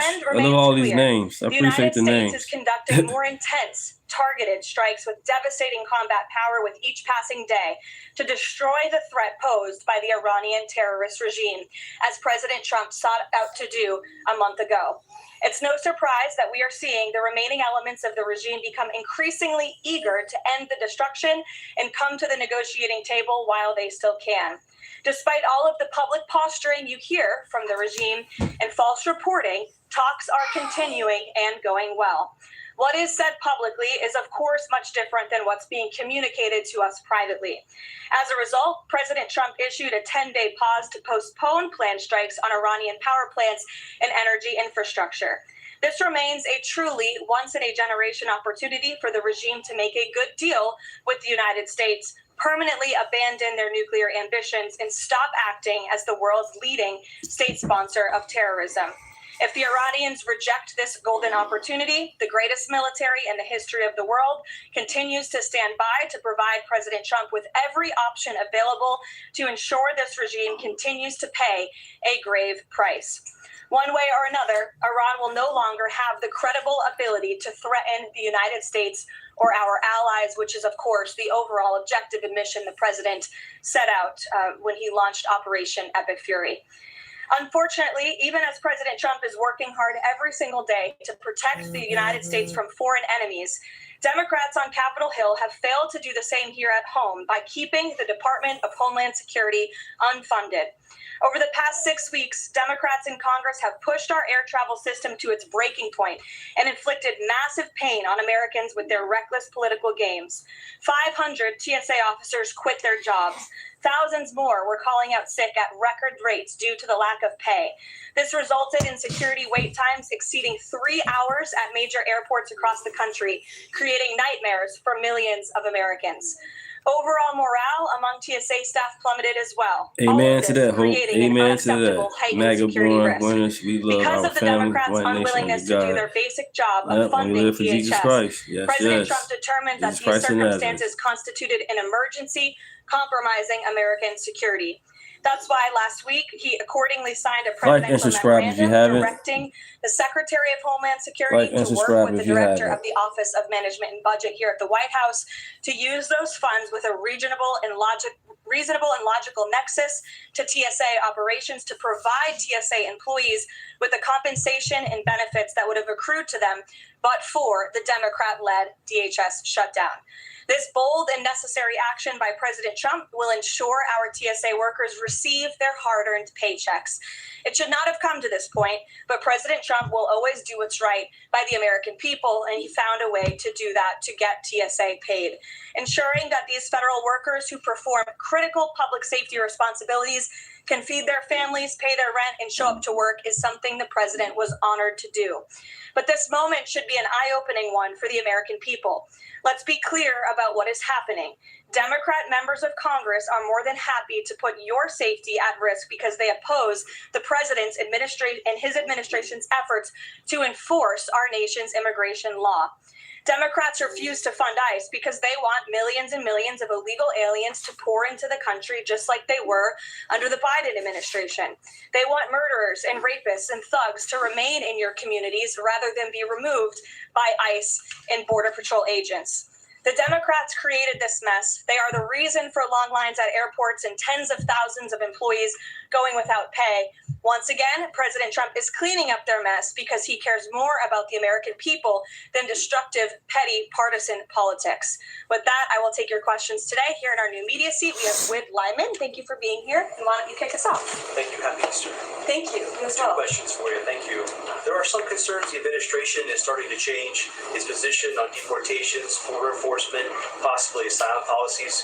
What would you say to Americans that are somewhat concerned that the shift has happened? Sure. Well, while there has, of course, been a change in leadership at the Department of Homeland Security with former Senator, now Secretary Mullen, joining the president's cabinet, I can assure the American people there has not been a change in policy. It has always been the policy of this president and this administration to deport the worst of the worst illegal alien criminals from our communities. That's something I know Secretary Mullen remains wholeheartedly committed to doing. And it's something that is overwhelmingly popular with the American people. And it's something that is necessary to protect our homeland and to prevent deaths of Americans in our country. Just last week, Sheridan Gorman, a young woman in Chicago, was shot and killed on the street walking with her friends outside of her university by a illegal alien from Venezuela who had no right to be here in the first place. And it's despicable that Democrats are currently defunding the department that's responsible for removing illegal aliens like that. And I would also add it's despicable that the lack of coverage of this young woman's case, of her life, and the way that it was tragically cut short. I saw a survey over the weekend that I'd like to bring to all of your attention. This is the media coverage of the case of Sheridan Gorman.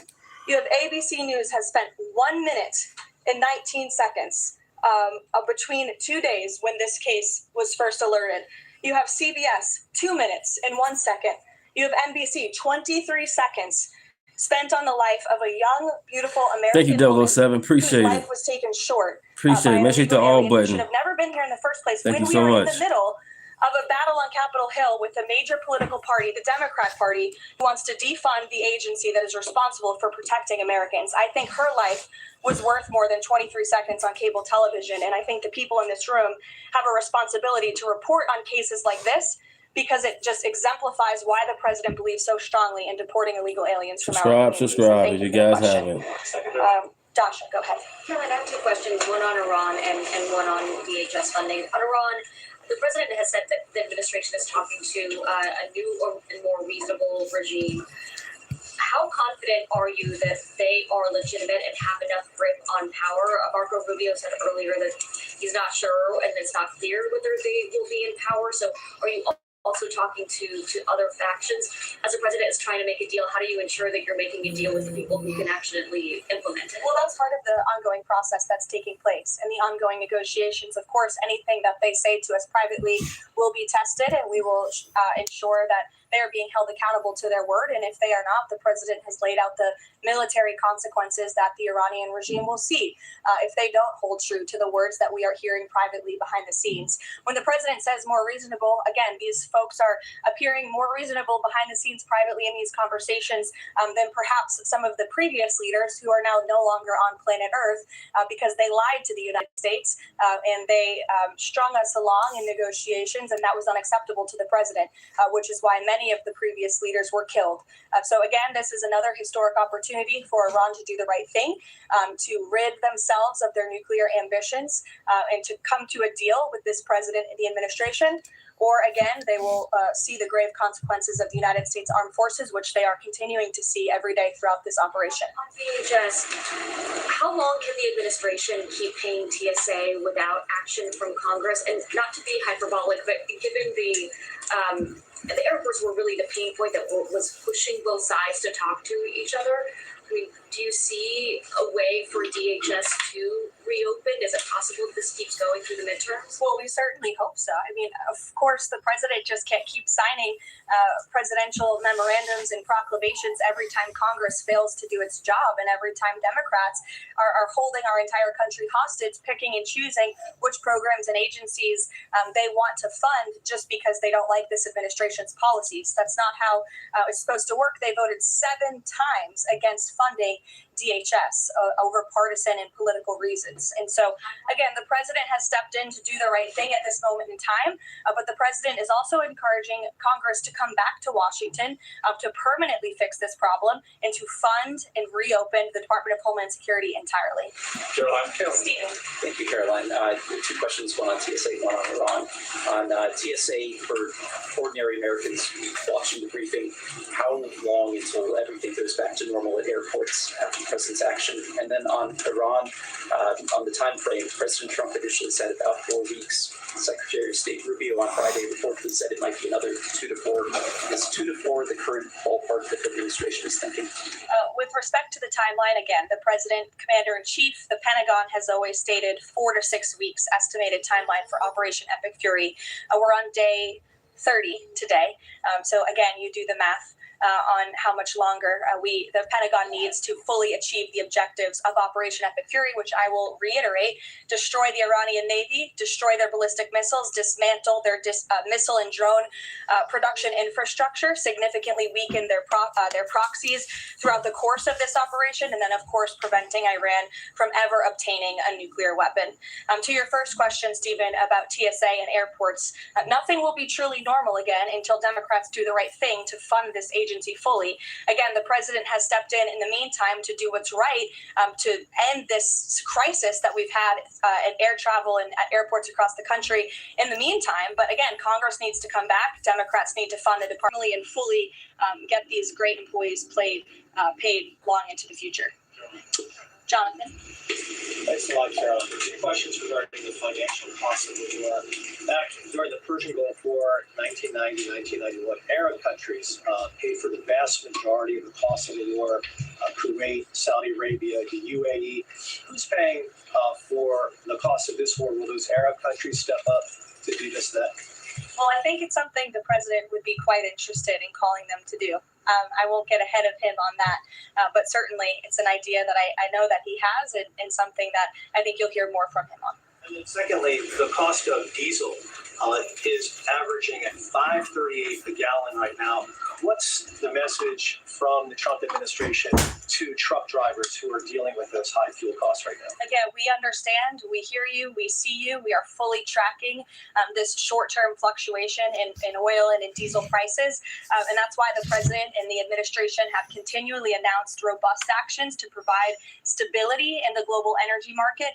As you know, political risk insurance, one of those actions, allowing countries to purchase sanctioned oil just to increase the supply. In the meantime, we've worked to release 400 billion barrels of oil and refined products as well. We issued the 60-day Jones Act waiver. All of this has, with the goal of increasing supply to create stabilization in the market in the meantime. But the overall message, as we've repeatedly stated, is, again, these are short-term actions and short-term price fluctuations for the long-term benefit of ending the threat that Iran poses to the United States of America, our troops, and our allies in the region, and ensuring that this regime can no longer control the world's free flow of energy through the Strait of Hormuz, which is something the administration continues to tackle day by day as well. Just 2 questions. Which Jennifer? I'll go to both of them. Go ahead. So 2 questions. One on China and one on Iran. On China, ahead of the president's trip to Beijing, will there be a working level meeting with Secretary Bessent, Jameson Greer, et cetera? And when will that be? I do expect cabinet officials to travel to China ahead of time. I don't have a readout on their schedules for you, but this is something we typically do with international travel, as you know. So I'll talk to the Treasury Department and the cabinet myself, and we'll get you that answer. But we do expect them to move ahead of time. Okay, and thank you. And on Iran, if Iran is kind of cherry picking what tankers get to go through the Strait now and contemplating big tolls on those tankers, is that consistent, or how is that consistent really with the president's message about really wanting the Strait to be fully open? Does the administration support a regime or system where Iran is effectively charging tolls on these vessels to access? That's not something we support, and I would reject that they are cherry picking. In fact, as you know, these tankers that are moving through, the 10 that were previously announced, and now the new 20, the announcement of 20 additional tankers, which we expect. So how do you square kind of those two? Well, 4 to 6 weeks estimated timeline. Again, you just said we're on day 30 of the operation.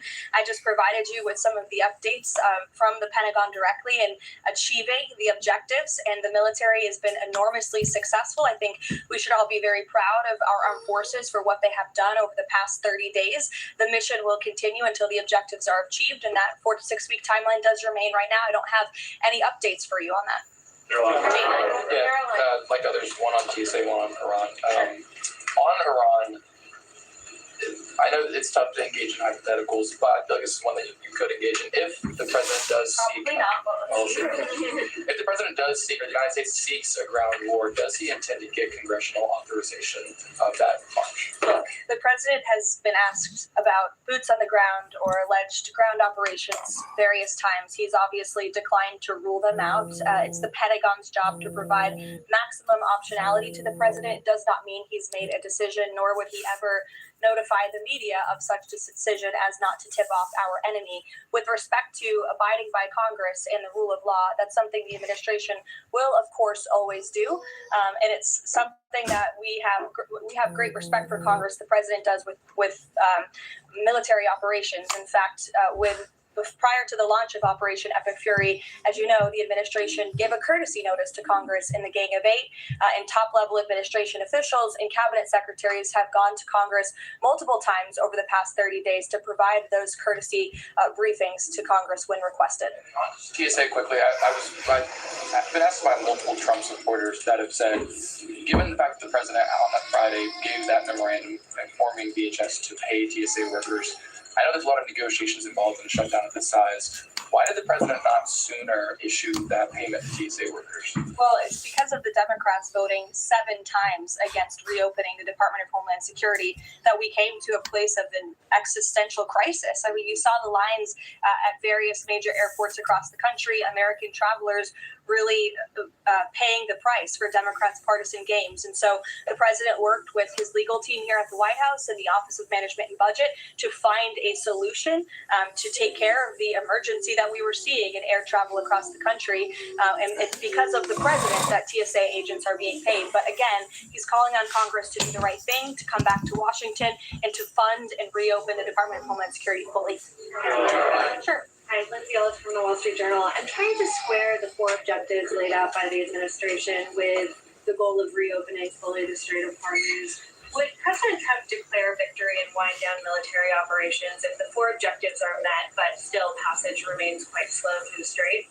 Look, as I've said repeatedly and as the president has laid out, the objectives of Operation Epic Fury are as follows: destroying the Iranian Navy, destroying their ballistic missiles, dismantling their defense industrial infrastructure that produces those weapons that have long threatened the United States and our allies, and then, of course, preventing Iran from ever obtaining a nuclear weapon. The full reopening of the Strait is something the administration is working towards, but the core objectives of the operation have been clearly defined for the American people by the Commander-in-Chief.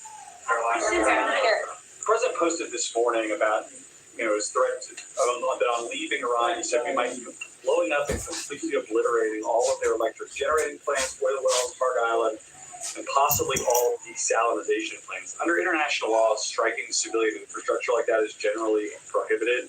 Why is the president threatening what would amount to potentially a war crime with the U.S. military? And how do you square that with the administration repeatedly saying that the U.S. does not target civilians? Look, the president has made it quite clear to the Iranian regime at this moment in time, as evidenced by the statement that you just read, that their best move is to make a deal, or else the United States Armed Forces has capabilities beyond their wildest imagination, and the president is not afraid to use them. That's not what I said, Garrett. And you're saying the word potential for a reason, because I'm sure some experts are telling you that in your ear to try to ask me that question. Of course, this administration and the United States Armed Forces will always act within the confines of the law. But with respect to achieving the full objectives of Operation Epic Fury, President Trump is going to move forward unabated, and he expects the Iranian regime to make a deal with the administration. Skyden, which of those objectives would destroying the desalinization plant most help? Haley, go ahead. Thanks, Caroline. I want to follow up on Iran.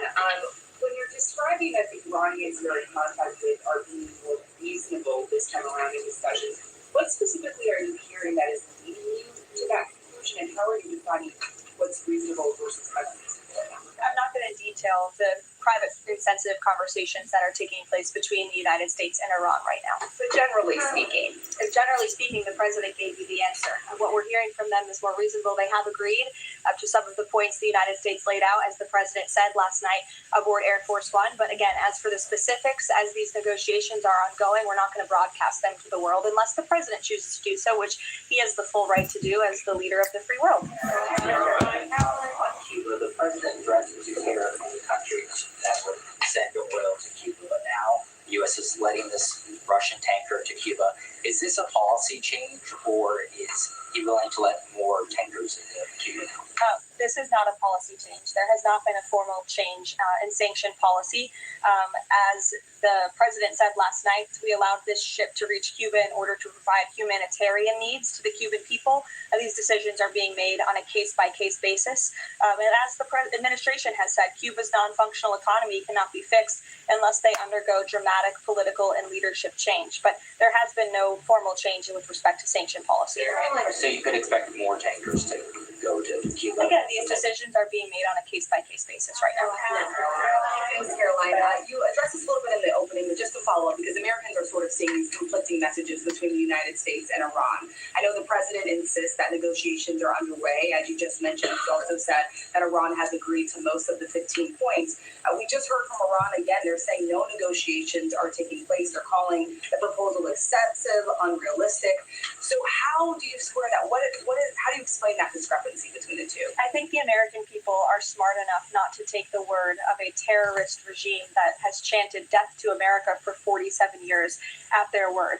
And I hope the journalists in this room are wise enough not to take an Iranian regime that has repeatedly lied about our country, about our values, about everyone in this room, frankly, for nearly 5 decades. So I think the American public are smart enough to understand that. Just to follow up on the objectives, you've laid them out, but I know the president has set a deadline for April 6th in just 1 week. What does the president need to see to not move forward with those strikes by April 6th? Well, I think he said it in his Truth Social post this morning. He wants to see a deal over the next 10 days. That timeline is waning, several days left, and we'll see. I won't get ahead of it. We'll see what happens at the end of the 10-day period.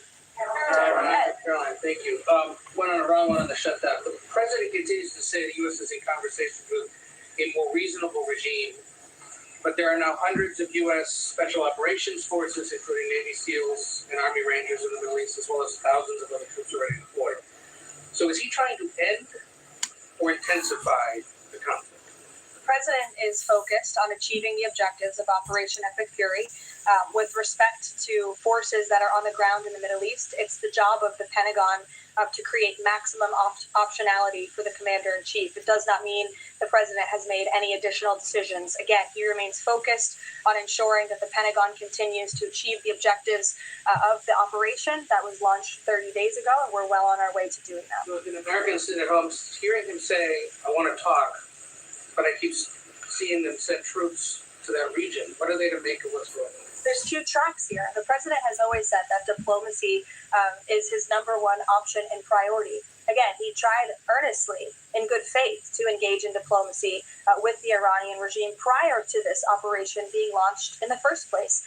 He wanted to strike a deal, and he sent his top negotiators to do so. They spent an extensive amount of time and effort trying to strike a deal, and unfortunately, the previous regime, again, many of those leaders no longer with us here on Earth because they face the consequences of the United States military. So if there's ever a chance for a deal. Again, the president is open to listening, but it does not deter him from focusing on the military objectives that he set out 30 days ago and that our military is continuing to achieve day by day. On the shutdown, he signed the national emergency order last Thursday, making sure TSA officers will be paid. There's still other civilian DHS employees, however, who are not being paid. Yes. He signed something similar to ensure they also get paid. Look, the president will always look into ways that we can make sure that the American people are being taken care of and doing what's right by the American people. But again, it's ridiculous that the president even has to go to the length of working with the legal. Stop paying no damn protest at the No King protest bullshit. They pay the ICE agents. And also the ICE agents pay the TSA agents. They got all this money to these protesters, but y'all can't send it to the TSA agents. Think about that. Pay protesters on bullshit, but you got TSA workers that's actually dealing with the public day in, day out. Come on, y'all. Team and the Office of Management and Budget to identify these funds. It is the job of Congress to fund these agencies, and Democrats in Congress have voted 7 times against funding the Department of Homeland Security. Congress should come back and they should get it done. The president again made the decision to prevent this existential crisis we were seeing at our nation's airports across the country that was only going to get worse, and that's why he wants Congress to do his job. I think since you mentioned, I'll go to you as well. Since you mentioned Easter and prayers, I wanted to ask you about something the Pope said yesterday. So Pope Leo said yesterday, and I quote him, "God does not listen to the prayer of those who wage war." Can you comment on that? I think our nation was a nation founded 250 years ago almost on Judeo-Christian values, and we've seen presidents, we've seen the leaders of the Department of War, and we've seen our troops go to prayer during the most turbulent times in our nation's history. And I don't think there's anything wrong with our military leaders or with the president calling on the American people to pray for our service members and those who are serving our country overseas. In fact, I think it's a very noble thing to do. And if you talk to many service members, they will tell you they appreciate the prayers and support from the commander-in-chief and from his cabinet. Caroline, thank you. President Trump told the New York Post that a response is coming shortly to Tehran attacking Israel's largest oil refinery. Is there a timeline on that? Is that tied to the success or not of the negotiations? I don't have any updates for you on the president's comments. Consider the IRGC in control of Iran. Well, look, as Secretary Rubio said today, the leadership is very pragmatic, and we have really... Lebanon, that's a thrift store. We'll put in a higher bid. What do you mean? We're paying her to not talk. If that's what you guys want to do. Protest card. Enjoy. Hey, you guys heard it here first, guys. They're paid protesters. I just caught it on camera. I don't get paid for this. Has neutered their intercommunication systems, and that's part of this process of diplomacy to continue figuring out exactly who's in charge. I don't get paid for this interview. How do you feel? Because we had an open border for 4 years. All of these illegal immigrants were coming in, especially here. You've seen this. Hold on, let me take the cap off. Cash and cap off. Oh. What if we, as Republicans, would have went to the border and how do you feel? Because we had an open border for 4 years. All of these illegal immigrants were coming in, especially here. You've seen this. Sometimes I think, well, why didn't we have protests at the border and show what was going on? What if we, as Republicans, would have went to the border and protested? Instead, we just let everybody come in. You know why? It's because we don't have a George Soros that's funding these outrages. These people are being paid between $80,000 and $120,000 a year to be paid protesters. When you're a paid protester and you're a kind of a wingnut, those two things go hand in hand. And yes, you'll fly to other cities. Brian, is that your question, Brian? This is a California mayor. Put your body at risk of fighting the federal government. There's an anarchy happening that I worry about people. I know people are compassionate. Okay, you can say you actually proof. Here's the proof right here. California mayor saying they're being paid. What else you want me to do? Of the federal government. Where's your proof? I'll follow this law, but I won't follow that law. I'll be an anarchist here, but I won't be an anarchist there. I'll fight against anarchy in some other way. Then you're just inviting the destruction of the country as a whole. Because without the rule of law, we're going to fold.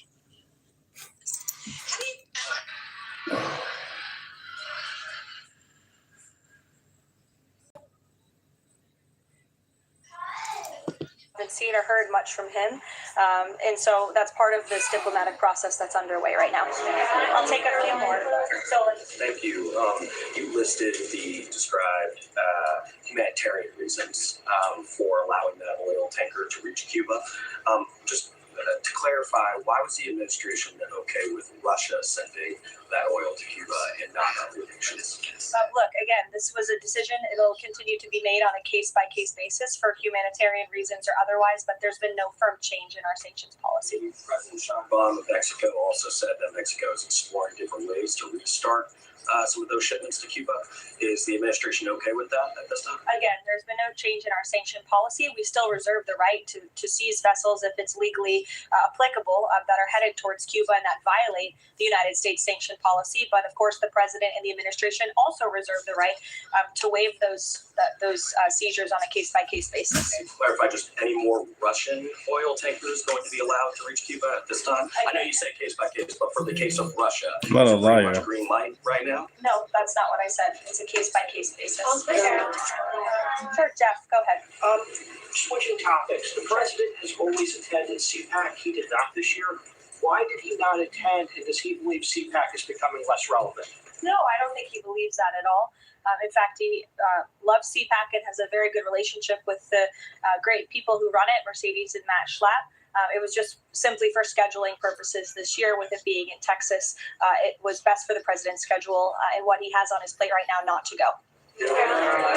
Michael. Thank you, Caroline.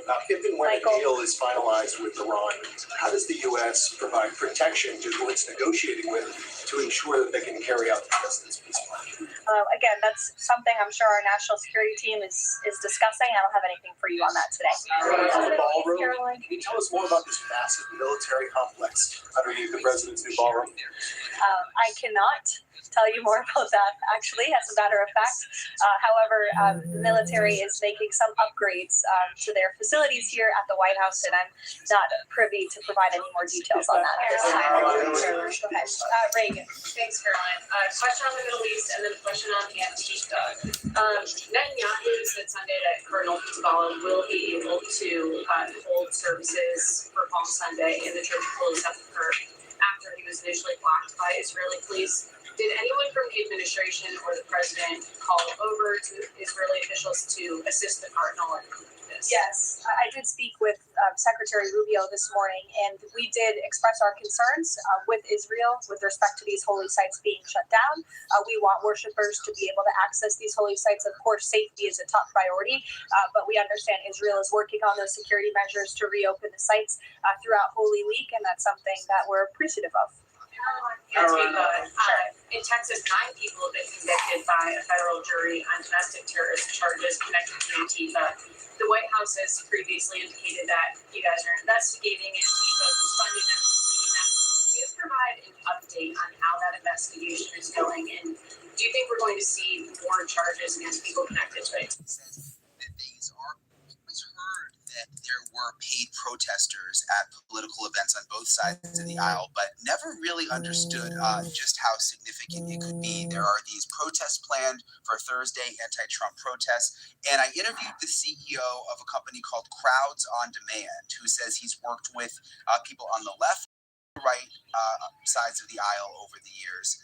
And he says that he was offered a $20 million contract to help organize these protests on Thursday. And when I say organize, mainly to pay protesters to come out to the protests around the country. Now, he says that these are people who do believe in the cause. They make sure of that. They do interviews with them, but they get paid hundreds of dollars. And he actually turned down the contract. Here's what he told me. Have the organizers of the July 17th demonstrations approached you? Interests aligned with the organizers. Now you want to cherry pick since 8 months ago. It doesn't matter. Still getting paid today as well. Nothing has changed on this. Have approached us, and in fact, we rejected an offer that probably is worth around $20 million. $20 million? Correct. I mean, this is a nationwide thing, right? It's not to say I would have made $20 million personally, but the value of the contract would have been worth around that amount nationwide to organize huge demonstrations around the country. But personally, I just don't think it's effective. So I'm not trying to call myself virtuous for rejecting it. What I'm saying is, I'm rejecting it not because I don't want to take the business, but because, frankly, this is going to be ineffective. It's going to make us all look bad. So that was Adam Swart, the CEO of Crowds on Demand. And again, he said that he stands by the fact that he pays these protesters because he says that they believe in the cause and that it gives them a reason to be able to leave work and still earn some money while they're doing something that they're passionate about. But again, he did not want to take part in this protest event on.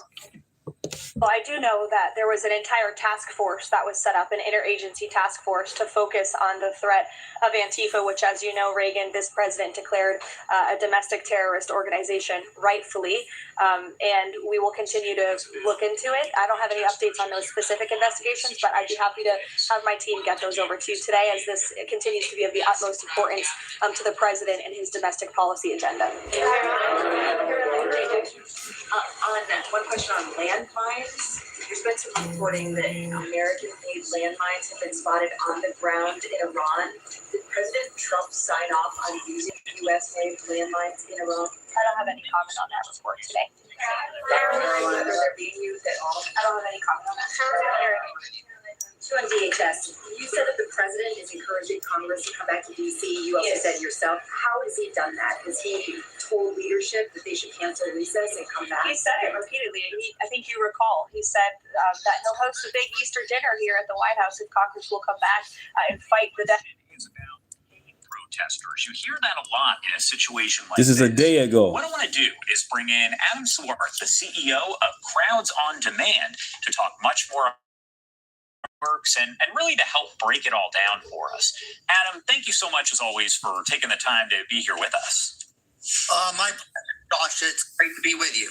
And Adam, first off, I wanted to talk to you just a little generally here because, of course, you have your company, Crowds on Demand, but I wanted to ask, people actually do pay for protesters to show up. That's correct, right? And there's a lawful legal use of paid protesters, just like paid lawyers or paid other kind of advocates.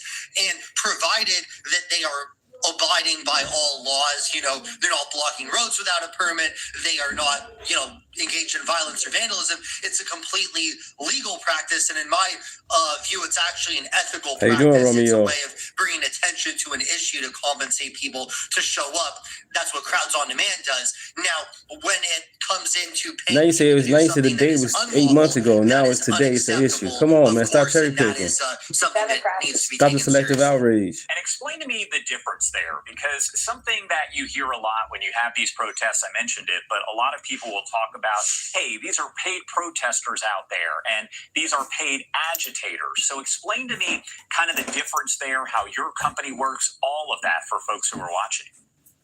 Well, first off, I think that both sides, right and left, love to sort of accuse the other side of being compensated as if to delegitimize the other side, right? Like even the term AstroTurf, right? It comes from the idea that people on my side are genuine, people on your side are not. So I think there's a little bit of a finger pointing, finger wagging going on there where it's people 9 minutes want long. to try to delegitimize the other side.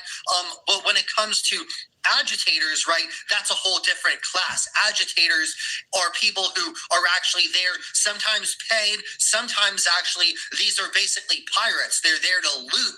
As crazy as that might seem, they see opportunities for chaos with large-scale demonstrations, and they come in to create chaos either for fun or to actually make money off of it in some sort of criminal activity, capitalizing off chaos, and that obviously is completely unlawful.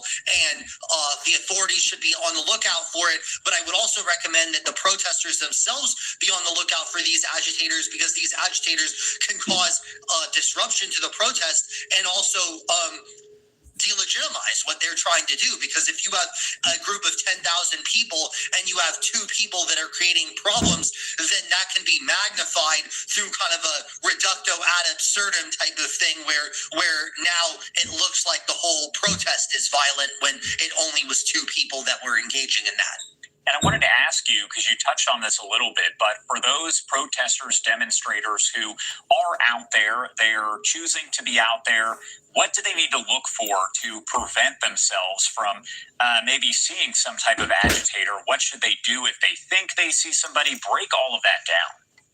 Well, number one, it's very important to recognize that most of these rallies are lawful, permitted, peaceful First Amendment expressions. So if you are out there expressing your peaceful First Amendment right, you should be on the lookout for people who aren't doing that for your own safety. So if you see people who are talking about creating Thank you.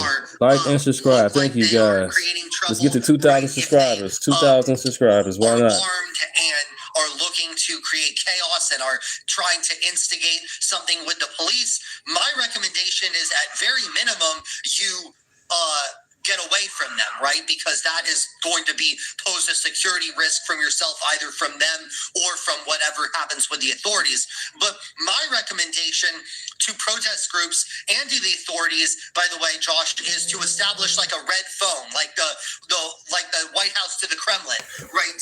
Thank you. Let's do it. Thank you. And the protesters, you need someone of the protest leaders and someone on the authorities side to be in constant contact to make sure that the First Amendment rights are protected, but that chaos does not ensue, and that if there is an incident, that it can be de-escalated quickly rather than causing a bigger problem which hurts the people of the city and infringes on the First Amendment rights of the protesters.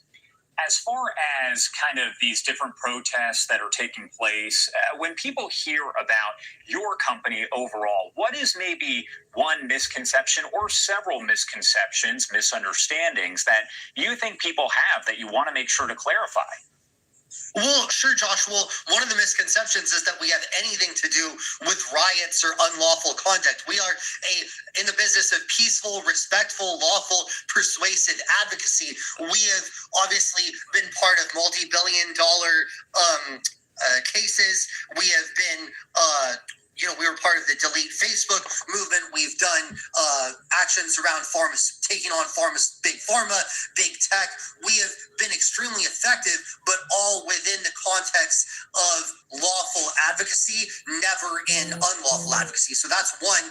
The second part is the ethics of what we do. As I said just now, we've done amazing campaigns that I think made our country better, but also through the actions have hired people who actually agree with the cause. We just facilitate their activism. So one misnomer is that, at least in Crowds on Man's case, is that we have people who don't care about the issue, when the opposite is true. We actually vet everyone who participates in each one of our events to make sure they care about the issue and are committed to peaceful, respectful advocacy. So those are kind of the two biggest things that people don't really understand about us. So I like to come on shows like this because people see like a riot or people see someone who doesn't care about an issue protesting and they associate it falsely with us, and that's just not true. I have to ask kind of the other side here as I play devil's advocate overall. When you talk about people hiring protesters, demonstrators for rallies and things of that nature, do you think in any way, or what would you say to folks who say that this is creating a false impression of how many people actually care about a specific issue? Well, I think that in reality, Josh, before 1911, members of the British Parliament were right. Don't stand in the highways, right? So as a result, only wealthy people could have realistically become a member of the British Parliament. What Crowds on Demand does is we pay people to express their actual opinions and go out there, right? And a lot of those people are hourly workers or people who have childcare and all of this sort of thing who wouldn't otherwise be able to go. So that's number one. The second part, honestly, is that what we're doing is we are a publicity magnet. We create publicity, but if the cause is not compelling, we can't make a bad cause work ultimately because it's just not going to, like, we can get a lot of attention for it.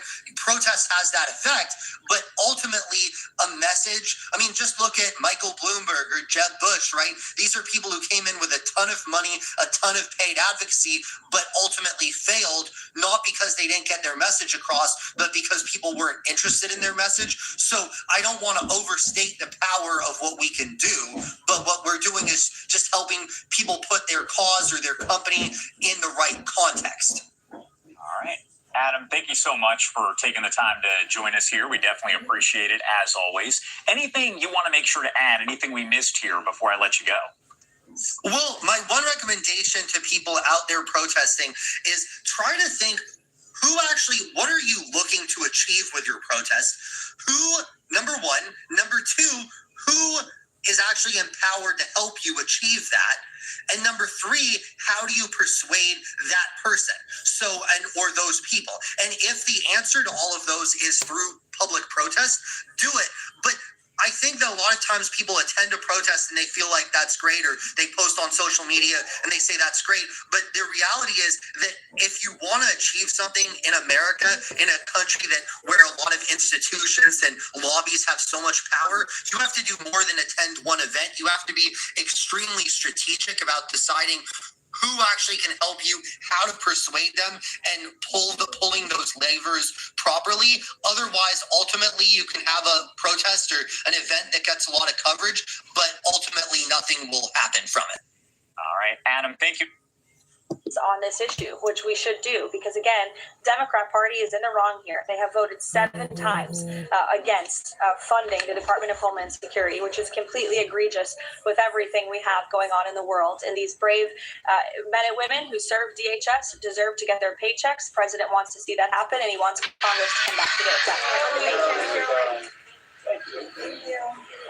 All right, you've been listening to Caroline Levitt. All right, so I want to go back to something she said, and there's a lot going. I'm gonna go ahead and cut it off, you guys. I appreciate you guys so much. You guys are a blessing. We're growing together. I've been streaming for 4 hours and 18 minutes. I'll be back tomorrow.